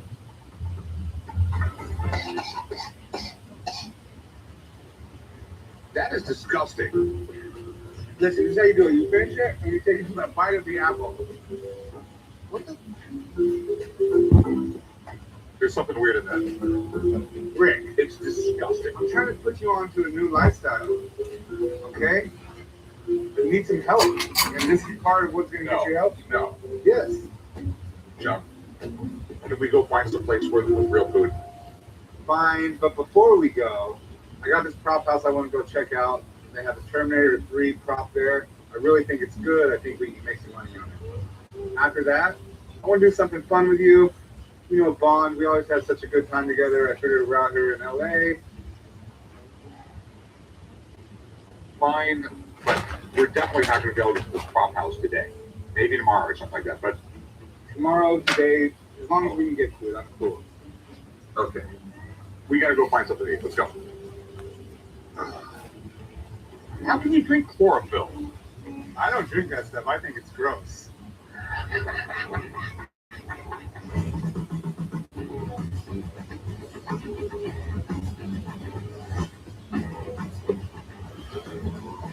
how's it going, Ben? All right, how you doing? Sorry we're late. I had to eat lunch twice. That's okay. Here it is. A lot of metal plates. Holy. So these are all the printing plates from the American Banknote Company. That is correct. The plates were used in printing stock certificates, currency, stamps, pretty much anything. Can I open one of these up? Yeah, go ahead and open I one. mean, have these been cataloged or anything? No, they've been here for several months. Jump. See, like they have this currency thing on the front of them. Let's go spend some money, boys. I have plates and rollers from the American Banknote Company. I've collected coins and currencies my whole life, as long as I can remember. And then the printing talked to me a lot, because my entire family has been in the printing business for 3 generations. So it was just interesting to me from a lot of different perspectives. This is pretty amazing. The American Banknote Company was founded in 1795 by Robert Scott, who was the original engraver for the United States Mint. They have engraved and printed stocks, bonds, currencies. Yeah, they were printing currency for tons of different countries. Just about every bond certificate in the United States was printed by them. They had the printing technology where it was really, really difficult to counterfeit their stuff, right? And they're just out of business now, and you just No, they're still in business. still in business today. Currencies are a lot different now. Stocks and bonds are traded digitally. So they just like sold off all their old metal plates. Yes, they did. And here you're looking at it. There's a ton of people this could appeal to. You have currency collectors that would buy it, bond collectors that would buy it. And if you have anything specific to like certain companies, they would be collectible. So it's all for sale, though, right? Absolutely. I can pick through it. It's not an all or nothing deal, right? I'd like to do the whole thing in one deal. But I'll tell you what, once you get in there and start picking some things, and if there's some things of interest, we can talk about that, open that door. Okay, cool. I'm going to call a buddy down here to help me too, if you don't mind. Don't mind at all. I'm going to start digging through this. You call Peter and then come back and help me. All right. Right around 7,000 years ago, governments started making money. And right after that, guys started counterfeiting money. It's a scam as old as time. Even today, it's estimated that there is $3 billion in counterfeit U.S. currency in circulation. So how have governments tried to stop this funny money from flooding the market? Sir Isaac Newton, yes, that's Sir Isaac Newton, was so hell-bent on stopping counterfeiting in Britain that he became master of the royal mint.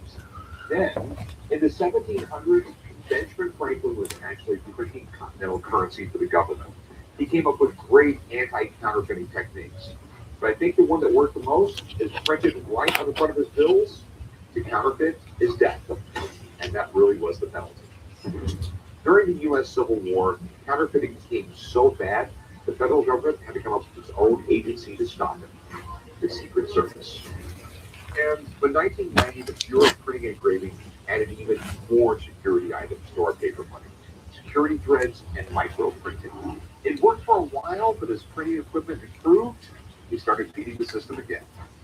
Today, North Korea counterfeits U.S. currency at such high quality, they've been nicknamed super dollars. And why does North Korea have such great technology on printing U.S. dollars? They work for the same company, bought the same printing presses as the government did. All I know is I got a couple of Andrew Jacksons in my pocket, and I know what real is fake.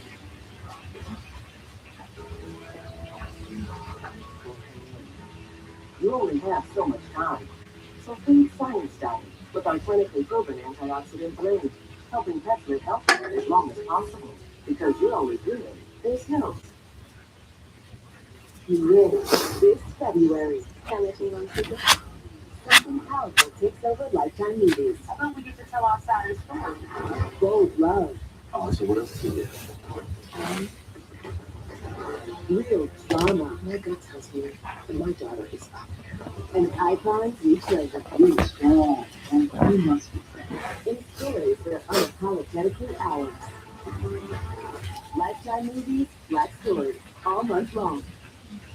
If the money should be 150 years old. If it's real, it's probably worth about $43 million. So is it real? 200% true, it's not real. Oh. You know what you have here? No, not at all.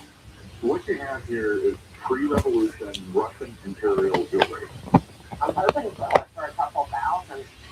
Fabergé was one of the most famous jewelry designers in the world. He was jeweler to the Russian court. This is the kind of stuff that royalty wears. It's absolutely beautiful. This is Fabergé. I'll give you $15,000 for it. You gotta be I'm going into the pawn shop today to sell my grandfather's gold coin. There's a lot of fake stuff there. This coin is in really great shape. It's almost too good to be true. So if this is a real piece of Spanish treasure from the 1700s, I want it. It's like the world first in Spain. 8 is the denomination, biggest gold coin the Spanish made. What were you going to get out of it? Let's figure 2,000, okay? From everything I can see on this one, it's absolutely genuine. Okay. It's like finding treasure. Absolutely. So I'm in LA with Chuck, and I'm on a warehouse full of printing plates. Some of them are well over 100 years old. This stuff is amazing. This is so much American history just sitting in plates all around me. Mexico? It's funny because the Mexico one was an oil. It's literally a complete treasure, and I don't even know what's here. Whoa, this is freaking cool. So I asked Peter, my currency expert, to come down and help me out. Peter will know which ones are important, he'll know what they're worth, and there has to be money to be made here. Hey, Rick, what are you doing there? I'm just getting completely fascinated. You have to check this stuff out. This is just unbelievable stuff. Look at this. I mean, look at some of this stuff. I mean, like Hershey's chocolates, Boeing airplanes, RCA, General Electric. Check it out. I didn't even know the nameplate this big. Be darned. Oh, there's a whole bunch over there. This is amazing. So the American Banknote Company actually started in 1858 with 7 smaller printing companies at the time. It was founded in 1795 as Wright, Danforth, and Fairman Printing Company. And right before the Civil War, when the country was in turmoil, they decided to get together and create the American Banknote Company. So we had like 7 printing companies merge? Correct. This is just remarkable. Looks like you guys already picked some cooler items. I mean, this is just like a couple boxes we went through. Right, wow.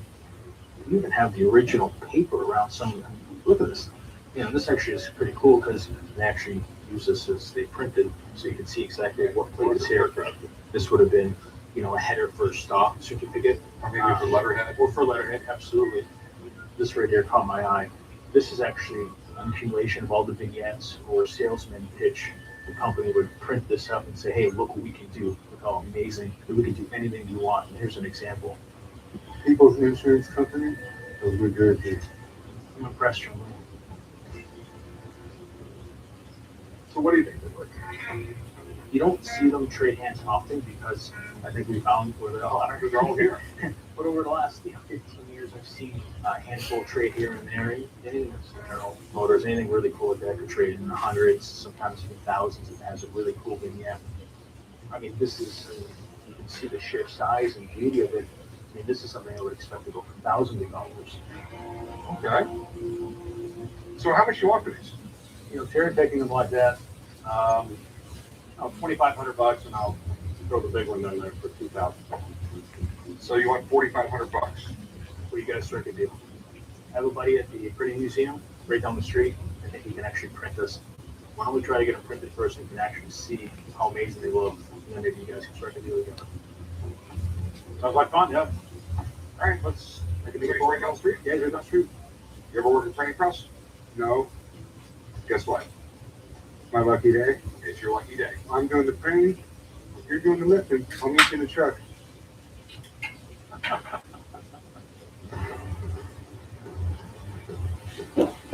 have a guy in the shop with 3 signed pieces from all the original band members of Alice in Chains. It's one of the few times here lately it's been something that got me really, really excited. But if I show him that, I'm pretty sure his price is going to go up. I just got to check and make sure the signatures are legit. And if Steve Craig says they are, I pretty much know I'm buying it. Hey, what's up, Steve? Hey, Corey, good to see you. Morning, good. How's it going? Good. Finally got something from my generation here. Yeah, very nice. This is actually something I used to listen to as a kid. You know, this band had a pretty short-lived term with their core group together. And, you know, if you look back at their history of the band, I mean, Lane Staley was really not with them much. I mean, they last toured with the core guys in, 93 range. They were still popular after that, but in 96, his girlfriend had passed away. So he kind of went home and just stayed indoors, and he died in 2002. And Mike Stark, he's passed away too. So that's kind of the other wild card of the band. So the rarity of their signatures is up there. I know your concerns, obviously. So I want to take a look at this stuff and kind of see what we're talking about. I'm going to start off here. So that looks like a black Sharpie, and it kind of looks like all the guys maybe shared them, I would assume. I'm pretty sure they did. You know, it was a long time ago. Sure. We're kind of seeing the same type of thing here. You're looking for the overlapping. I'm going to just pull this one over. And there we go. You can see it right under magnification. Nice little Sharpie on that. So no problems with that, Corey. Obviously, that's the big concern, is whether this stuff is printed or not. Okay. The one thing that I do look at is Lane Staley's autograph. With this band, the key is Lane Staley. That's the guy people look towards. Sloppy signature 1, 2. This one's actually a lot nicer. And it's almost the same thing here. Took his L right into his A. Didn't give you really, much. So live ink on these pieces, very nice. I love the autographs on them, Corey. This is some nice pieces. Oh, what do you think they're worth? So these pieces, you have 2 guys that are deceased on here. And I will say this about Lane Staley. After 96, really no one was able to get his autograph that frequently. And that's why this stuff is so valuable. So with that said, looking at this entire group here, I put the value of this right at about $8,000. Oh, I appreciate you. Yeah, good to see you, Corey. Thanks. Good luck. All right. I know what you're asking for. 13. It's a lot, man. I have. Would you take 6? How about 7? All right, man. I don't want to lose it. 7 is a deal. Give me over there. We were able to make a deal today. I'm walking out of here with $7,000, and I'm perfectly fine with that.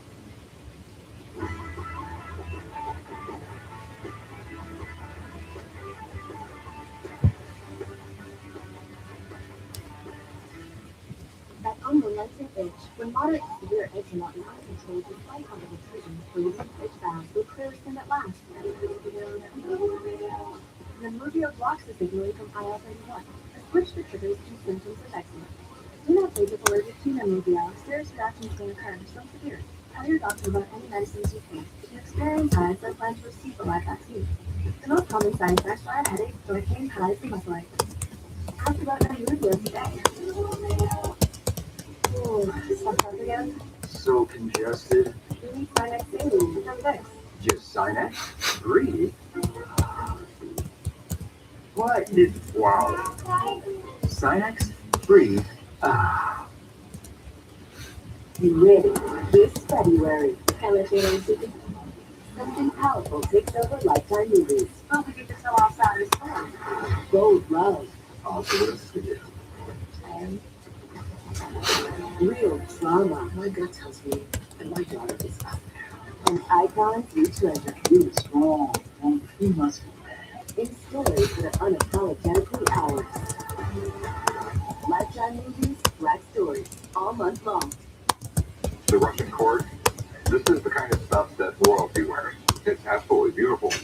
This is Fabergé. I'll give you $15,000 for it. God, you gotta be. I'm going into the pawn shop today to sell my grandfather's gold coin. There's a lot of fakes out there. This coin is in really great shape. It's almost too good to be true. So if this is a real piece of Spanish treasure from the 1700s, I want it. It's like the world press of Spain. 8 is the denomination. Biggest gold coin the Spanish make. What were you looking to get out of it? I'd like to get 2,000 if I could. From everything I can see on this one, it's absolutely genuine. It's like finding treasure. Absolutely.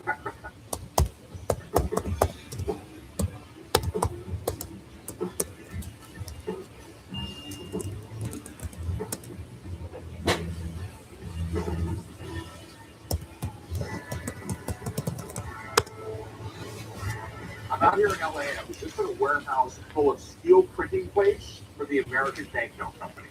But before I make an offer, I want to see them in action.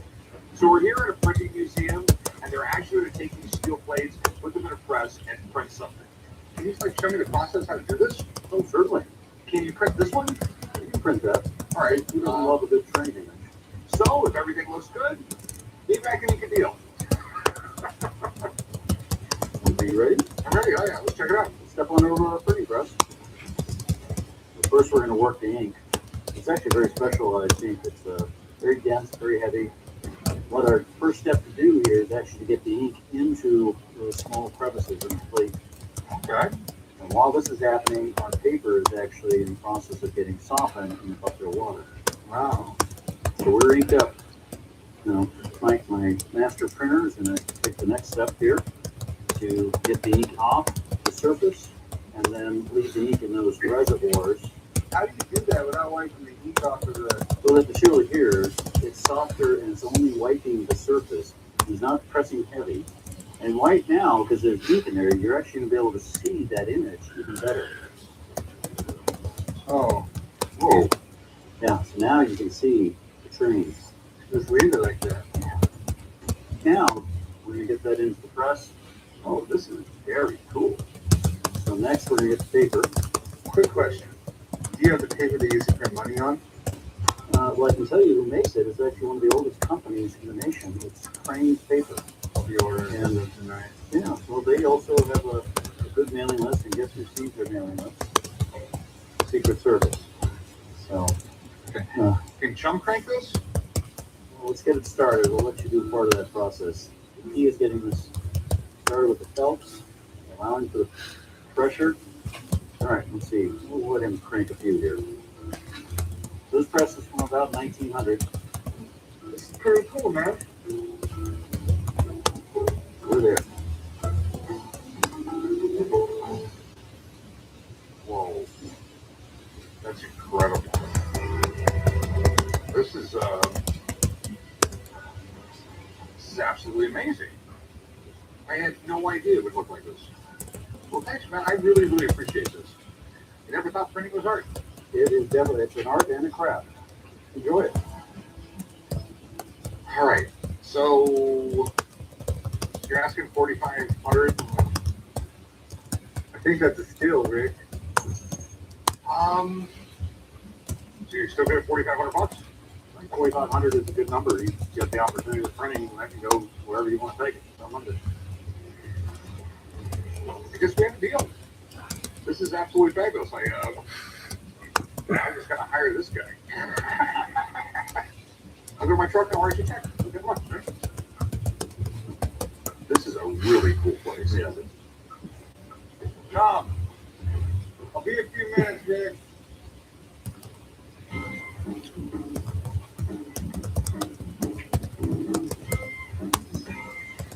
Hey, how's it going? Hi. I have an extremely rare recording of the Liberty Bell from 1944. All right. A lot of people don't know this, but the first time they used the Liberty Bell was the first public reading of the Declaration of Independence. You know, we call it a Declaration of Independence. In England, they call it a Declaration of War. I'm a bit of a collector and picker, and I was hired to clean up a hoarder's property that had all kinds of stuff on it. And it was the only thing of real value I found. I actually had it stored away for 4 years, and then one day I found online that someone else had one and was selling it for $50,000. So I thought maybe I could get a decent buck for it. This is interesting. The Liberty Bell was actually built by the British, and it was basically to signify town events. It was delivered in 1752, and it was rang once, and it got a crack. It was recast twice before it was hung in the State House steeple in 1753. During the Revolutionary War, we took the bell and hid it because we were afraid the British were going to take it back and melt it down and make cannons. So it's been moved around a lot, which didn't help the crack much. Now they actually hit it with a rubber mallet instead of using it as a giant bell. I see. Do you mind if I take a look at it? Not at all. Please do. Okay. RCA Victor. And Liberty Bell recorded at Independence Hall, Philadelphia, August 23rd, 1944. This recording was actually meant to be broadcast if and when we defeated the Nazis again in World War II. It's been rang throughout history to signify huge events. They did it on the bicentennial. It's part of America. You know, it's up there with the Constitution, right? So what are you going to do with it, man? Well, I was thinking about selling it, actually. Any idea what you're looking to get out of it? I have 10,000 on it just because I just picked that out of thin air. So you have no real reason to be asking 10,000 for it. You're just kind of taking a guess there? I just took a guess. Okay. Do you mind if I go make a phone call real quick and kind of check a little bit more into this? Not at all. I'd like to know more about it myself. All right, I'll be right back. Okay. I'm totally fine with him making a phone call to get more information about it. I'd like to have him help me find out the value of what it's worth. Want to go to Burger King? It's only much to feel like royalty, and right now it costs even less. There are other kids meals, but only this one crowns you both. The Burger King Kids Meal, $3.99 for a limited time. With the family at the time, you'll get deals on breakfast. So when the family shows up, you can show out. Enjoy a $3 sausage McMuffin with egg or egg McMuffin and pair it with $1.49 any size Coke.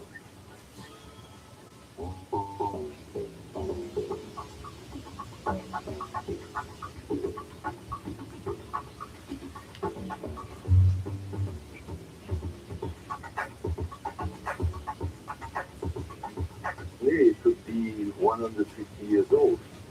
If it's real, it's probably worth in the neighborhood of $2 to $3 million. So is it real? 200% sure, not real. Oh. Do you know what you have here? No, not at all. What you have here is pre-revolution Russian imperial jewelry. I'm hoping to sell it for a couple thousand. Fabergé was one of the most famous jewelry designers in the world. He was the jeweler to the Russian court. This is the kind of stuff that royalty wears. It's absolutely beautiful. This is Fabergé. I'll give you $15,000 for it. God, you gotta be. I'm going into the pawn shop today to sell my grandfather's gold coin. There's a lot of fakes out there. This coin is in really great shape. It's almost too good to be true. So if this is a real piece of Spanish treasure from the 1700s, I want it. This is like the Royal Crest of Spain. 8 is the denomination, biggest gold coin the Spanish made. What were you looking to get out of it? I'd like to get 2,000 if I could. From everything I can see on this one, it's absolutely genuine. Okay. It's like finding treasure. Absolutely.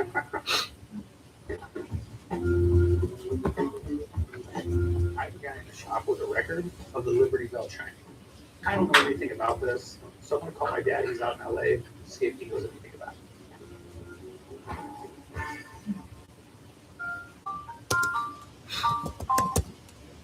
Hey. Hey, what's up? Just sitting here working. What are you doing? You're not working. You're on vacation. I'm actually working, trying to make money for the shop. Okay. Real quick, guy's got an RCA record of the Liberty Bell being ran. Think it's worth anything? No, because I'm sure there's online recordings and there's no buy a record of what people are making. Let's go, interesting, but this, I don't see anybody buying that. All right, I didn't either. All right, have fun on your vacation. I'll talk to you later.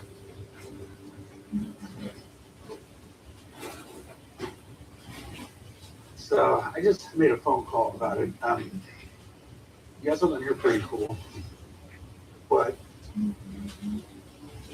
I don't really see it having much value. I mean, it's cool, it's a nice thing to have, but you could literally jump on the internet and see and hear the same exact thing. I believe it's a very rare historical document. Okay, it's a record. Doesn't mean I'm not wrong. More than welcome to try to sell it to somebody else. It's just not going to be me. All right. Okay. Thank you so much. I appreciate your time. Thank you. Unfortunately, I was not able to come to a deal today, but I still believe that it's valuable. So I'm going to try another avenue and try to sell this thing. So I'm taking Rick to this really cool prop house that I've been to before in LA. I have a lead on a prop from the movie Terminator 3 that I really think he's going to like. I'm excited to see what he thinks. Whoa. This is crazy. Pretty cool, huh? Yeah. Harvey, you here? Hey, welcome. Hi. This is my employee, Rick. All right. Come to see my Terminator. Yeah. Pretty cool. Yes. I remember this. This was in Skynet where they're going to build robot armies, and these were all in the background. Does this turn into liquid? No, these are T800s. T1000s are liquid. You got any T1000s? No, we haven't come up with the technology yet. Shelby called me up and said he wants to come down again. He was here once before, and they wanted to bring his boss to play Terminator 3 Pops. These torsos were used in the beginning of the film when Schwarzenegger's walking through the Skynet manufacturing facility, and these are all being made. All right, super cool. This is from the factory of Skynet where they're making your robot soldiers, and it all eventually went bad. In 2029, that's what Skynet became aware, and then they figured, let's kill all the humans. Whoa. They're a little dated, not too bad. These look like they will hold up your truck in your car. That's probably what they used, right? Yeah, they used all kinds of parts wherever they could dig up parts to make these things, Yeah, it's got Robot guts. It's like rubber. It's not real guts. What do you think robot guts are? They're robots, right? They're full of rubber and metal. All right. I think it's super cool. For a movie prop to be worth something, it has to sort of stand out in the movie. And these are props that even if you're not a huge fan of the movie, you'll sort of recognize this from Terminator. Yeah. So, are you looking to sell them, or? Yes, they're all for sale. Well, how much do you want for them? I'm looking at $5,500 a piece. All right. Let me give someone a call if you don't mind. Okay. I'm definitely intrigued. They're definitely different. Definitely didn't. I gotta bring this down here, and I think she'll know about these. Hey. All right, I'll be back. Okay. That wasn't funny? It would have been funny if someone else said it.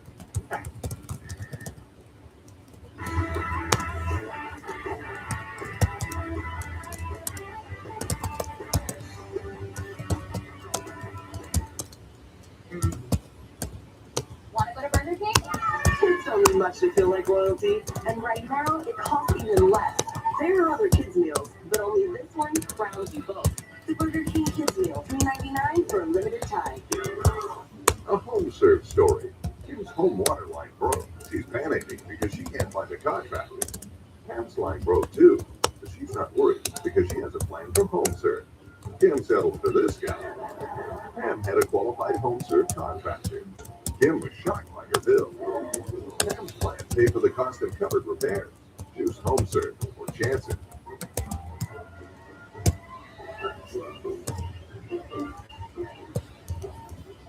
At Sundays for Dogs, we start with all natural, human-grade ingredients. Then we air-dry the food into shelf-stable pieces. Dog's food can be healthy and simple. Get 50% off your first order at sundaysfordogs.com. Do you know what you have here? No, not at all. What you have here is pre-revolution Russian imperial jewelry. I'm hoping to sell it for a couple thousand. Fabergé was one of the most famous jewelry designers in the world. He was the jeweler to the Russian court.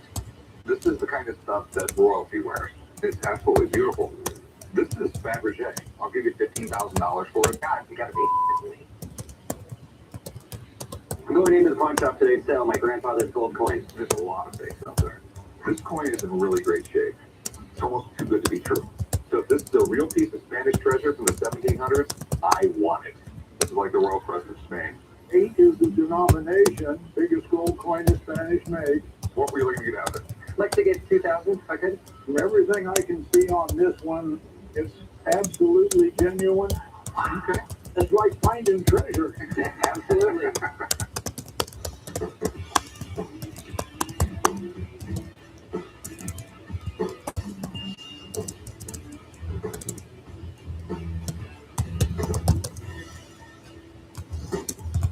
So me and Chum are at a prop house in LA, and we're looking at torsos from the movie Terminator 3. When dealing with Terminator, you never know what to expect, but this is like super cool. So I've called in Hope, who is the actual prop master from the movie. She's gonna give me her opinion, and we'll see if we can make a deal. If we can't make a deal, It's hasta la vista, baby. Hey, Harvey, nice to see you. How's your dad? He's great. Thank you for asking. So you guys know each other? Yeah. Okay, cool. So you know about this, right?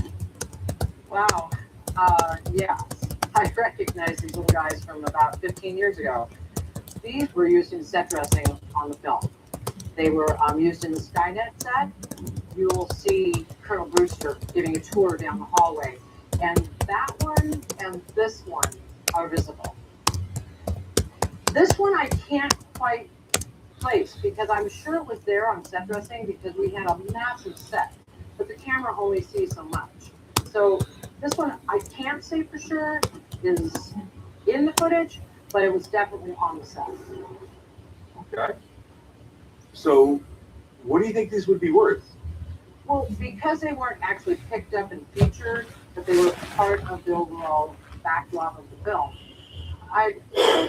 probably 3,500 a piece, 4,000 maybe. Okay, thanks. You're welcome, Rick. I really appreciate it. Thanks for having me out. All right, so I'm interested in it. Okay.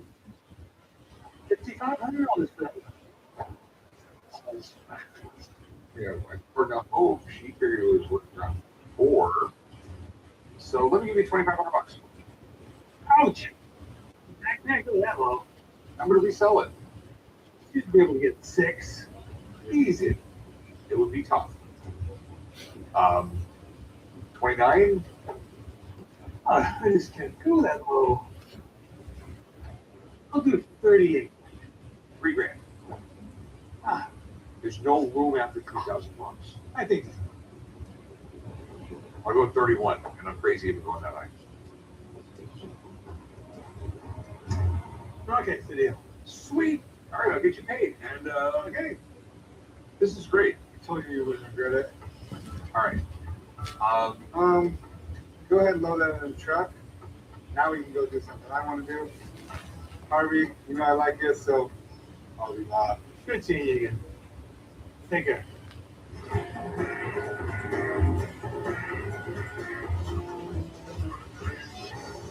Hey, how's it going? All right. What do we got here? It's a antique snake bite. All right, that's cool. If you were bit by a snake, it'd be a pretty good thing to have. It's better than like the old movies where they're sucking it out of somebody's leg with their mouth. Yeah. I've had this for about 20 years. In the 4th grade, I was helping a friend clear out his older brother's room, and I thought it was cool, so I asked if I could have it. It just sits in my office right now, so I figured I would sell it. What you have here is real interesting, man. It's pretty old. It's from probably the 50s. Pretty self-explanatory. I mean, what you would do is, this is your tourniquet. Right through your arm. Wrap this around your arm. Your heart. This would be the way you put this on there and stuck it up the foot. The common misconception about people thought that they had that would be completely totally impossible for every single kind of stick or foot that perhaps a completely different type of thing. This is all just basically designed to get you to off as fast as you possibly. If you good condition, obviously it's bigger than used. I'm not. We're touching something. We're gonna snake in a minute. So what are you looking to do with it, man? I'm just looking to sell it. Any idea what you want for it? I don't know, like 30 bucks. Here's the deal, man. Honestly, I don't have everything somebody coming to collect snake kits. But people do like weird stuff like this. I'm gonna put a $40 sticker on it and put it on my shelf, and somebody's gonna come by and offer me 30. So I can go 20 bucks. 20? I'll take 24. Take 24? Yeah. All right, appreciate it, man. Well, Some paperwork. All right. I'm gonna slither my way out of here with my $20. That work was good. It was really productive. Sean actually helped me out a lot. Now he wants to take a little boat cruise. So how do you drive this thing? I'll drive, don't you worry. I'm the captain today. Have you driven one of these before?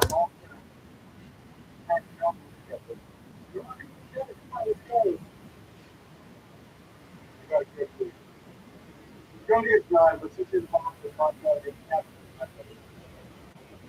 Okay. Let's do it here.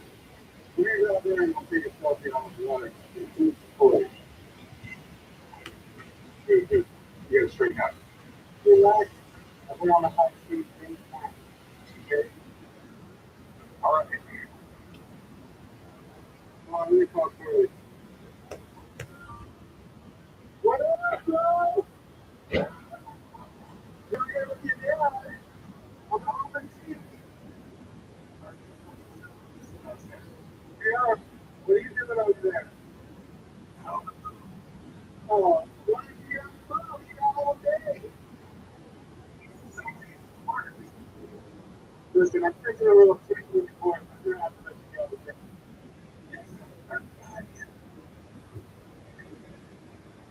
Almost there. Really? And next time, go the right way. What? Where did you figure it out? I have no idea. Where did we start it? I thought you had to do your way around here. What was basically? Oh, are we going to stay down there yet? I hate you. Super highly thick. Well, I don't think it is the fake. Like a nice episode. Why still read about them making proper FWC? Marlon Brando makes an appearance. The looks of it, this is an actual brand. How much money you get out of it? I'm going to pay $15,000 for it. Talking about this, it's the before you get fired up over for type rifle. Really thought it was here. Yeah.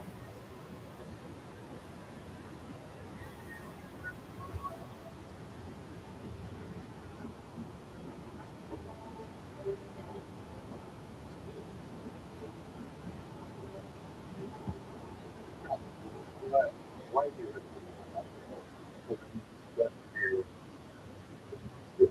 can't work pretty. It just was really hot. You want me to share this? I don't need to. So take the hood off.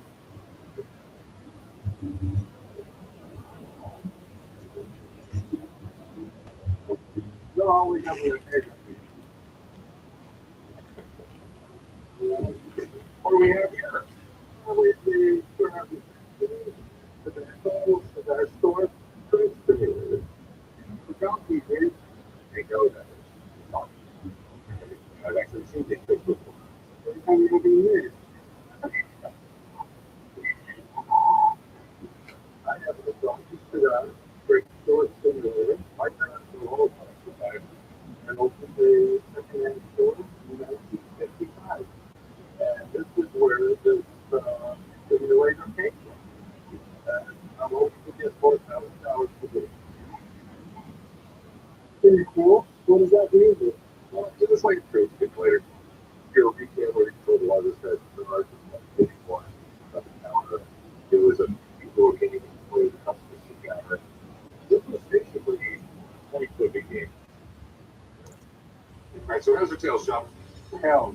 You see the little tail there? See its ears? Yeah.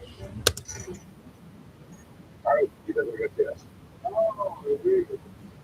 Yeah. You know, 50-50 Saudi stuff. They had a little cigar cutter right here, which is obviously was very small cigars. This stuff. It's cool. I remember the guy that was there in Canada. They're only just be sitting some cigars. So I'm talking this. And I was thinking about 4,000. Your price is pretty high, and these things are highly baked. Okay, well, I don't think it is a fake, because it did come from 1955. Let me have someone come in here and look at this thing. Give me a few minutes. Sure. Not going to be because of That's a good thing. yeah. Just get there.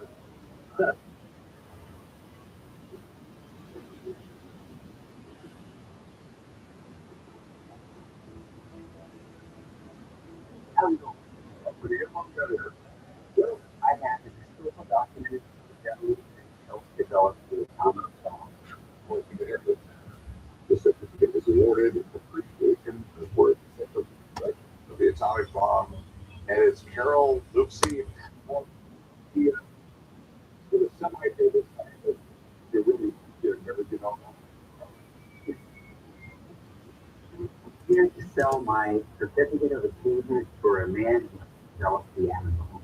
I acquired it at an auction. I've had it for 2 years, and I've decided to sell it. It's a rare item. And I took it $1,100. That is pretty cool. Lucy, he worked with magnetics and some amplification. Some really, really weird stuff. He was a really brilliant scientist. Most people don't realize how big the Manhattan Project was. The government knew that if the Germans developed a nuclear bomb, we would lose. Basically, World War II depended on who got the nuclear bomb first. Tens of thousands were working on this project, and they were working on it all around the country. It's a cool part of history. How much you want for it?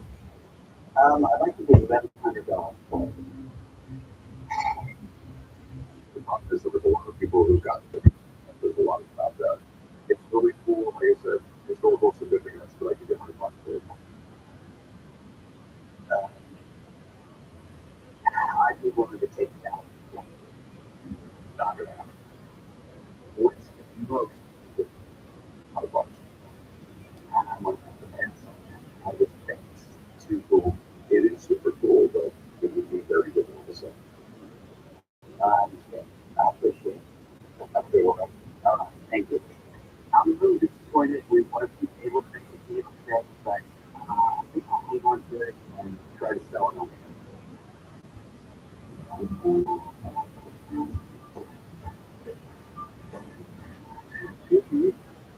We gonna do this for Robert Monday? Good. What do you have here? I have a shallow at the time. Did it actually work? It was also a spin, but I had to send them.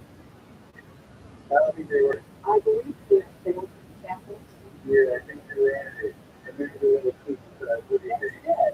You did that for people? The sales samples I brought in today are from the 1950s. I'm looking to get about $300 for the set of these. If I'm able to make the sale today, I think you can be worth a wonderful dinner. Where'd you get these? I used to have an antique store about 18 years ago. Customer told me.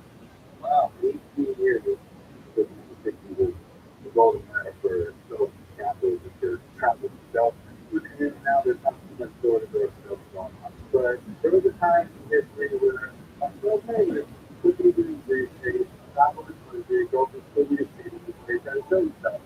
This would be like a miniature scale replica of what you were trying to sell. That's my performance.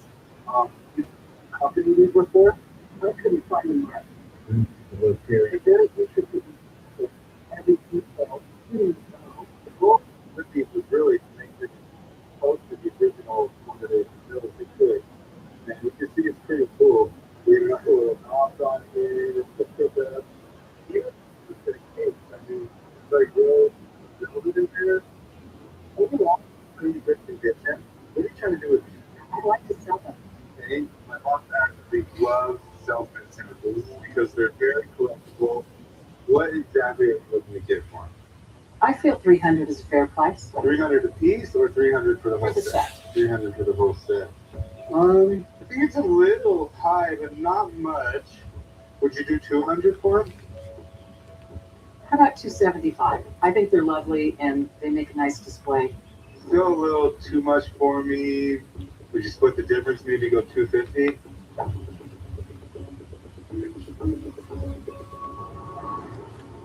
I think that's a fair price. All right, well, I think we got a deal. Thank you. These salesman samples are something that Rick's going to be really jealous about. That's why I'm going to buy them so that I can rub them in his face.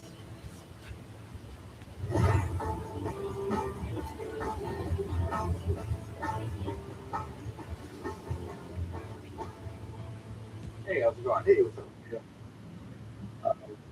What we got here? It's a Baker rifle. It's a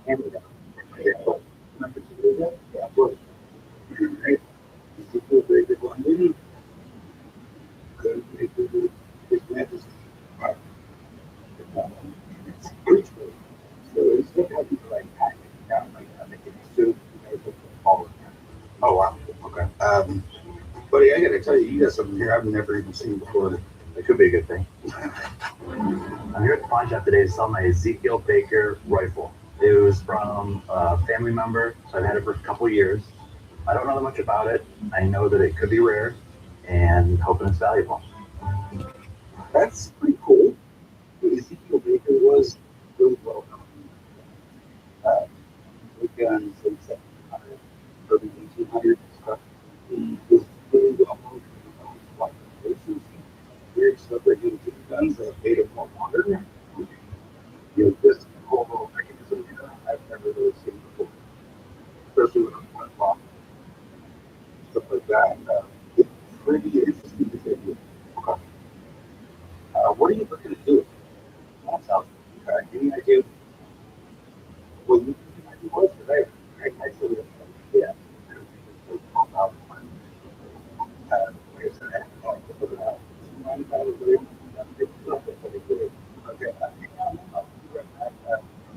Okay. Follow the book. I have no problem with that.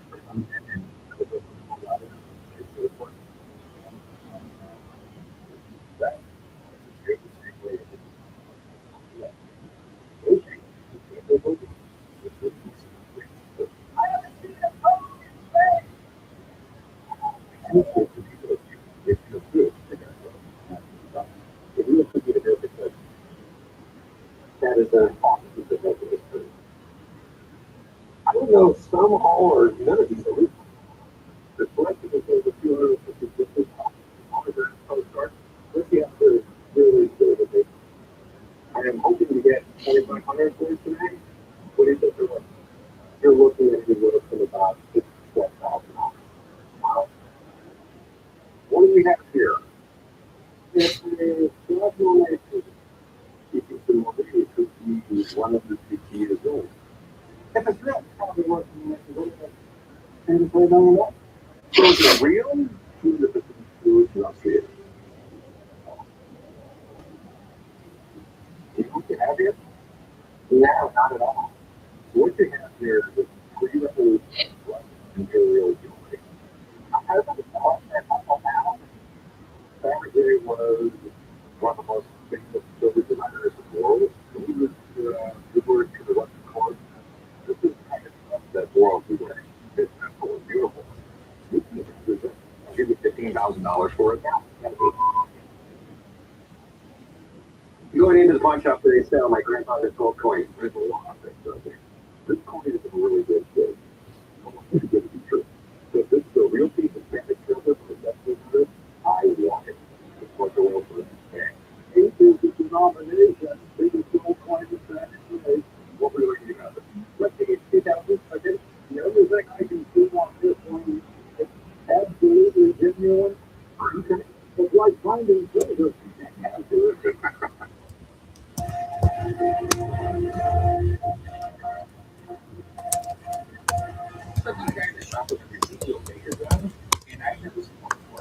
It looks really good, but I don't really know what to make of it, so I asked Alex to come down and take a look. Alex, what's up, buddy? Hey, Corey, how you doing, man? I'm good. Good to see you. I'm Alex. Jason, how you doing? Nice to meet you. Ezekiel Baker, nothing I've ever seen before. Can I pick it up? Absolutely. And that's about all I know. This is awesome. That's a good sign, right? I hope so. Oh, yeah. This is crazy. Well, this is a one-of-a-kind piece. Oh, wow. And that's why I called you.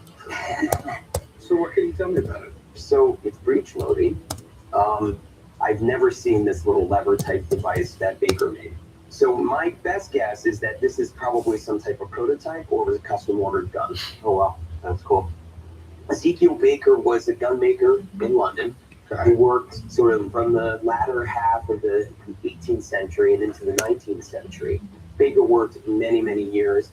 And in fact, his Baker rifle was also developed by other gunsmiths. So Baker rifles are highly collectible. Okay, explain to me how it works exactly. So you open up the lever, and there's a cavity here. You put in a ball, you push the lever down. Probably in here there is a little chamber that's slightly bigger than the barrel. So the ball will roll forward, but it won't roll out. Once the ball is clear of the door, you open it back up, put your powder in, push it down. So now you have powder, ball, and it's ready to go, and then you prime it. Okay. So once you prime it, you pull it back, and then you would fire it. And you do the same process again. So not only would this be more accurate, but it would be faster to load. That's pretty cool. I have a slight concern about this lever. See, it's really pretty loose. So firing it would be a good idea, only because if this lever doesn't really work, then you have a cool gun and it's a prototype, but it's not really practical. So what's it worth if it fires? What's it worth if it doesn't? I think if it's non-functional, I think it's in the sort of 15,000 range. I think if it functions and this thing can actually shoot and perform as it should and be reloadable, I would be very comfortable saying it's $25,000.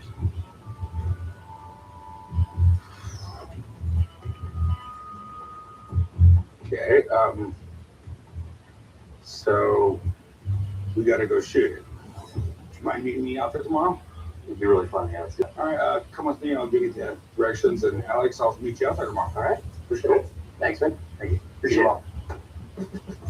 So I'm really excited to go to the gun range. If this thing fires, it's worth 25 grand.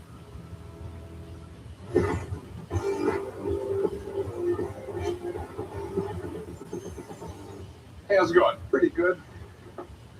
What do we got here? Well, my wife told me to come down and make you an offer you couldn't refuse. This is Marlon Brando's personally owned 1950s biker leather coat. This was not a movie-worn jacket. No, this is personally owned. God, I so wish it was a jacket he wore on the waterfront or Wild Ones. or The Godfather. Yeah. One day I'm gonna ask you a favor. I've come to the pawn shop to sell my 1950s motorcycle jacket that was owned by Marlon Brando. This jacket comes from the Joe Franklin memorabilia collection. I was auctioned off a couple of years back. I just couldn't refuse it. Pretty cool. All right. With Brando, Marlon Brando really was that amazing actor. I mean, he was basically the original actor doing like method acting. He was going to do a part. He tried to live it for a month before he actually started filming. I guess his like super breakout hit was probably A Streetcar Named Desire, because they cast him for that because he was in the play. And I think today most people know him as The Godfather, because you really couldn't have had anybody. I can't even imagine that movie with anyone else playing it. So where'd you get it? I bought it off a guy who bought it from an auction. So you don't have any pictures from the auction? I do not. The auction only has a picture of the coat, and all I had was just a letter of authenticity. Okay. So by my signature, I hereby certify that the aforementioned item of memorabilia is the original, authentic, and gifted personally to me, to my memorabilia collection, by the timeless personality, Marlon Brando. All right, sweet. And from the looks of it, this is actual wear, not like today where they purposely make something beat up. Stress. How much are you looking to get out of this? I'm looking to get $15,000 for it. Okay, 15 grand. I'll give you 8 grand. I know you need to make money yourself. I get that. 10 grand? That's knocking down 5,000 from my asking. I'll give you 8 grand. It's a fair price. You know, it sold just a couple of years ago for 11. I figured that's probably what I'll get out of it when I put it at auction. Come up a little bit more? 8,500.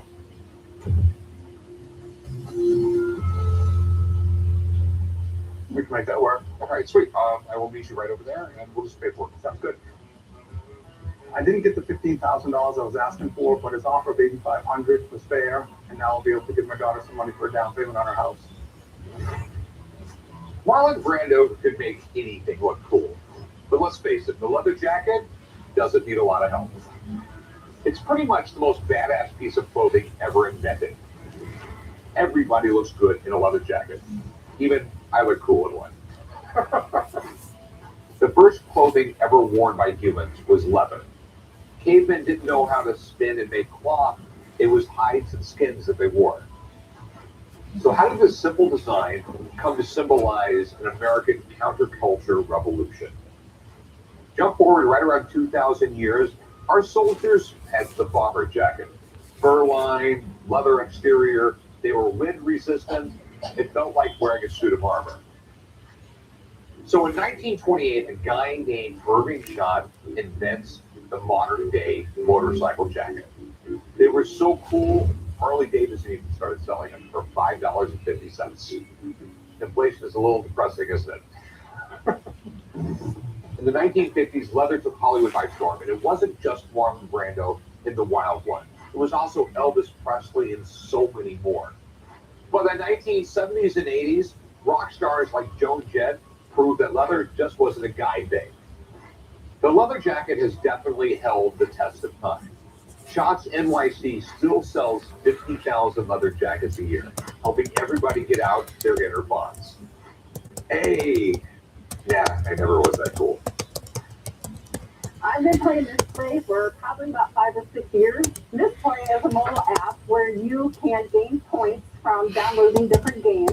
When I use my points on this play, I like to cash them in for Amazon gift cards. Sometimes I just have the money sent to my PayPal. When I saw the sweepstakes for $20,000, I really thought, well, that's a sweepstakes I can get behind. I think that I will go ahead and enter. And if I can win, anybody can win.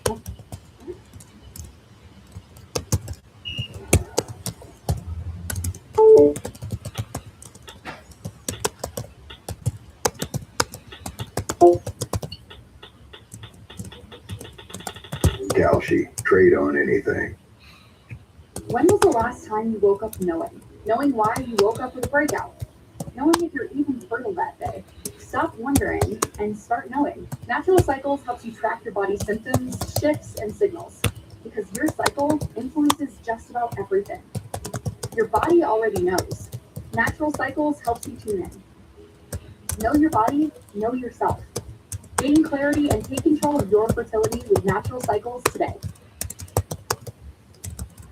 Wow, what is this place? The RealReal is the dating destination for authenticated luxury resale. They make it simple to sell what you have so you can shop what you really want.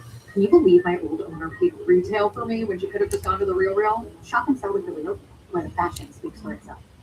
With McValue at McDonald's, you'll get deals on breakfast. So when the family shows up, you can show out. Enjoy a $3 sausage McMuffin with egg or egg McMuffin and pair it with $1.49 any size Coke.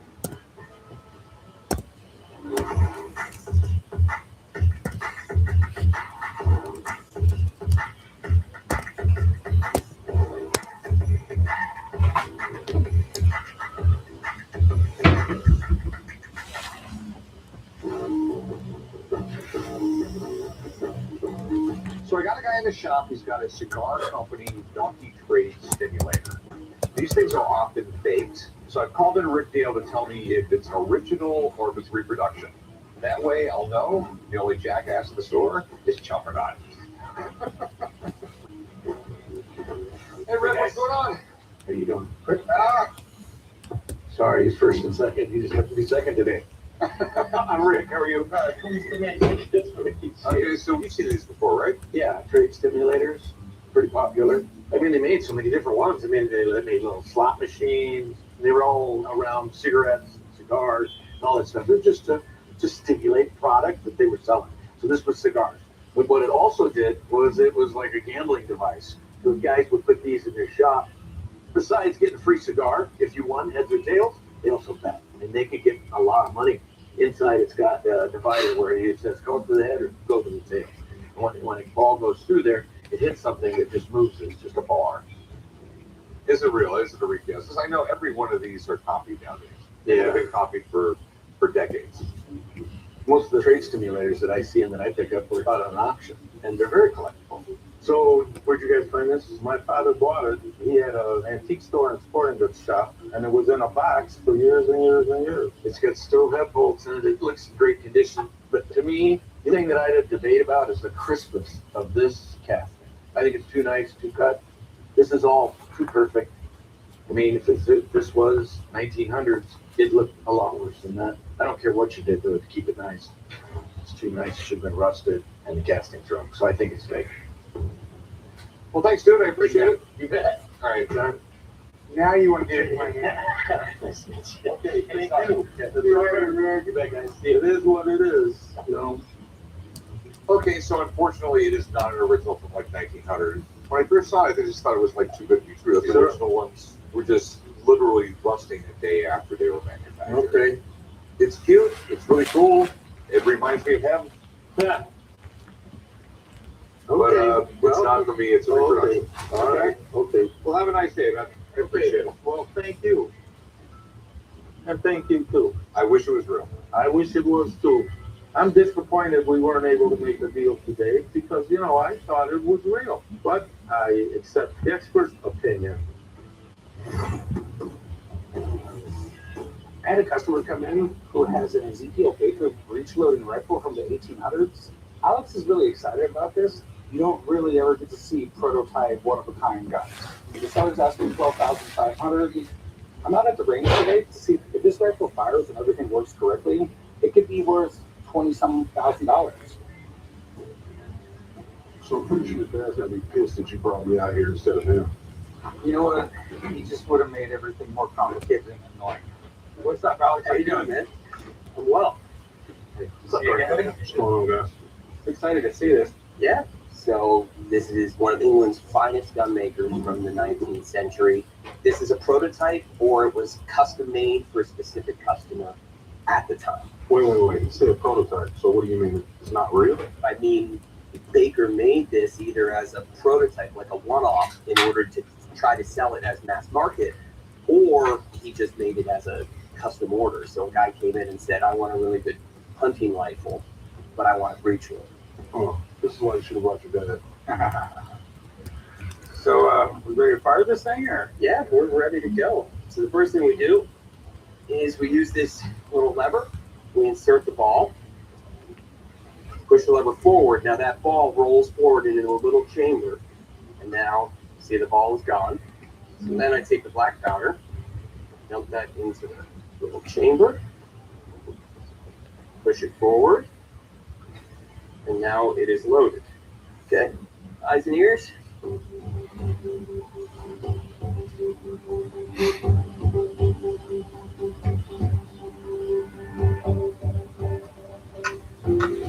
Here comes the bang. Woo! So at least it didn't blow up and it worked. No, it didn't blow up at all. That was cool. The lever stayed down. It actually went pretty well. So what are we thinking it's worth? I think based on the fact that it works as designed, you know, there's not another example out there. It's a prototype. It's super rare cord, and it's a really nice looking gun. I think you get 25,000 for it. Wow. Well.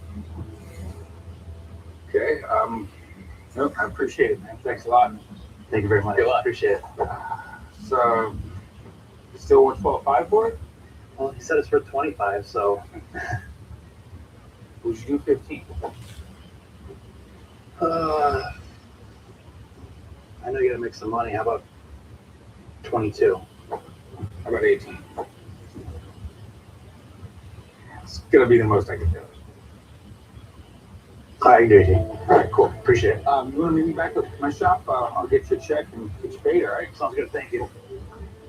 I was super happy I was able to make a deal today. It wasn't the 25 grand they said it was worth, but 18,000. Super happy. My wife's gonna be really happy.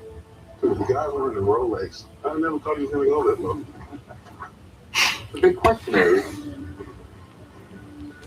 I have the Treaty of Amity, Commerce, and Navigation, otherwise known as Jay's Treaty. This is Thomas Jefferson's personal copy. Whoa. $75,000 is my asking price. It really could be an American treasure. That is an awesome piece of American history. I don't know if some, all, or none of these are real. The collection is over 250 vintage Hollywood autographed postcards. What you have here is really, really amazing. I am hoping to get 2,500 for it today. What do you think they're worth? You're looking at anywhere from about $8,000 to $12,000. Wow. What do we have here? It's a Claude Monet painting. If it's the Monet, it should be 150 years old. If it's real, it's probably worth in the neighborhood of $2 to $3 million. So is it real? 200% true, not real. Oh. Do you know what you have here? No, not at all. What you have here is pre-revolution Russian imperial jewelry. I'm hoping to sell it for a couple thousand. Fabergé was one of the most famous jewelry designers in the world. He was the jeweler to the Russian court. This is the kind of stuff that royalty wears. It's absolutely beautiful.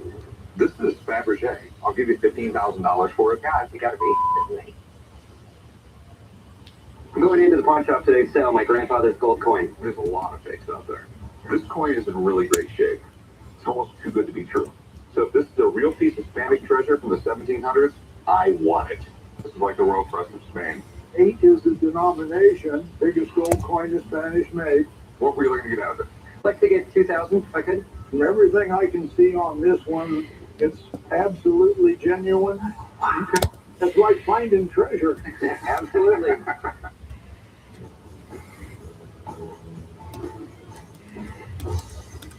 What do you have here?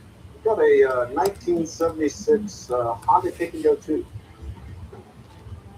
Fabulous. I'm here at the pawn shop today to sell my 1976 Honda Kick and Go 2 scooter. There is a little bit of sentimental value just because I love Honda cars. I've had it for almost a decade now, and so it means a lot to me, and it's been a valuable part of my collection. These are really cool. Honda came around in 1947. He had went into a warehouse and saw a bunch of extra little motors laying around. And he said, you know what, why don't I put this on a scooter? Turns out it was a great idea. Later, Honda became like the biggest motorcycle company in the world. 1974 comes along and they decide to get into the children's market. So they came up with a kick and go scooter, but an incident happened where a couple kids died on one, so they just recalled them, stopped making them, and sold all the ones that they had made off the market. How did this thing work? So effectively, you have this pedal back here, and originally it's in a sprung position like that, and you kick it, and it pulls a chain across the rear wheel, and that propels you forward. It has a spring that pulls it back, so you recoil and continue to kick to go faster and faster. It's pretty cool. Here it has the brake. Obviously, the pump isn't working on it. It looks like it's in pretty rough condition here.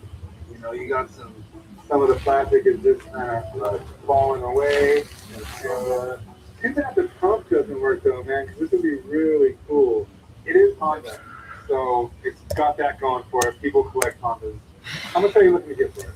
Due to the poor condition, it's $50. I think it's pretty fair. How about 30? Probably made in the middle of 40. 35 sounds like it's gonna be where I'm at. Yeah, I'll do 35. All right, that's a deal. Let's go write it up. So we were able to make a deal. It was $35, not quite the $50 that I was hoping for, but the scooter's officially out of the garage.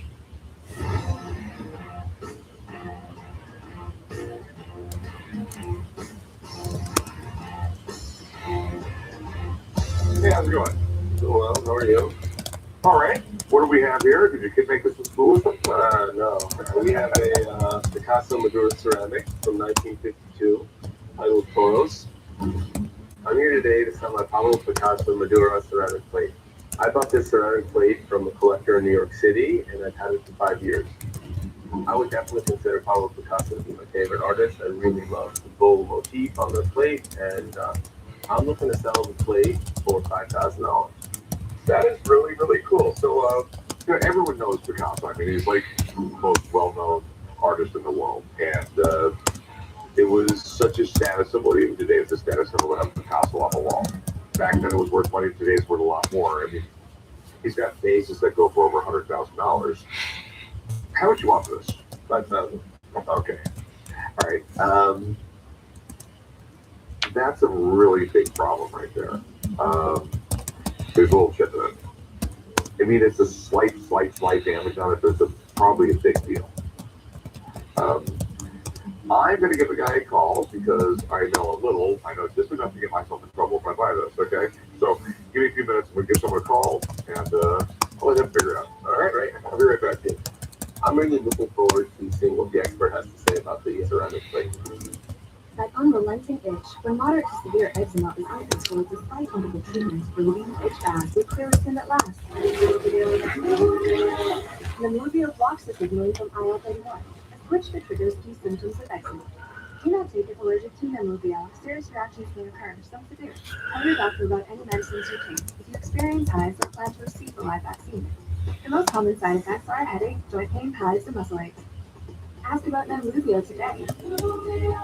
You're looking at anywhere from about $8,000 to $12,000. Wow. What do we have here? It's a Claude Monet painting. If it's a Monet, it should be 150 years old. If it's real, it's probably worth in the neighborhood of $2 to $3 million.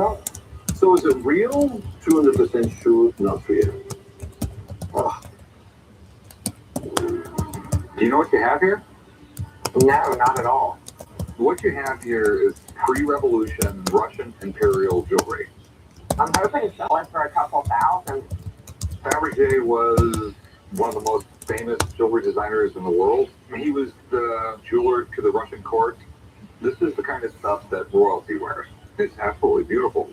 This is Fabergé. I'll give you $15,000 for it. Guys, you gotta be me. I'm going into the pawn shop today to sell my grandfather's gold coin. There's a lot of fakes out there. This coin is in really great shape. It's almost too good to be true.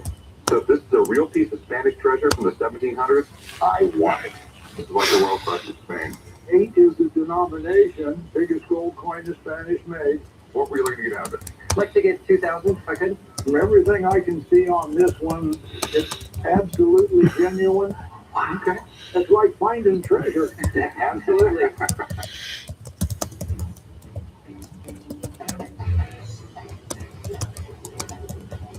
So I got a guy in the shop with a ceramic plate done by Picasso.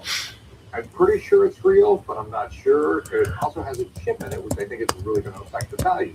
So I called up my buddy Chad. He's going to come down, he's going to look at it, and he's going to give us a price and help us figure this out. Hey, Rick. How's it going? Good to see you. Chad, that means you, Josh. All right, we have a Picasso plate. I guess sort of made by Picasso, because he just sort of made these things.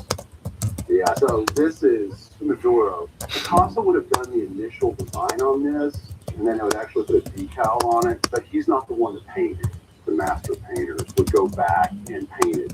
So Picasso, as you know, one of the greatest modern masters of all time, established styles that many, many, many artists now have kind of, they've grown off of it.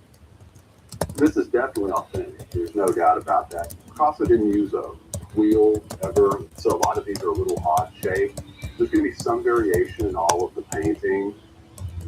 It's got, see, like that's a firing. That's from the firing. That's not from a striking chip. Okay, but on the front of it, it looks like there's a chip. That's probably a firing chip. If it was a chip on the edge, you got a bomb. For this, it's not a big problem. It's really almost to be expected in a lot of these. All right, so what do you think it's worth? This, I know exactly what it's worth. 10 years ago, that's worth $1,800. Now, this will consistently sell for about $4,500. 10 years from now, it's probably $10,000. So you're good to go. All right, thanks, man. Man. I'll see you again. Nice to meet you, man. Nice to meet you. Okay, so what we think worth? 5,000. Not gonna happen. I would give you like $2,000 for it. I don't think I can take less than 4. I'll make it plain and simple. I'll give you $2,500. I'm not gonna go anymore. It's hard. It sit around for a while. When I sell, I gotta pay a sales commission. I doubt if anyone else will give you that kind of money. I'm saying it too much. I'm saying it more than that. That's not my problem.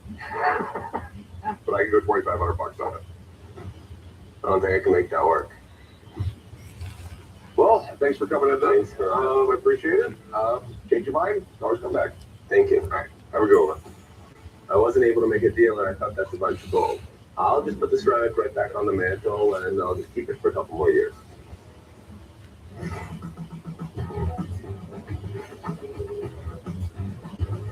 Hey, what's up, man? Hello.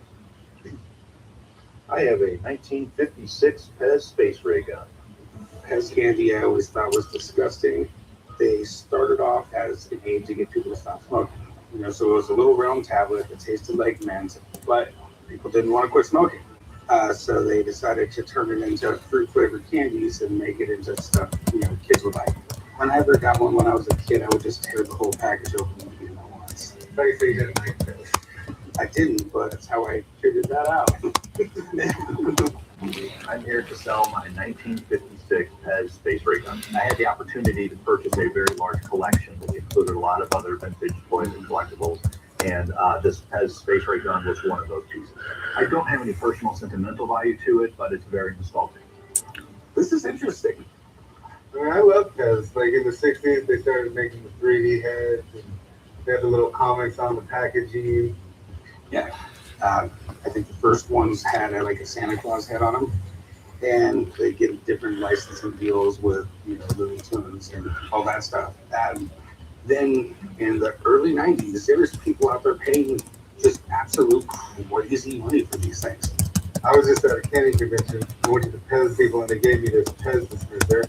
And I looked it up on the internet, and it was already going for $200. Yeah, I mean, the company's lasted forever, and they're doing something right. How would you use it? Well, so it has this little piece right here. The cartridge comes out.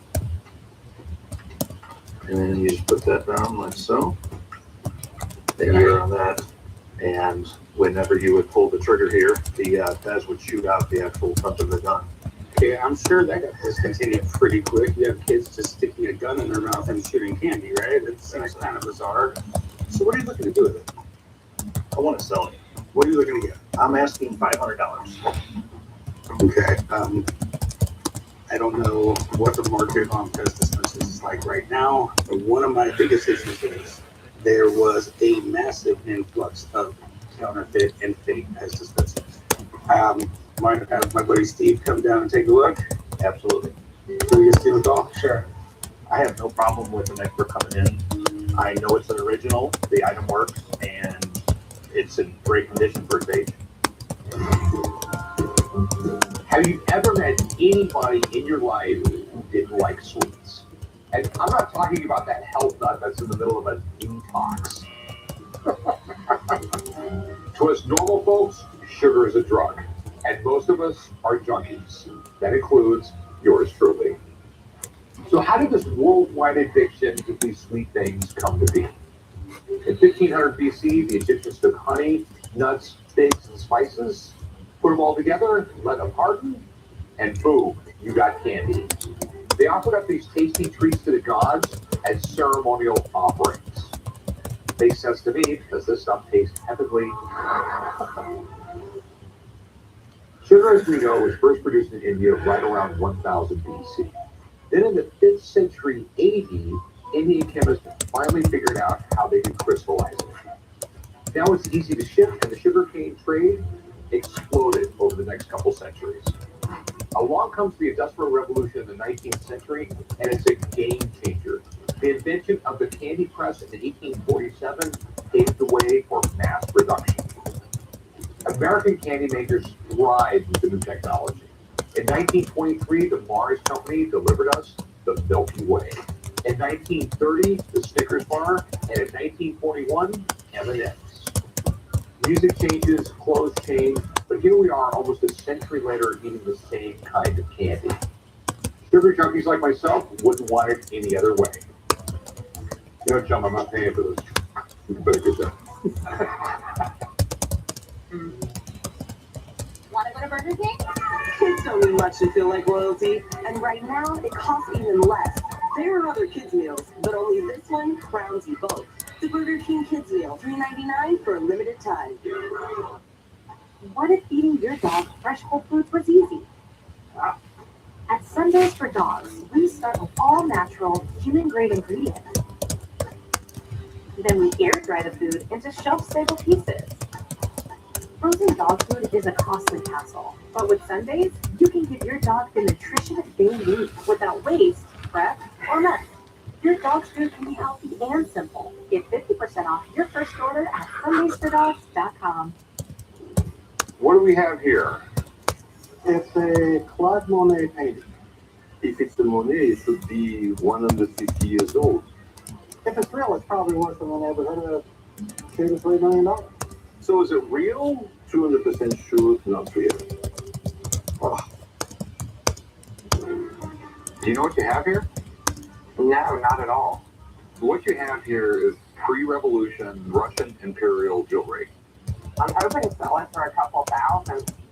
Fabergé was one of the most famous jewelry designers in the world. He was the jeweler to the Russian court. This is the kind of stuff that royalty wears. It's absolutely beautiful. This is Fabergé. I'll give you $15,000 for it. God, you gotta be me. I'm going into the pawn shop today to sell my grandfather's gold coin. There's a lot of fakes out there. This coin is in really great shape. It's almost too good to be true. So if this is a real piece of Spanish treasure from the 1700s, I want it. This is like the Royal Crest of Spain. 8 is the denomination, biggest gold coin is Spanish made. What were you looking to get out of it? I'd like to get 2,000 if I could. From everything I can see on this one, it's absolutely genuine. Okay. It's like finding treasure. Absolutely. The customer brought on a really cool gun pest dispenser from the 1950s. I've never seen one like this before, and it could be worth a lot of money or it could be fake. So I called up my buddy Steve to come down and take a look at it. Got a pest dispenser. That's called before. I'm trying to put this thing in the candy shop. That's a really cool piece for you to put in the candy shop, although I don't know if you can actually legally sell it or not. No, I want to display it. Why couldn't I legally sell it? Why couldn't I legally sell it? Because it was actually taken off the market because kids had a choking hazard with it. Really? So it discontinued for that purpose. Yeah. When you told me what it was, I was like, oh man, I haven't seen one of these in so long. Yeah, 1956, this was basically the third item that Pez offered on the market for its kids. Can I take a look at it? Absolutely. Awesome. Overall, it looks like it's in pretty good shape, and then it looks like you have your gun permit. Can't have a gun without a gun permit. Okay, without the gun permit, that's correct. This was actually your instruction sheet.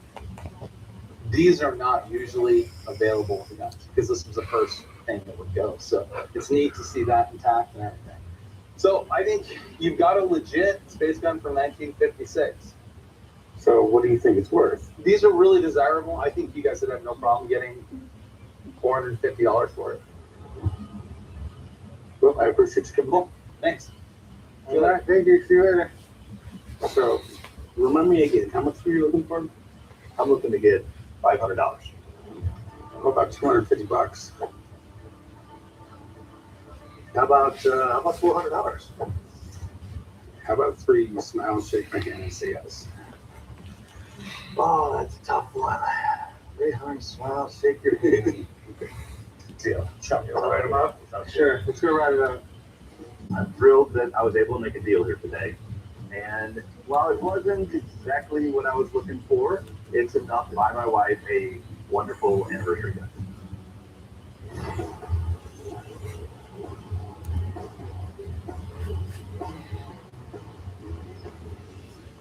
Hey Rick, how you doing? Hey, Jeff, what's going on? That looks fragile. Hold on. It is. Here we go. Put it here, and there's the metal that goes with it. I know you like art, and I know you like coins, and I thought it was a perfect combination. And who doesn't like Vikings? Oh yeah, Vikings are cool. I'm a coin dealer from Lexington, Kentucky. I've known Rick for a while. I've met him at rare coin conventions. I have a 1925 North American metal, silver, and the plaster that was used to make the coin. I'm going to ask $5,000 for the 2 pieces. If I end up with $5,000, I'd probably just be like a typical coin nerd and buy more coins. They're super cool. So this was the model for the coin. Yes, this is part of the minting process. In this case, the artist is very famous. It's James Earl Fraser. So it's a metal though. It's not a coin, right? That's correct. It's a metal, but it's collected along with the classic commemoratives from 1892 through 1954. So how exactly did they make these? First, they drew the image, and then once they drew the image, they would sculpt it in clay, and then the plasters are molded from the clay pieces. Okay. And then the next step, when they make the coins, they reduce it through some machinery, so it's a step along the process of making the coin. Okay. So you're looking to sell it, or? Yeah, I would sell it. Let me ask my coin guy. Hey, Mike. Yeah. Come and check this out real quick. Sure. So, Mike, you know this guy. Yeah, hey, how you doing? Good to see you, Mike. Good to see you. He's got the North American Centennial medal. He has That's the original plaster for it. Well, that's just amazing. So, can we sell it? Can we sell it? It's tough to say. I think something like this could retail in the $10,000+ range. I mean, it's amazing. I'd love to own it, but I just don't know if we really have clientele. Okay. Just not for me, dude. It's just way too fragile. It's a thin market. Yeah. I'd rather you break it than me. I understand. It's an interesting piece. I know you like seeing it. All right, cool, then. Hey, I'll see you soon. Okay, that sounds good. I'm a little disappointed we couldn't come to a sale today, but in the end of the day, I'm probably just as happy to keep it for myself.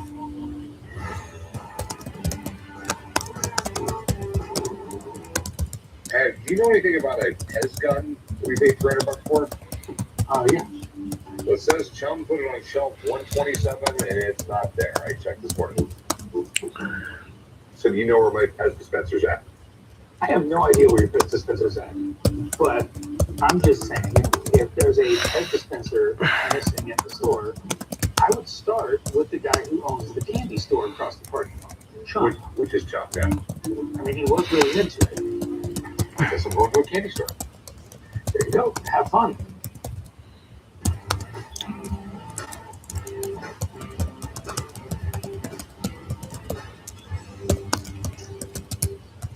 What's up, Rick? Is that my Pez gun? It's a Pez gun. I don't know if it's yours anymore. Did you buy it off me? No, I put location Chum. Why is it over here? Take a look around. This is a candy shop. Look at all these Pez right here. It looks much This better. is your store, not my store. It looks so much better in here, Rick. This is a candy store. This is a natural environment for this thing to be in. Oh, really? 100%. Those are the facts. All right. You know what? I'm going to make this really easy on you. I'm just going to take $400 out of your paycheck. Wait. Can I get it for 300? Nope. In a candy bar, I get that too. Lame. What do you think? I think you're a little big to write that. Yes. On tonight's episode, a bare bones offer isn't going to cut it for this fossil. It was my ex's prized possession. Okay, I wasn't expecting to hear that. Well, he took the ring and I got the hand. Then, Corey gets an earful about a vintage megaphone. Okay, I could probably use one of these to yell at my dad from across the store. And later, I fall in love with a couple of items that come into the shop. We all know Cupid. Ooh, yes, we do. This guy's got everybody in trouble.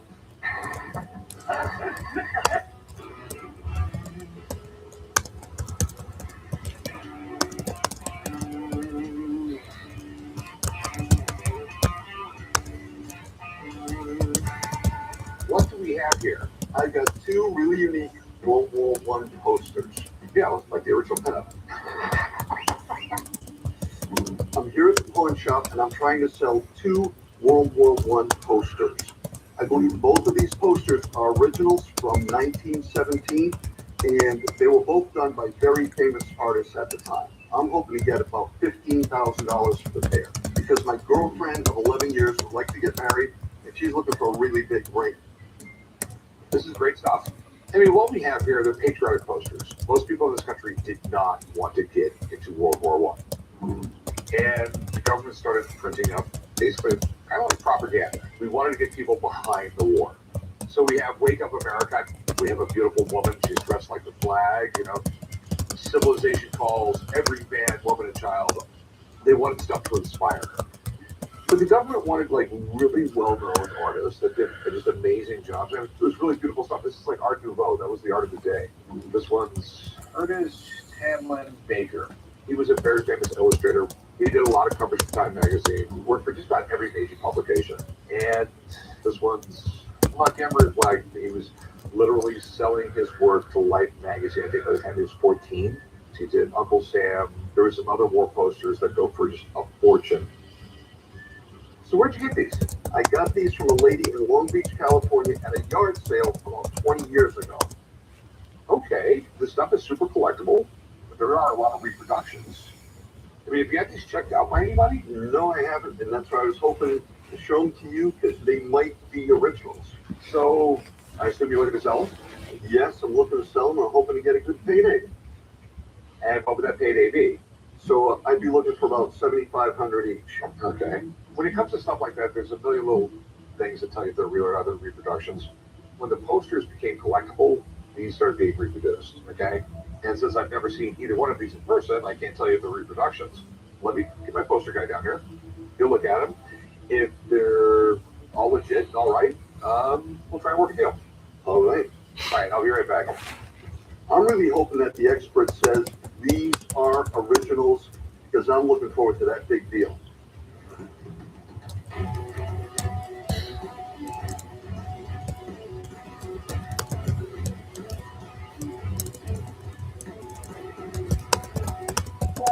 Hey, what can I help you with? I'm here today to sell this. What is this? I think it's a hand from something called a dimetrodon. Where did you get this? I actually won it in my divorce. It was my ex's prized possession. Okay, I wasn't expecting to hear that. Well, he took the ring and I got the hand. I'm at the pawn shop hoping to sell my fossilized hand of a dimetrodon. It seems that all the bones are in place. It looks complete, so hopefully I can make some money on it. I got the fossilized hand from my ex-husband and I was pretty excited because the ring he gave me is fake, but hopefully his prized possession is not. I'm hoping to get $5,500 for my fossilized dimetrodon hand. Every time I look at the hand, I think of my ex-husband, so it's gotta go. All right, well, it looks pretty cool. Do you know much about it? All I know is that it's some really old animal that lived a very, very long time ago. Dimetrodons predate dinosaurs. They actually were fully extinct before dinosaurs even evolved into, what we know as dinosaurs today. So if this isn't just a pile of rocks, it could be over 270 million years old, and it's probably pretty valuable. That's what I like to hear. What are you looking to do with it? I'm definitely looking to sell it. I hate looking at it and thinking about him. How much are you looking to get for it? Oh, well, when I was looking on the internet, I found that like these old fossils could sell for a lot. So I was hoping I could get maybe somewhere around $5,500. All right, I actually have no idea. It looks like fossilized bones to me, but there's also a few pieces in there that just look like pieces of rocks. So, is there any way to find out, maybe? Well, I could actually have a paleontologist come down and take a look at it because I honestly have no idea what it's worth. Sounds good. All right, I'll be right back. I'm hoping the paleontologist comes in and tells me that the bones are real and that it's actually worth a lot more than I think.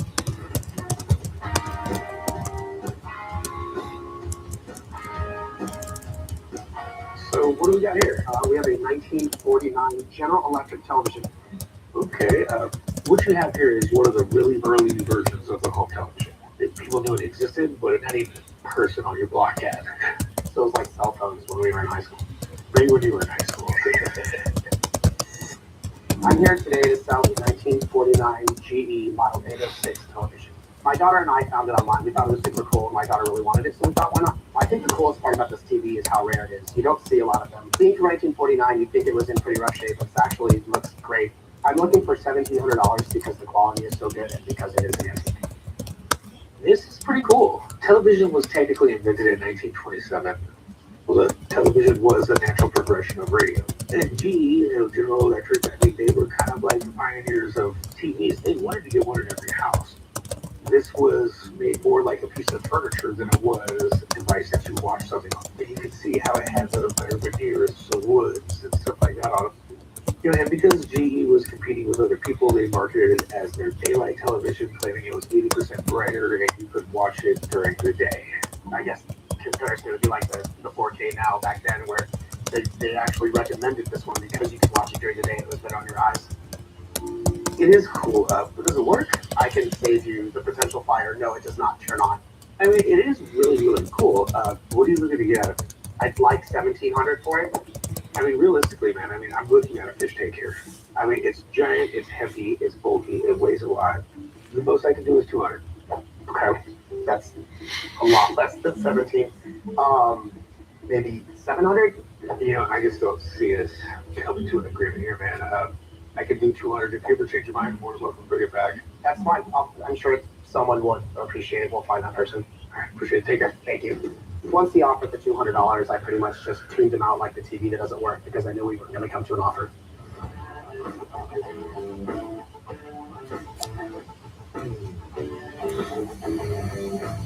So what do you got here? I kind of know, but what do you got? We have a He-Man Battle Cat spring bouncer. Okay. When my kids were little, He-Man was really, really big, and I suffered through like a million episodes of this. What do you think? I think you're a little big to write that. Yes. I'm here at the pawn shop today to sell my He-Man Masters of the Universe Battle Cat spring bouncer. I got the Battle Cat from a friend, and they were just getting rid of it. I thought there was value there, so I got it. The condition of this Battle Cat is actually very, very good. I am hoping to get $1,200 for my He-Man Masters of the Universe Battle Cat. It's pretty cool. So there was He-Man's alter ego is Prince Adam, and Prince Adam's pet was Cringer, this really scaredy cat lion. But then when he called on the power of Grayskull, Prince Adam became He-Man, and Cringer became the Battle Cat. Yeah, and then there was the one evil guy always trying to take over Castle Grayskull, was Skeletor. You know what Rick and Skeletor have in common? What's that? They're both bald and evil. No, it was a pretty incredible line of toys. The toys actually came out before the cartoon, and it just exploded. It was a worldwide phenomenon. It's pretty amazing. I mean, the plastic looks in good shape, I can tell you that. Well, it's got some patina on it, but overall it looks really good. The only thing it's really missing is the handle up there on the head. Okay. How much you want for it? $1,200 is what I was thinking. All right. I have no idea. Sounds really expensive. What do you think, John? I think Battle Cat's going to bite you if you don't buy it. I got a buddy of mine. He's a huge toy dealer. He'll probably know everything about it. I can get him down here to take a look at it. That'd be great. I'd love to hear what he has to say. I am going to go get Steve to take a look at this, and I'll be right back. Do not sit on it. You're overweight. All right, evil boss. By the power of the pawn shop. That unrelenting itch, when moderate to severe eczema is uncontrolled despite multiple treatments, relieve itch fast will clear skin that lasts. Nemluvio blocks the signaling from IL-31. Switch the triggers and symptoms of eczema. Do not take if allergic to Nemluvio. Serious reactions may occur, some severe. Tell your doctor about any medicines you take. If you experience hives, I plan to receive a live vaccine. The most common side effects are headache, joint pain, hives, and muscle ache. Ask about Nemluvio today. I'm hoping to get $2,500 for it today. What do you think they're worth? You're looking at anywhere from about $8,000 to $12,000. Wow. What do we have here? It's a Claude Monet painting. If it's the Monet, it should be 150 years old. If it's real, it's probably worth in the neighborhood of $2 to $3 million. So is it real? 200% sure, not real. Oh. Do you know what you have here? No, not at all. What you have here is pre-revolution Russian imperial jewelry. I'm hoping to sell it for a couple thousand. Fabergé was one of the most famous jewelry designers in the world. He was the jeweler to the Russian court. This is the kind of stuff that royalty wears. It's absolutely beautiful. This is Fabergé. I'll give you $15,000 for it. God, you gotta be. I'm going into the pawn shop today to sell my grandfather's gold coin. There's a lot of fakes out there. This coin is in really great shape. It's almost too good to be true. So if this is a real piece of Spanish treasure from the 1700s, I want it. This is like the Royal Crest of Spain. 8 is the denomination. Biggest gold coin the Spanish made. What were you looking to get out of it? Let's to get 2,000 if I could. From everything I can see on this one, it's absolutely genuine. Okay. It's like finding treasure. Absolutely. Here's the gold and silver. We're legendary with great conditions. We know our history, how to make some tenders, the right people, and how to win big. Look what I got. We got a deal. On Stars by the History Channel. Always on.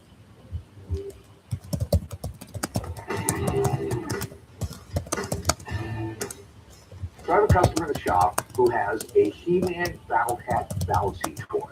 My two oldest boys were really into He-Man, so I know a lot about the series, but I don't know anything about this bouncy toy.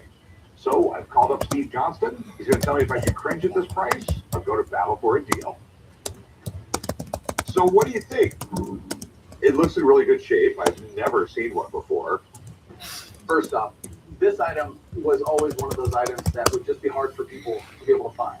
And that makes it fairly unique. And with collectors, of course, Masters of the Universe is huge.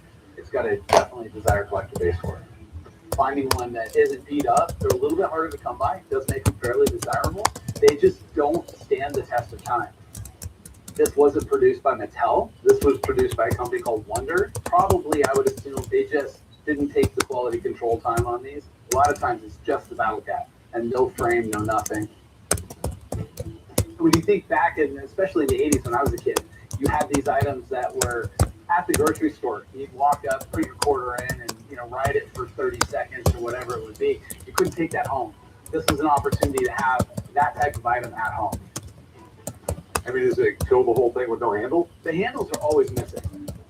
You can get grips that are similar in style to kind of bring it back to where it should be. And in the world of this, that type of restoration is kind of expected. Okay. So how much do you think I can get out of this? So these are really hard to find. You're going to have no problem getting $2,000 for this. I like that. Thanks, man. I'll give you a call if I get it. No problem. Good luck. Thank you. You know you're trying to put this in your office. I'm not putting this in my office. So you're asking $1,200 for it. You take $1,000. So your expert said 2,000, and I think that's probably actually really fair for this. I really think probably 1,200 is a good figure. I really think 1,000 is a better number. I mean, there's expenses involved in selling anything, and this is big. It takes up a lot of room. So how about let's just chop it and let's make it 1,100.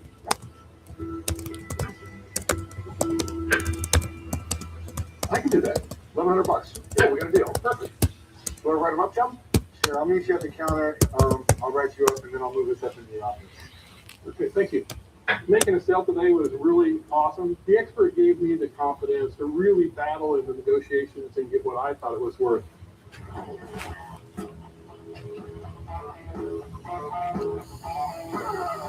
I have a customer in the shop with 2 patriotic posters from World War I. These are super collectible, and he's asking $15,000 for the pair.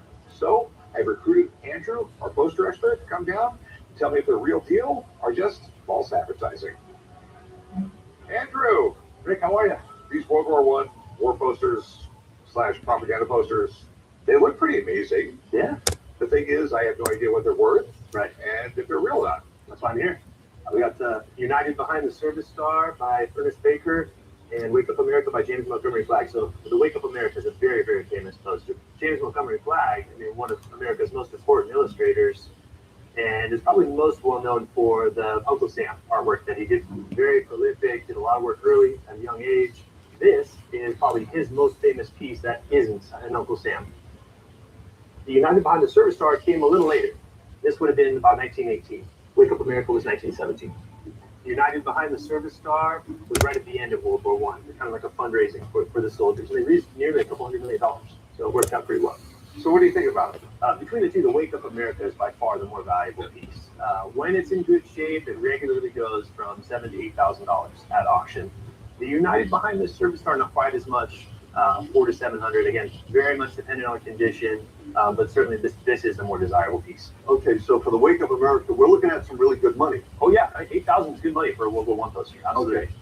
The easiest way to tell these are authentic, besides cracking open the frame and checking out the paper up close, is the sizing. To my knowledge, the Wake Up America was only printed in one size. The Behind the Service Star has a medium format, and it also has a smaller format. And so if you wouldn't mind, I can take a measure of it and see what we're doing. Whatever you need to do. All right, sir. Let's see here.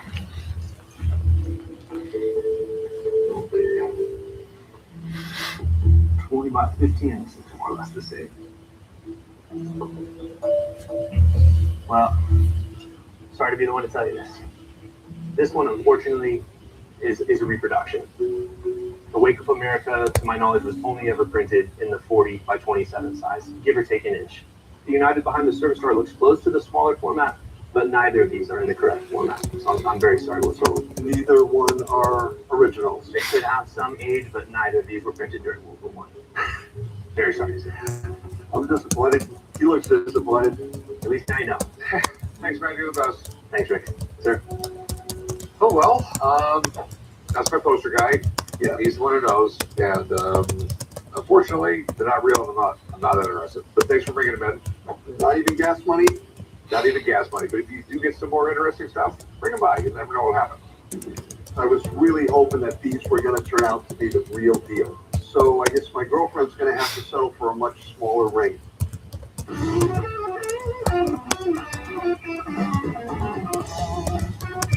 There's a woman in the shop who has what she thinks is a Dimetrodon fossil.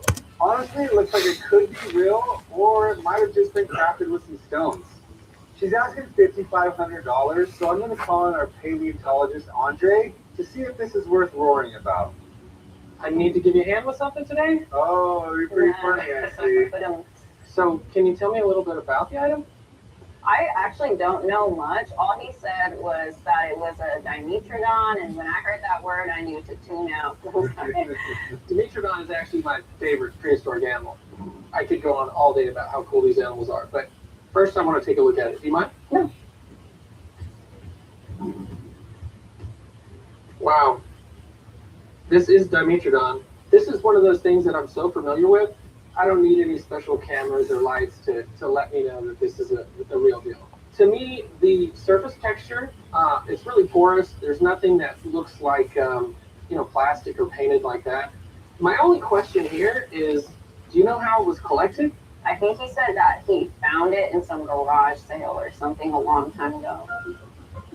So this, if it were all associated, meaning that all these bones came from one animal, would be really, really valuable. The different colors of preservation here kind of lead me to believe that this might be a composite. So what does that mean, it's a composite? All the bones are legit. They're all Dimetrodon bones, but they're not all from the same animal. It looks like they might have just had several different animals, but they were all incomplete, and they used those parts to put together one complete hand. Oh. Okay. What kind of price can we put on this hand knowing that it's a composite? About $3,500. Okay, well, you have a Frankenstein hand, but it is authentic, so that's good news. Well, I appreciate you coming in, Andre. Thank you. Hey, anytime. Well, it's real. Mm-hmm. Would you take $1,000 for it? I think 1,000's a little low. I mean, he said 3,500. Could I maybe get, like 3,000? How about 2,000? And do 2,500?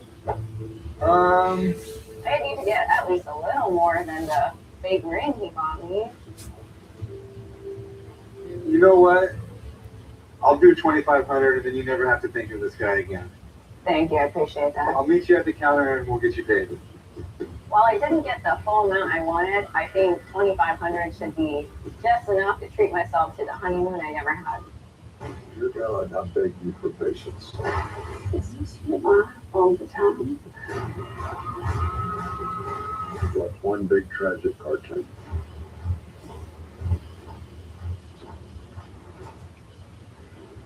That is an awesome piece of American history. I don't know if some, all, or none of these are real. The collection is over 250 Hollywood autographed postcards. What you have here is really, really amazing. I am hoping to get $2,500 for it today. What do you think they're worth? You're looking at anywhere from about $8,000 to $12,000. Wow. What do we have here? It's a Claude Monet painting. If it's a Monet, it should be 150 years old. If it's real, it's probably worth in the neighborhood of $2 to $3 million. So is it real? 200% sure it's not real. Oh. Do you know what you have here? No, not at all. What you have here is pre-revolution Russian imperial jewelry. I'm hoping to sell it for a couple thousand. Fabergé was one of the most famous jewelry designers in the world. I mean, he was the jeweler to the Russian court. This is the kind of stuff that royalty wears. It's absolutely beautiful. This is Fabergé. I'll give you $15,000 for it. God, you gotta be me. I'm going into the pawn shop today to sell my grandfather's gold coin. There's a lot of fakes out there. This coin is in really great shape. It's almost too good to be true. So if this is a real piece of Spanish treasure from the 1700s, I want it. This is like the Royal Crest of Spain. 8 is the denomination, biggest gold coin the Spanish made. What were you looking to get out of it? I'd like to get 2,000 if I could. From everything I can see on this one, it's absolutely genuine. Okay. That's like finding treasure. Absolutely.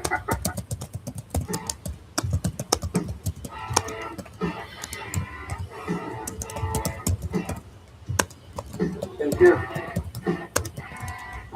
There's a local photographer in town named William Carr who has a gallery on the Las Vegas Strip.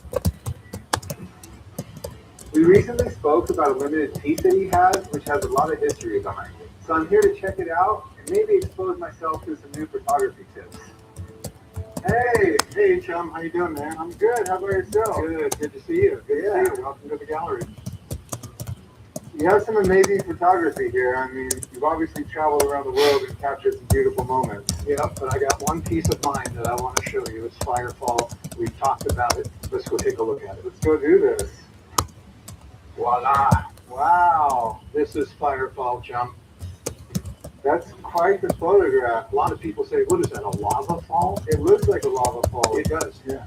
But in actuality, it's deep sunset color hitting Horsetail Falls in Yosemite National Park in the middle of February, the last 30 seconds of sunset.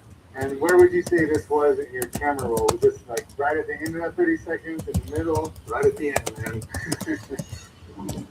I'm looking to sell the image of Firefall, a really unique piece of photography.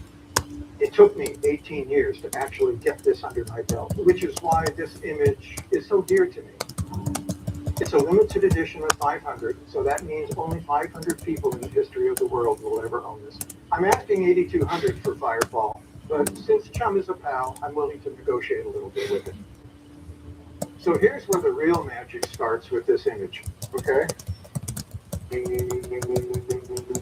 Tell me, isn't that amazing? That is more than amazing. You don't expect to see that from a photograph. Let me turn the lights back up. So how do you accomplish that effect? We face mount the photograph to a piece of high-impact acrylic with substantial UV inhibitors built into the acrylic. So it gives you the illusion that there's a picture within the picture.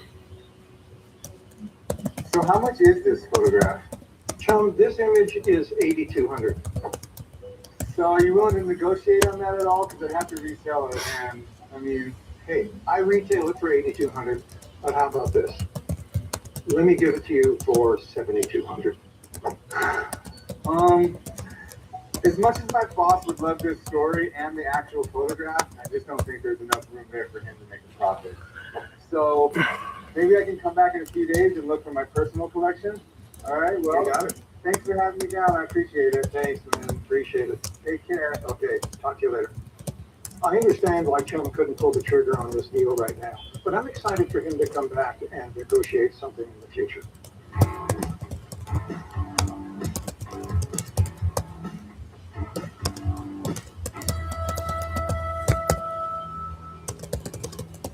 Hey, how's it going? Pretty good, thanks. What do we got here? Two items I think you might enjoy taking a look at. Two ancient Roman bronze statues. One of Hermes, one of Cupid. Okay. Odd looking chess pieces. I'm at the pawn shop today trying to sell two ancient Roman bronze statues. The two statues come from around 100 to 300 AD, and they were used mostly as a decorative item. I'm asking $3,000 for the pair of statues today. It's pretty cool. The Roman Empire was a highly sophisticated society. They were able to cast these small statues with amazing quality. After the Roman Empire fell, you wouldn't get this quality back till 1400s. So there was 1,000 years where they couldn't even make anything with this quality. So in a Roman household, they would usually have like a little altar in the house, and they would have a bunch of little statues like this, you know, depending on how much money you had was how nice the statues were. And this was an integral part of people's days. I mean, every morning and every night they would go and talk to these guys. So Hermes, he was the messenger of the gods. He's the guy you pray to for business. So if I was back in the Roman days, this is the guy I'd be praying to mainly, okay? But I saw this girl head over heels in love, and I'm just too embarrassing to talk to her. You know, I'd be praying to this guy left and right over here, Cupid. Cupid's wounds would affect you with love. And that's why there's a bow and arrow. This is supposed to be Hermes? Uh-huh. Okay. You sure? Doesn't have any wings on his feet. Well, not Mercury. Hermes. All right, well, no. See, I have to understand that. The Romans, They just weren't really good at coming up with their own gods. So no matter what you call him, Hermes or Mercury, he should have wings on his feet. Because they basically took Greek gods, changed them around a little bit, they became Roman gods. So what are you looking to do with them? I want to sell them, and I'm looking to get $3,000 for the pair. I think they're really great. They're great shape, but I really have to absolutely look at them. These things are faked all the time. And you can see how easy it would be to fake them. I got a buddy who's a complete expert on this and can tell us if they're real, what they're worth, everything about them. You just hang out like 15 minutes, I'll give him a call and get it down here. Thank you, yes. All right, I'll be right back. I don't know about the Cupid one. Like, Cupid's messed with me my entire life. It's really sad.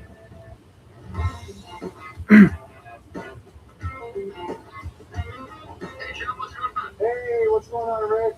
I just got done looking at this really cool item, and it gave me some inspiration to head out to the mountains and take some photos. So I thought, since I have this Mercedes-Benz Sprinter van, that we could do a little camping trip. What do you think? This thing is huge, Rick. Literally, I could drive, and you won't even have to listen to my music.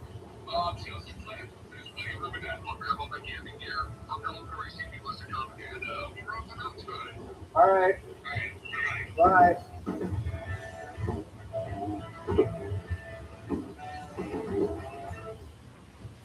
With McValue at McDonald's, you'll get deals on breakfast. So when the family shows up, you can show out. Enjoy a $3 sausage McMuffin with egg or egg McMuffin and pair it with $1.49 any size Coke. Menopause isn't a mystery. With Bonafide's clinically studied hormone-free solutions, experience fewer hot flashes, less feminine dryness, greater intimacy and satisfaction. Bonafide, relief for every woman. For today, what do you think they're worth?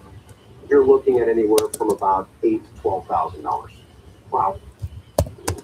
What do we have here? It's a Claude Monet painting. If it's the Monet, it should be 150 years old. If it's real, it's probably worth in the neighborhood of $2 to $3 million. So is it real? 200% sure, not real. Oh. Do you know what you have here? No, not at all. What you have here is pre-revolution Russian imperial jewelry. I'm hoping to sell it for a couple thousand. Fabergé was one of the most famous jewelry designers in the world. I mean, he was the jeweler to the Russian court. This is the kind of stuff that royalty wears. It's absolutely beautiful. This is Fabergé. I'll give you $15,000 for it. God, you gotta be. I'm going into the pawn shop today to sell my grandfather's gold coin. There's a lot of fakes out there. This coin is in really great shape. It's almost too good to be true. So if this is a real piece of Spanish treasure from the 1700s, I want it. This is like the Royal Crest from Spain. 8 is the denomination, biggest gold coin the Spanish made. What were you looking to get out of it? I'd like to get 2,000 if I could. From everything I can see on this one, it's absolutely genuine. Okay. It's like finding treasure. Absolutely.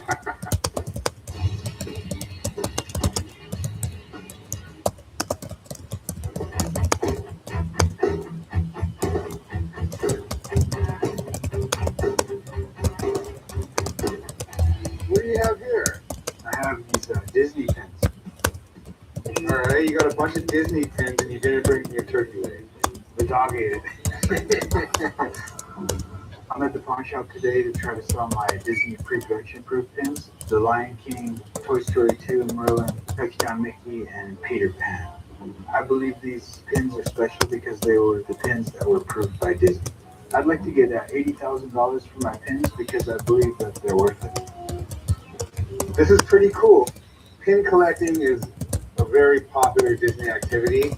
Actually, I think in 1999 in Disney World they had a pin exchange event where you would go trade your pins. And after 1999, pin trading became very popular. The cool part about the pin collecting is it's an actual community where people buy and sell pins. They have meetups where people trade pins, and you can do it right there in the Disney parks. But these are a little bit different. These are pre-production proof pins.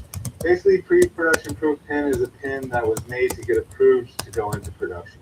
All right, we got Touchdown Mickey, 1932, classic Mickey film. We got Merlin from Sword in the Stone, Lion King, one of the top grossing movies of all time, Walt Disney, Peter Pan, one of the most classic movies of all time, and of course, Toy Story 2, one of the few sequels that is actually thought to be better than the original, and also one of the top grossing movies of all time. Well, the condition on these all look pretty good. I mean, I don't see any major issues other than there doesn't seem to be any pin backs on them, but I don't know if they would have actually put the pin back on these pins because these were just made to show you what the pin would look like. If they are missing the back of the pins, that could really affect the value. So what are you looking to do with these 5 Disney pins? I'd like to sell them. And how much are you looking for? 80 grand. Okay. That seems like an extremely high figure to me, but I really have no idea. Since these are pre-production proof, they could be worth a lot of money. I'd like to have someone come down, take a look at them, and shed some light on it for me. Perfect. Give me just a few minutes, and I'll see if I can get someone done. Okay, thank you. I have no concerns with the expert coming in because I'm curious to know what these pins are worth.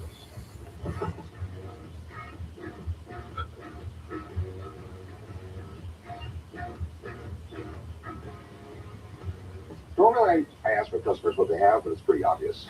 Yes, I absolutely love pinball machines. Me too. It's the funnest machine in the world to play. It's much better than video games. I agree. I'm here today to sell my Sega Lost in Space pinball machine. There's only 600 made. The machine is fully functional, works great. I've kept the machine in my basement and use it quite often. I believe I can get $5,000 for it because it's a rare game. If I sell the game today, I will use the money to buy some of the other cool pinball games that are out there. It's pretty cool. You know the reason why it's called a pinball machine? I do not. No. Because right around, I think it was like 1907, 1908, the first pinball machines came out. The very first ones had like little pens. You shot the ball up, and literally there was no flippers or anything. It started coming down. If you hit the right pens, you would win a prize. And basically they were just they were games of chance. As a matter of fact, the casinos in Las Vegas used to have pinball machines that paid out jackpots. 1946, I think it was, or 47, first flippers. And that's when it started turning into more of a game than a gambling device. Does this work? It does work, fully functional. Can I turn it on? Yes, sir. It should be right down here. There we go. Finish playing real quick, make sure everything works. Help yourself.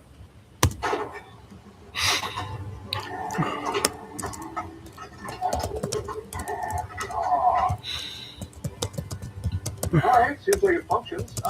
Big question, what do you want for it? I'm looking for 5,000 today. Ooh, that's a lot for this machine. It is, but it's rare. There was only 600 made. Well, I know this thing is rare. This was, I think, the last year Sega made pinball machines. Even though it's rare, it's not that popular. I'll give you $2,000 for it. I can't do that. This machine goes for like $3,000. Mm-hmm. And it does not go for $5,000. Right. I mean, what's your best price on it? I think 4,500 is reasonable. I could do that. I could probably pick this up for $3,000 right now. Okay. I'll tell you what, I'll give you $3,000 for it. And I'm just going to bring it home and use it. Getting out charge quarters and make more than that for it. It's a lot of quarters. I have a lot of friends. All right, if you change your mind, let me know. I sure will. Thank you. I work with a few people that are definitely tilted. With McValue at McDonald's, you'll get deals on breakfast. And when the family shows up, you can show out. Enjoy a $3 sausage McMuffin with egg or egg McMuffin and pair it with $1.49 any size Coke. I hate wasting time shopping for subpar meat at the grocery store. Good Chop, I get steakhouse quality cuts delivered to my door on my step. Go to goodchop.com/TV and get free wings with every subscription order. 2,500 for it today? What do you think they're worth? You're looking at anywhere from about $8,000 to $12,000. Wow. What do we have here? It's a Claude Monet painting. If it's a Monet, it should be 150 years old. If it's real, it's probably worth in the neighborhood of $2 to $3 million. So is it real? 200% sure, not real. Do you know what you have here? No, not at all. What you have here is pre-revolution Russian imperial jewelry. I'm hoping to sell it for a couple thousand. Average day was one of the most famous jewelry designers in the world. He was the jeweler to the Russian court. This is the kind of stuff that royalty wears. It's absolutely beautiful. This is Fabergé. I'll give you $15,000 for it. God, you gotta be me.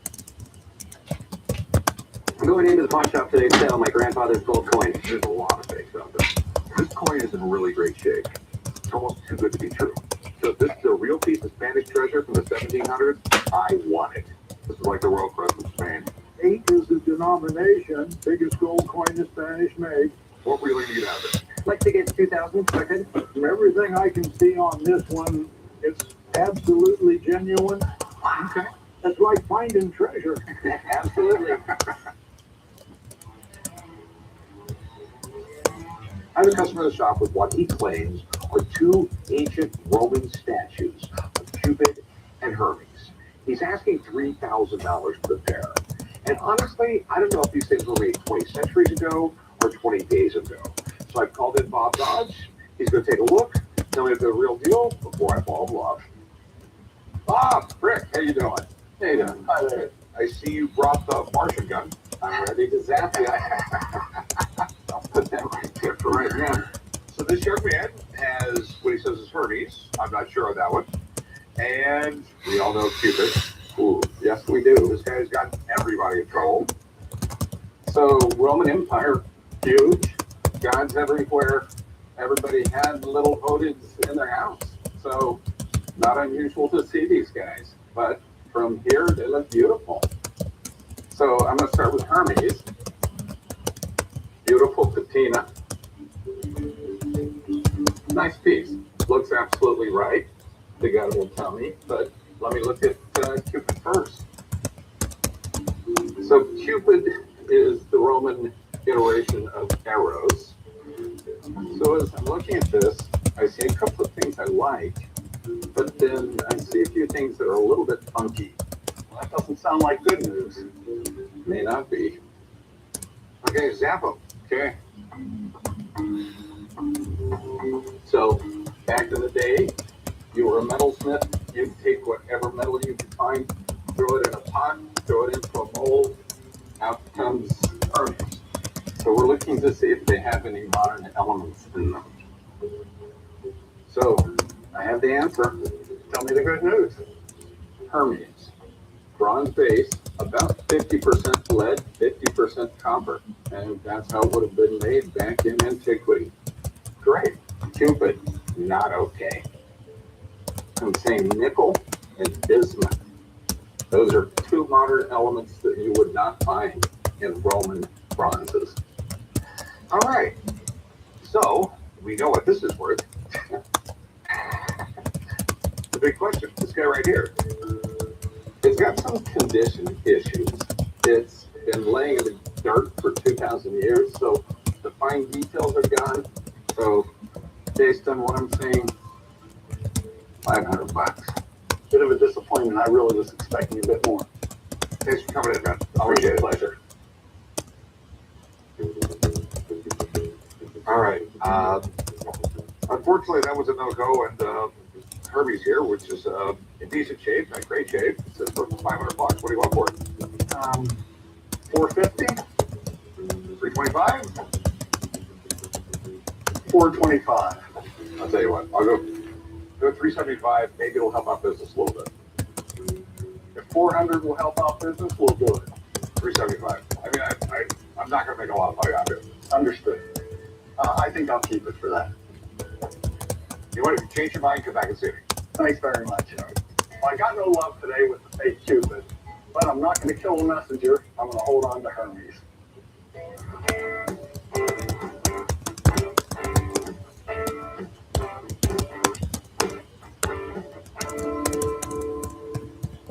Hey, how's it going?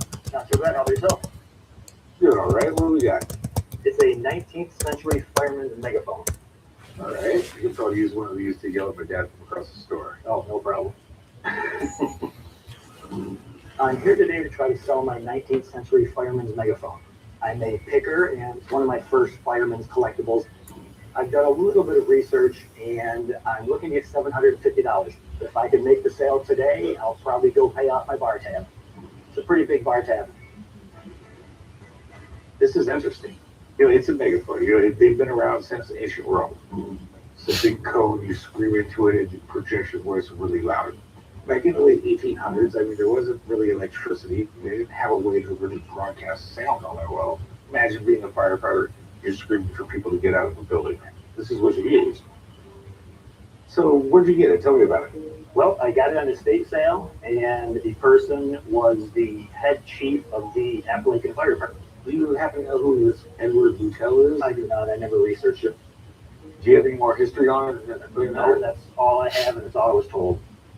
All right, do you mind if I take a look at it? Go for it. So it definitely looks like it's from the 1800s. It definitely looks like it's from that period. So it says C3, maybe Company 3, something like that.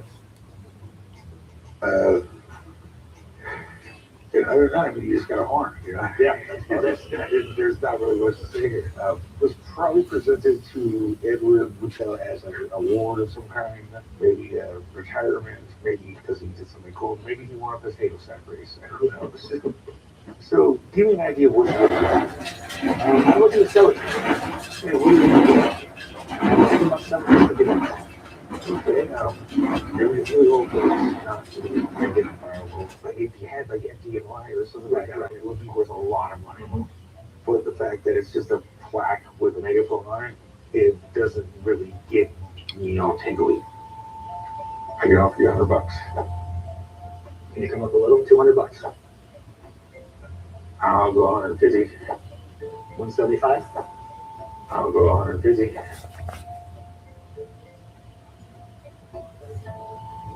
Okay, sounds good. All right, I'll meet you over there. We'll do some paperwork. Okay. So we settled on $150, which was not as much as I was asking for, but it will help me pay off my bar debt. The big question is, I have the Treaty of Amity, Commerce, and Navigation, otherwise known as Bay's Treaty. This is Thomas Jefferson's personal copy. whoa, $75,000 is my asking price. It really could be an American treasure. That is an awesome piece of American history. I don't know if some, all, or none of these are real. The collection is over 250 vintage Hollywood autographed postcards. What you have here is really, really amazing. I am hoping to get $2,500 for it today. What do you think they're worth? You're looking at anywhere from about $8,000 to $12,000. Wow. what do we have here? It's a Claude Monet painting. If it's the Monet, it should be 150 years old. If it's real, it's probably worth in the neighborhood of $2 to $3 million. So is it real? 200% sure, not real. Oh, Do you know what you have here? No, not at all. What you have here is pre-revolution Russian imperial jewelry. I'm hoping to sell it for a couple thousand. Fabergé was one of the most famous jewelry designers in the world. He was the jeweler to the Russian court. This is the kind of stuff that royalty wears. It's absolutely beautiful. This is Fabergé. I'll give you $15,000 for it. God, you gotta be me. I'm going into the pawn shop today to sell my grandfather's gold coin. There's a lot of fakes out there. This coin is in really great shape. It's almost too good to be true. So if this is a real piece of Spanish treasure from the 1700s, I want it. This is like the Royal Crest of Spain. 8 is the denomination, biggest gold coin the Spanish made. What were you looking to get out of it? I'd like to get 2,000 if I could. From everything I can see on this one, it's absolutely genuine. Okay. It's like finding treasure. Absolutely.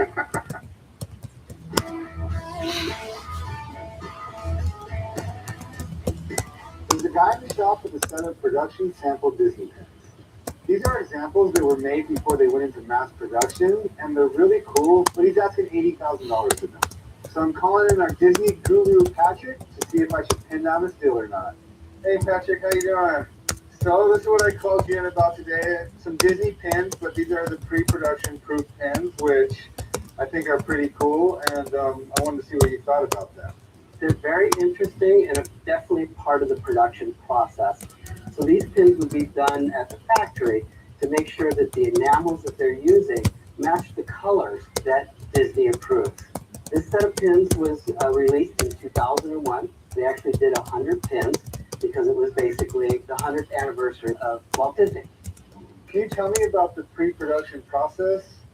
The pins are originally designed by an artist working on pen and paper, and then they would send this to a factory in China. They would create the molds and start working with the enameling to make sure that it matched what the artist designed. These here, do these look authentic to you? They do look authentic. They do have the correct marking. And would you expect these to have the pin backs on them, or is this typical for pre-production? This is typical for this type of work because they're mounted to the board so they can be signed off and approved. They wouldn't have to necessarily have pins for that. Other than that, what kind of condition do you think they're in? They look like they're very good to fine condition, which I would expect because these are just handled very minimally. All right, well, you told me everything I need to know except the most important thing. What kind of value would you put on the pin set? Well, let's talk about the value of the pin set that they were actually designed for. On the market now, they're basically at the issue price. They have not really increased in value. Now, these pins are a bit more special, so I would place them around $300 a piece. So we're looking at $1,500 for the set of mine. All right, well, I appreciate all the info. Thank you. You're welcome. Have a good day. Nice to meet you. Nice to meet you. All right, well, not exactly what you were hoping to hear, I'm guessing. Wow. With that being said, I'd be willing to offer you $150 per pin. So $750 for all 5. Do you think you can go 1,200? No. I could go 800 at the max, but that's going to be the most I could do. Could you do 1,000? If these were from a different pin set that was more sought after, I would be willing to offer you a little more. But since this collection is still available at retail price, 800 is going to be the max I could do. All right, you got yourself a deal. All right, come up to the counter and we'll write you up and get you paid. All right, thank you. Now that I have $800 in my pocket, I'm going to take my mom out somewhere nice to eat, and I'm going to go picking in Goldfield, Nevada.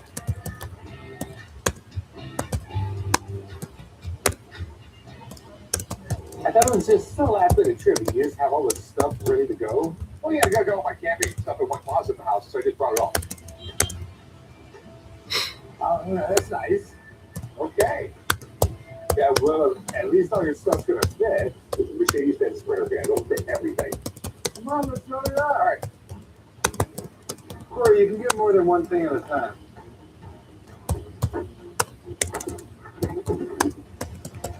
All right, well, that's fully loaded. Let's go.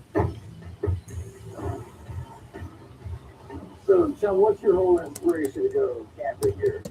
I want to get out and take some photos today. You can sell a lot of photographs. Yeah, I'm thinking about setting up a little gallery. You should open up your little gallery. Now that you own a Sprinter van, you get something to haul with it. Yeah. All right, well, sun's almost down, so you take your pictures, we'll set up camp. All right, I'll see you guys in a little while. All right, you start with the table. I'll start with the tent.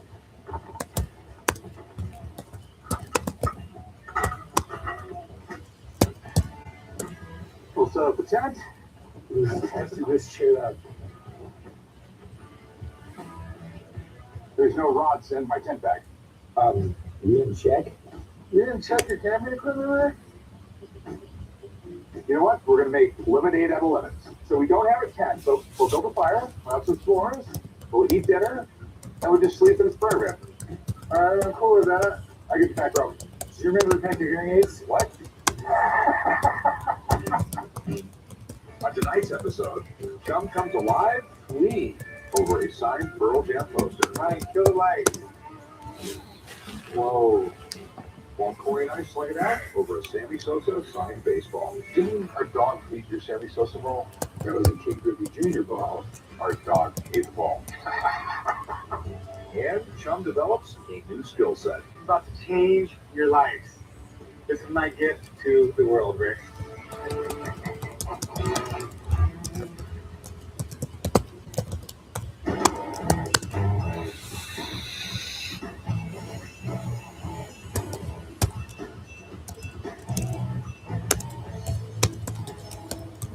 Hey, partner. How you doing? What do we got here? It's Ronald Reagan's cowboy hat from 1982. Ronald Reagan's cowboy hat. Well, it was given to him by the president of Brazil. Okay. It makes sense that we give Reagan a cowboy hat too, because he was ranch in California and he rode horses. And when he was an actor, he was a huge Western star. Who did? The guy was doing movies that were Bedtime for Bonzo and originally become President of the United States. I'm at the pawn shop today to sell my cowboy hat that was owned by President Ronald Reagan. I purchased the hat from the president's assistant's daughter. This hat from 1982 is in perfect condition. It's been well cared for. There's no damage to it, and it's inscribed in the interior by the Brazilian government. I sold for $5,000. I've never seen an item like it before with a cowboy hat owned by Ronald Reagan. I'm looking to sell the hat to just add to my collection, and there's new items out there to be found, and that's all what I'm always looking for. I mean, it's really interesting. In the early 80s, Reagan was trying to really help out South American economies. This is 1982. The Cold War is still going on. You want South American countries to have really good economies because they don't. The communists trying to move it. It's fitting they gave a cowboy hat. Brazil has a cowboy culture really, really similar to the United States. You don't think about it, but they had their frontier where it was all the Wild West and everything else going on. So go to stores in Brazil, there'd be hundreds of books in Portuguese, though, all about the cowboys on the frontier. And down there, they're vaqueros. Up here, they're cowboys. I didn't know that. And this is like the paperwork you got here. Obviously, a Brazilian newspaper written in Portuguese, and looks like a picture of Ronald Reagan holding up a very similar hat. Does it fit you? It doesn't. It's a little small. And what do we have here? Got a whole little novel in here. Mr. Reagan, is with pleasure that we offer you this hat. Okay. And we have a letter here from David C. Fisher, who was a special assistant to the president. The president received the hat in Brazil, and the president ended up giving it to this David C. Fisher. All right. I think it's super cool. Okay. How much you want for it? $5,000. Okay. Here's one big problem. It's dated a year later. Well, it says here 12/2/83. Yeah, it's supposed to be 82. Yeah, I think it's a Scribner's error, and I think they put a 3 instead of a 2 on the hat. Here's my big problem. I truly believe it's Reagan's hat. Of all things in the world to fake, why the hell would you fake this? But if I could have sold it, everyone's going to go, well, it's not the right date. And then I have to say, well, I think they screwed up the date. It's just going to make it 10 times harder for me to sell. The hat doesn't match the paperwork. You know, I love the story. I just can't do anything with it. Okay, thank you. No problem. You have anything else? Bring it in. Maybe we'll make a deal. That sounds good. I will do. Okay. How's it going? All right, thank you so much. What I really wish he had was Reagan's jelly beans.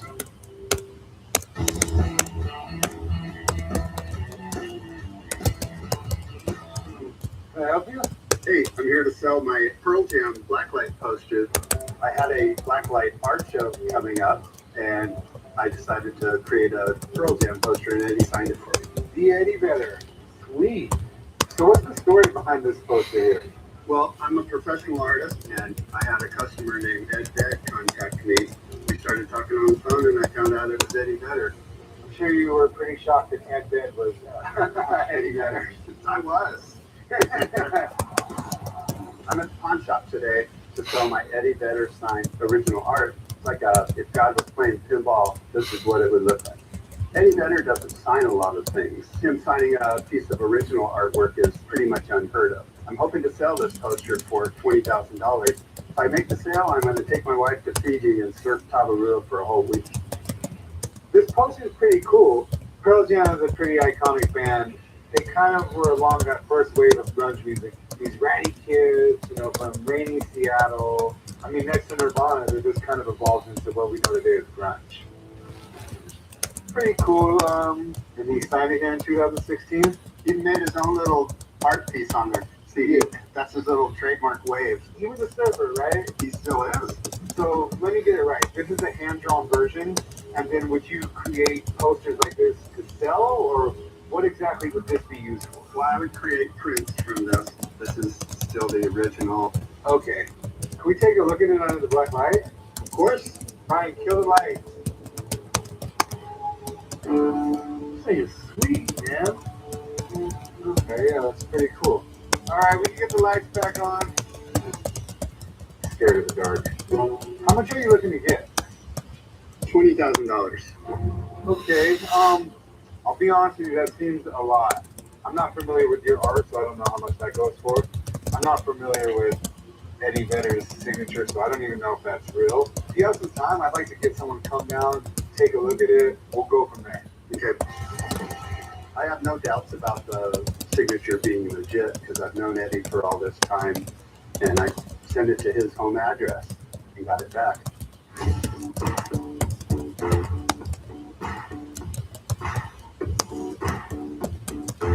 How you doing? So what do we got here?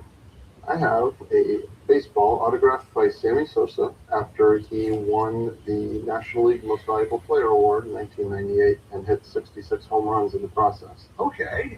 Didn't our dog Mars eat your Sammy Sosa ball? That was a King Griffey Jr. ball, and Mars completely destroyed it. Mars was our dog. Our dog ate the ball. I'm at the pawn shop today to try to sell my Sammy Sosa autographed baseball. I won this baseball in 1999 at a church auction, and I paid $600 for it at the time. I was really excited to get this baseball at the time because Sammy Sosa had just won the National League MVP award. I'm hoping to sell this autographed baseball for $750 today. Sammy Sosa, that home run race between him and Mark McGwire, it was just like people were going crazy over it. And in the end, Mark McGwire ended up winning. I think it was 70 home runs he had in the regular season. Correct. You know, one thing I'll give Sosa credit for is, America was just pretty much down on baseball after the strike. What was the baseball strike? 94, 95? It ended in 94. He was one of the few guys that really packed the stands and brought baseball back. There's nothing better than a good home run. You can start from Babe Ruth versus Lou Gehrig. You had Mantle versus Maris. And then you had Sosa and Mark McGwire against each other. When it happens every 40-something years, everybody's eyes are glued to the television. Yeah, and then the whole steroid scandal came out, and Sosa was allegedly involved. And, Sosa's the one who wouldn't admit to it.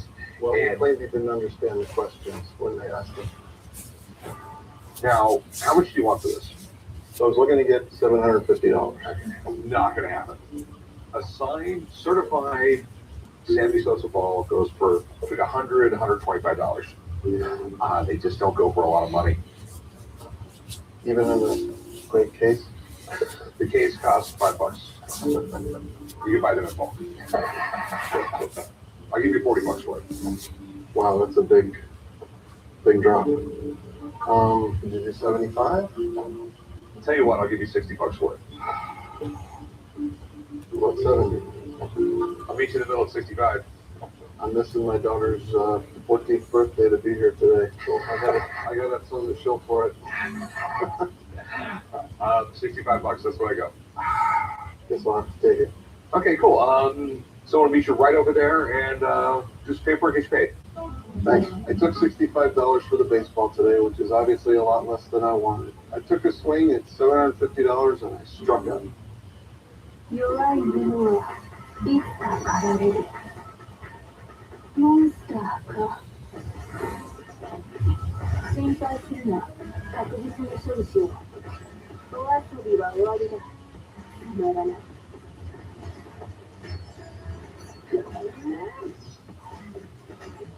任務完了。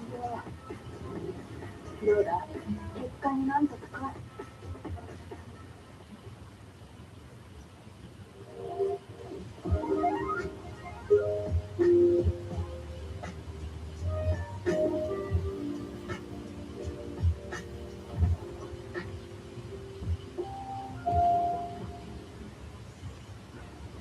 ？It's a Claude Monet painting.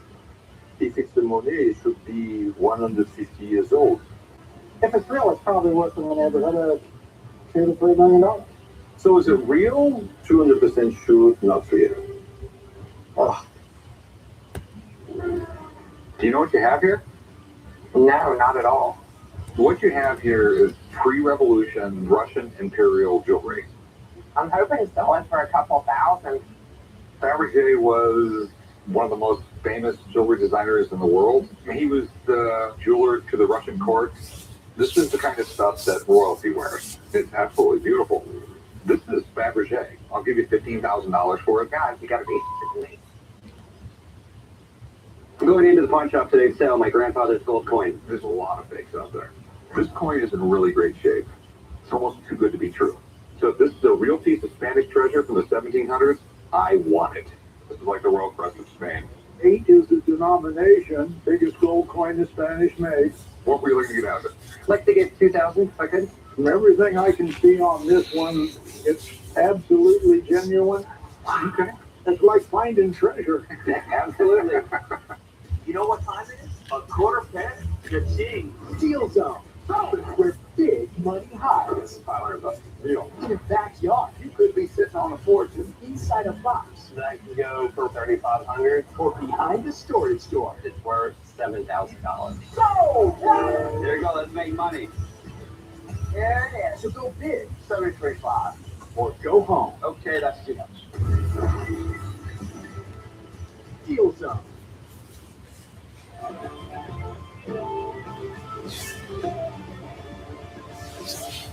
Hey, how's it going? So what do we got here? Well, we got here 1887 hospital knife from Springfield Armory. Okay. It's extreme rare. It's one of lifetime opportunity. You see even 2 of them together. Okay. It's kind of a weird choice to become a doctor and then join the army. I mean, you could be a doctor and you could be sitting somewhere in New York and be rich, or you could be in the army fighting in the war. I would choose to be in New York being rich as a doctor.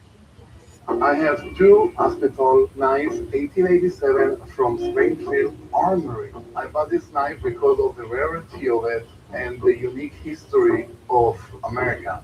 I'm from Israel and I love American history. If I would make a deal today, obviously I'm gonna have extra money to go and hunt for another story of America. This is interesting. For a very long time, Springfield Armory made almost everything for the military. George Washington ordered it to be opened during the Revolutionary War because you gotta have a place to get your bullets and you gotta have a place to get your knives. So Springfield Armory became it. These were utility knives.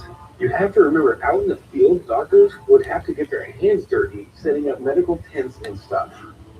Realistically, I mean, this is a big, heavy knife. If you can feel the weight behind it, you could actually clear brush, stuff like that. I mean, hack down a branch on a tree and use it as a splint. You know, today they use something it's called a K-bar. You know, it's almost like a combination of a Bowie knife and a machete. So where did you get these? Oh, I got it at the local auction house here in Las Vegas. They used to display in a museum. The museum has been shut down. Okay, tell me what you're looking to do with them. Well, I'm asking $5,000. Okay. Because of the rarity of the knife, in the shape of it, and just to see it, it's just insane. I mean, they are scarce, but we're about $4,000 off. Yeah, I'd give you about $500 a piece. Well, I'm here to negotiate. Okay, well, let's start negotiating. I'm giving you a really great deal, and I'm just giving you a gift. Yeah, it's a gift. I'll re-gift, man. $2,800. I'll give you $1,200. I can't. The lowest I can go is $2,200. Yeah, that should be $1,400. Like I said, It's got to be $1,400 because I can't do I'll it. give it to you for $1,955. I couldn't go anywhere near that. Okay. You know what? If you change your mind, I'll be here, okay? I appreciate it. Thank you so much for saying it. Well, I'm disappointed. I couldn't accept $1,400 today because obviously I pay more. So hopefully I will take this knife and sell it somewhere else. Hey, how's it going? All right, I've got something special to show you. What do we got here? It's a World War II Seiko medal set. This is really interesting. Seiko is kind of weird, okay? It was the Sino-American Cooperative Organization. It was an intelligence thing, so it really was an official military operation. And in 1974, the Chinese government came up with a set of medals. So the weird thing about these medals is you cannot wear one of these medals on an American uniform because they're not American medals. Kind of weird, but those are the rules. I'm at the pawn shop today to try to sell my World War II Seiko medals. These medals are in immaculate condition. All 4 of them are in the original display box given to the servicemen. I'm hoping to get $5,000. If I make the sale today, I'll pay off a credit card and then probably have a little fun with some of the money. This is like deeply cool. So World War II comes along, and we end up being at war with the Japanese. Well, China was also at war with the Japanese. So the Office of Strategic Services, that's what our government had before we had the CIA. That was our intelligence service.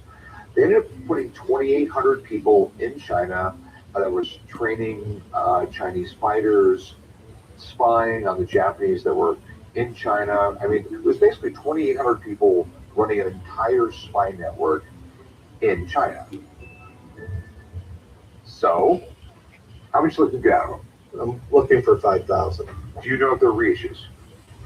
I don't know what a reissue is, but okay. With these particular medals, originally they only made 600 of them. 2,800 guys were there, and there was a lot of people who didn't get them. So, like, it was like 15, 20 years ago, they issued more for those who didn't get them. So, I mean, it's a big concern of mine. Right. I have a friend, though, he knows everything there is to know about metals. I get him down here and take a look at them. We'll go from there.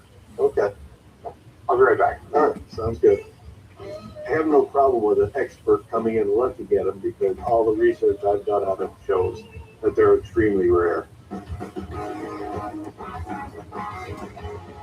I have a customer in the shop right now with some artwork that he made for the band Pearl Jam. He even got Mr. Evenflow, that's right, Eddie Vedder himself to sign it. He's asking for a lot of money for this, $20,000. And I can't find a better man than our autograph expert Steve Grant to come take a look at it. What's happening? Not much. Check it out here. So you know any better? Yeah, I like it. Pearl Jam kind of around 90, 91. I remember years ago, chasing these guys, going for their autographs. When they first started, Vedder wasn't that great of a signer, kind of reluctant. As the years went on, though, I think he kind of started accepting the role as who he was, this rock and roll guy. But, he's always been a pretty good guy. Would you like to take a look at the signature and tell me what you think here? So, yeah, if you could turn on the little John, I could take a look at it. I'm just going to take the full scope and kind of just get a feel for it. It's kind of unique to have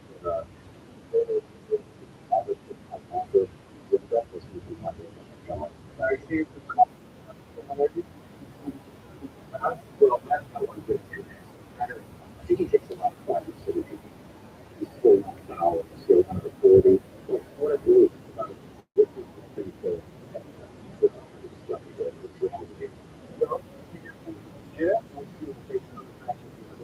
I love how the signature that's really perfect. So, what is the Eddie Vedder signature go for? Doesn't have some of the other thoughts on my competition. Well, they specifically put in something. We have that's my kind of stuff. Those things would go for $812.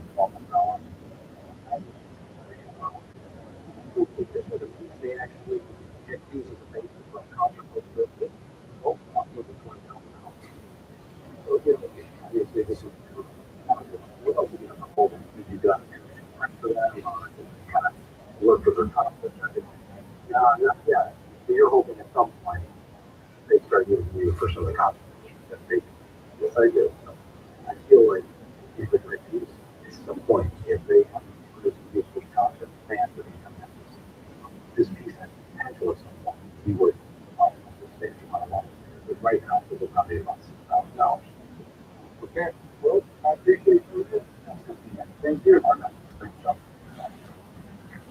Well, you heard what Steve had to say, and I honestly don't think I'm going to be able to make you an offer on it. Because me having to tell their story how you said it means if it starts to get lost in translation, and it becomes part of it. So, no worries. But I appreciate you bringing it. Thank you. Thank you.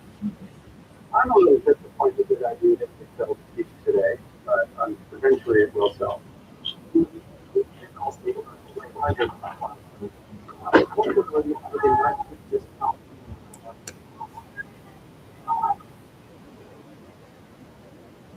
Yeah.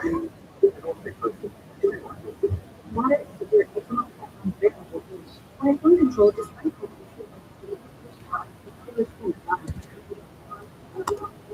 the illusion of loss is being not take it away to the movement.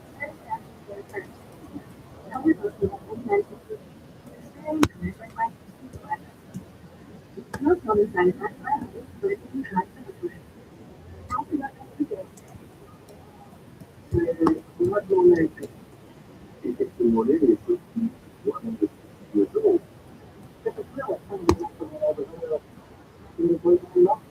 So is it real? 100% true, it's not fake. You know what they have here? No, not at all. Look at it. It's a pretty material jewelry. Sally Day was one of the most famous jewelry designers in the world. He jeweler to the Russian court. This is the kind of stuff that royalty wears. It's absolutely beautiful. This is Fabergé. I'll give you $15,000 for it. God, you gotta be. I'm going to even find out today, too. My grandfather's gold coin. There's a lot. This coin is in a really great shape. So this is still complete. Standing treasure from the 1700s. I want it. It's like the world must have. 8 is the denomination. Biggest gold coin in Spanish Bay. Hopefully, you have it. 2000, okay. Everything I can see off this one.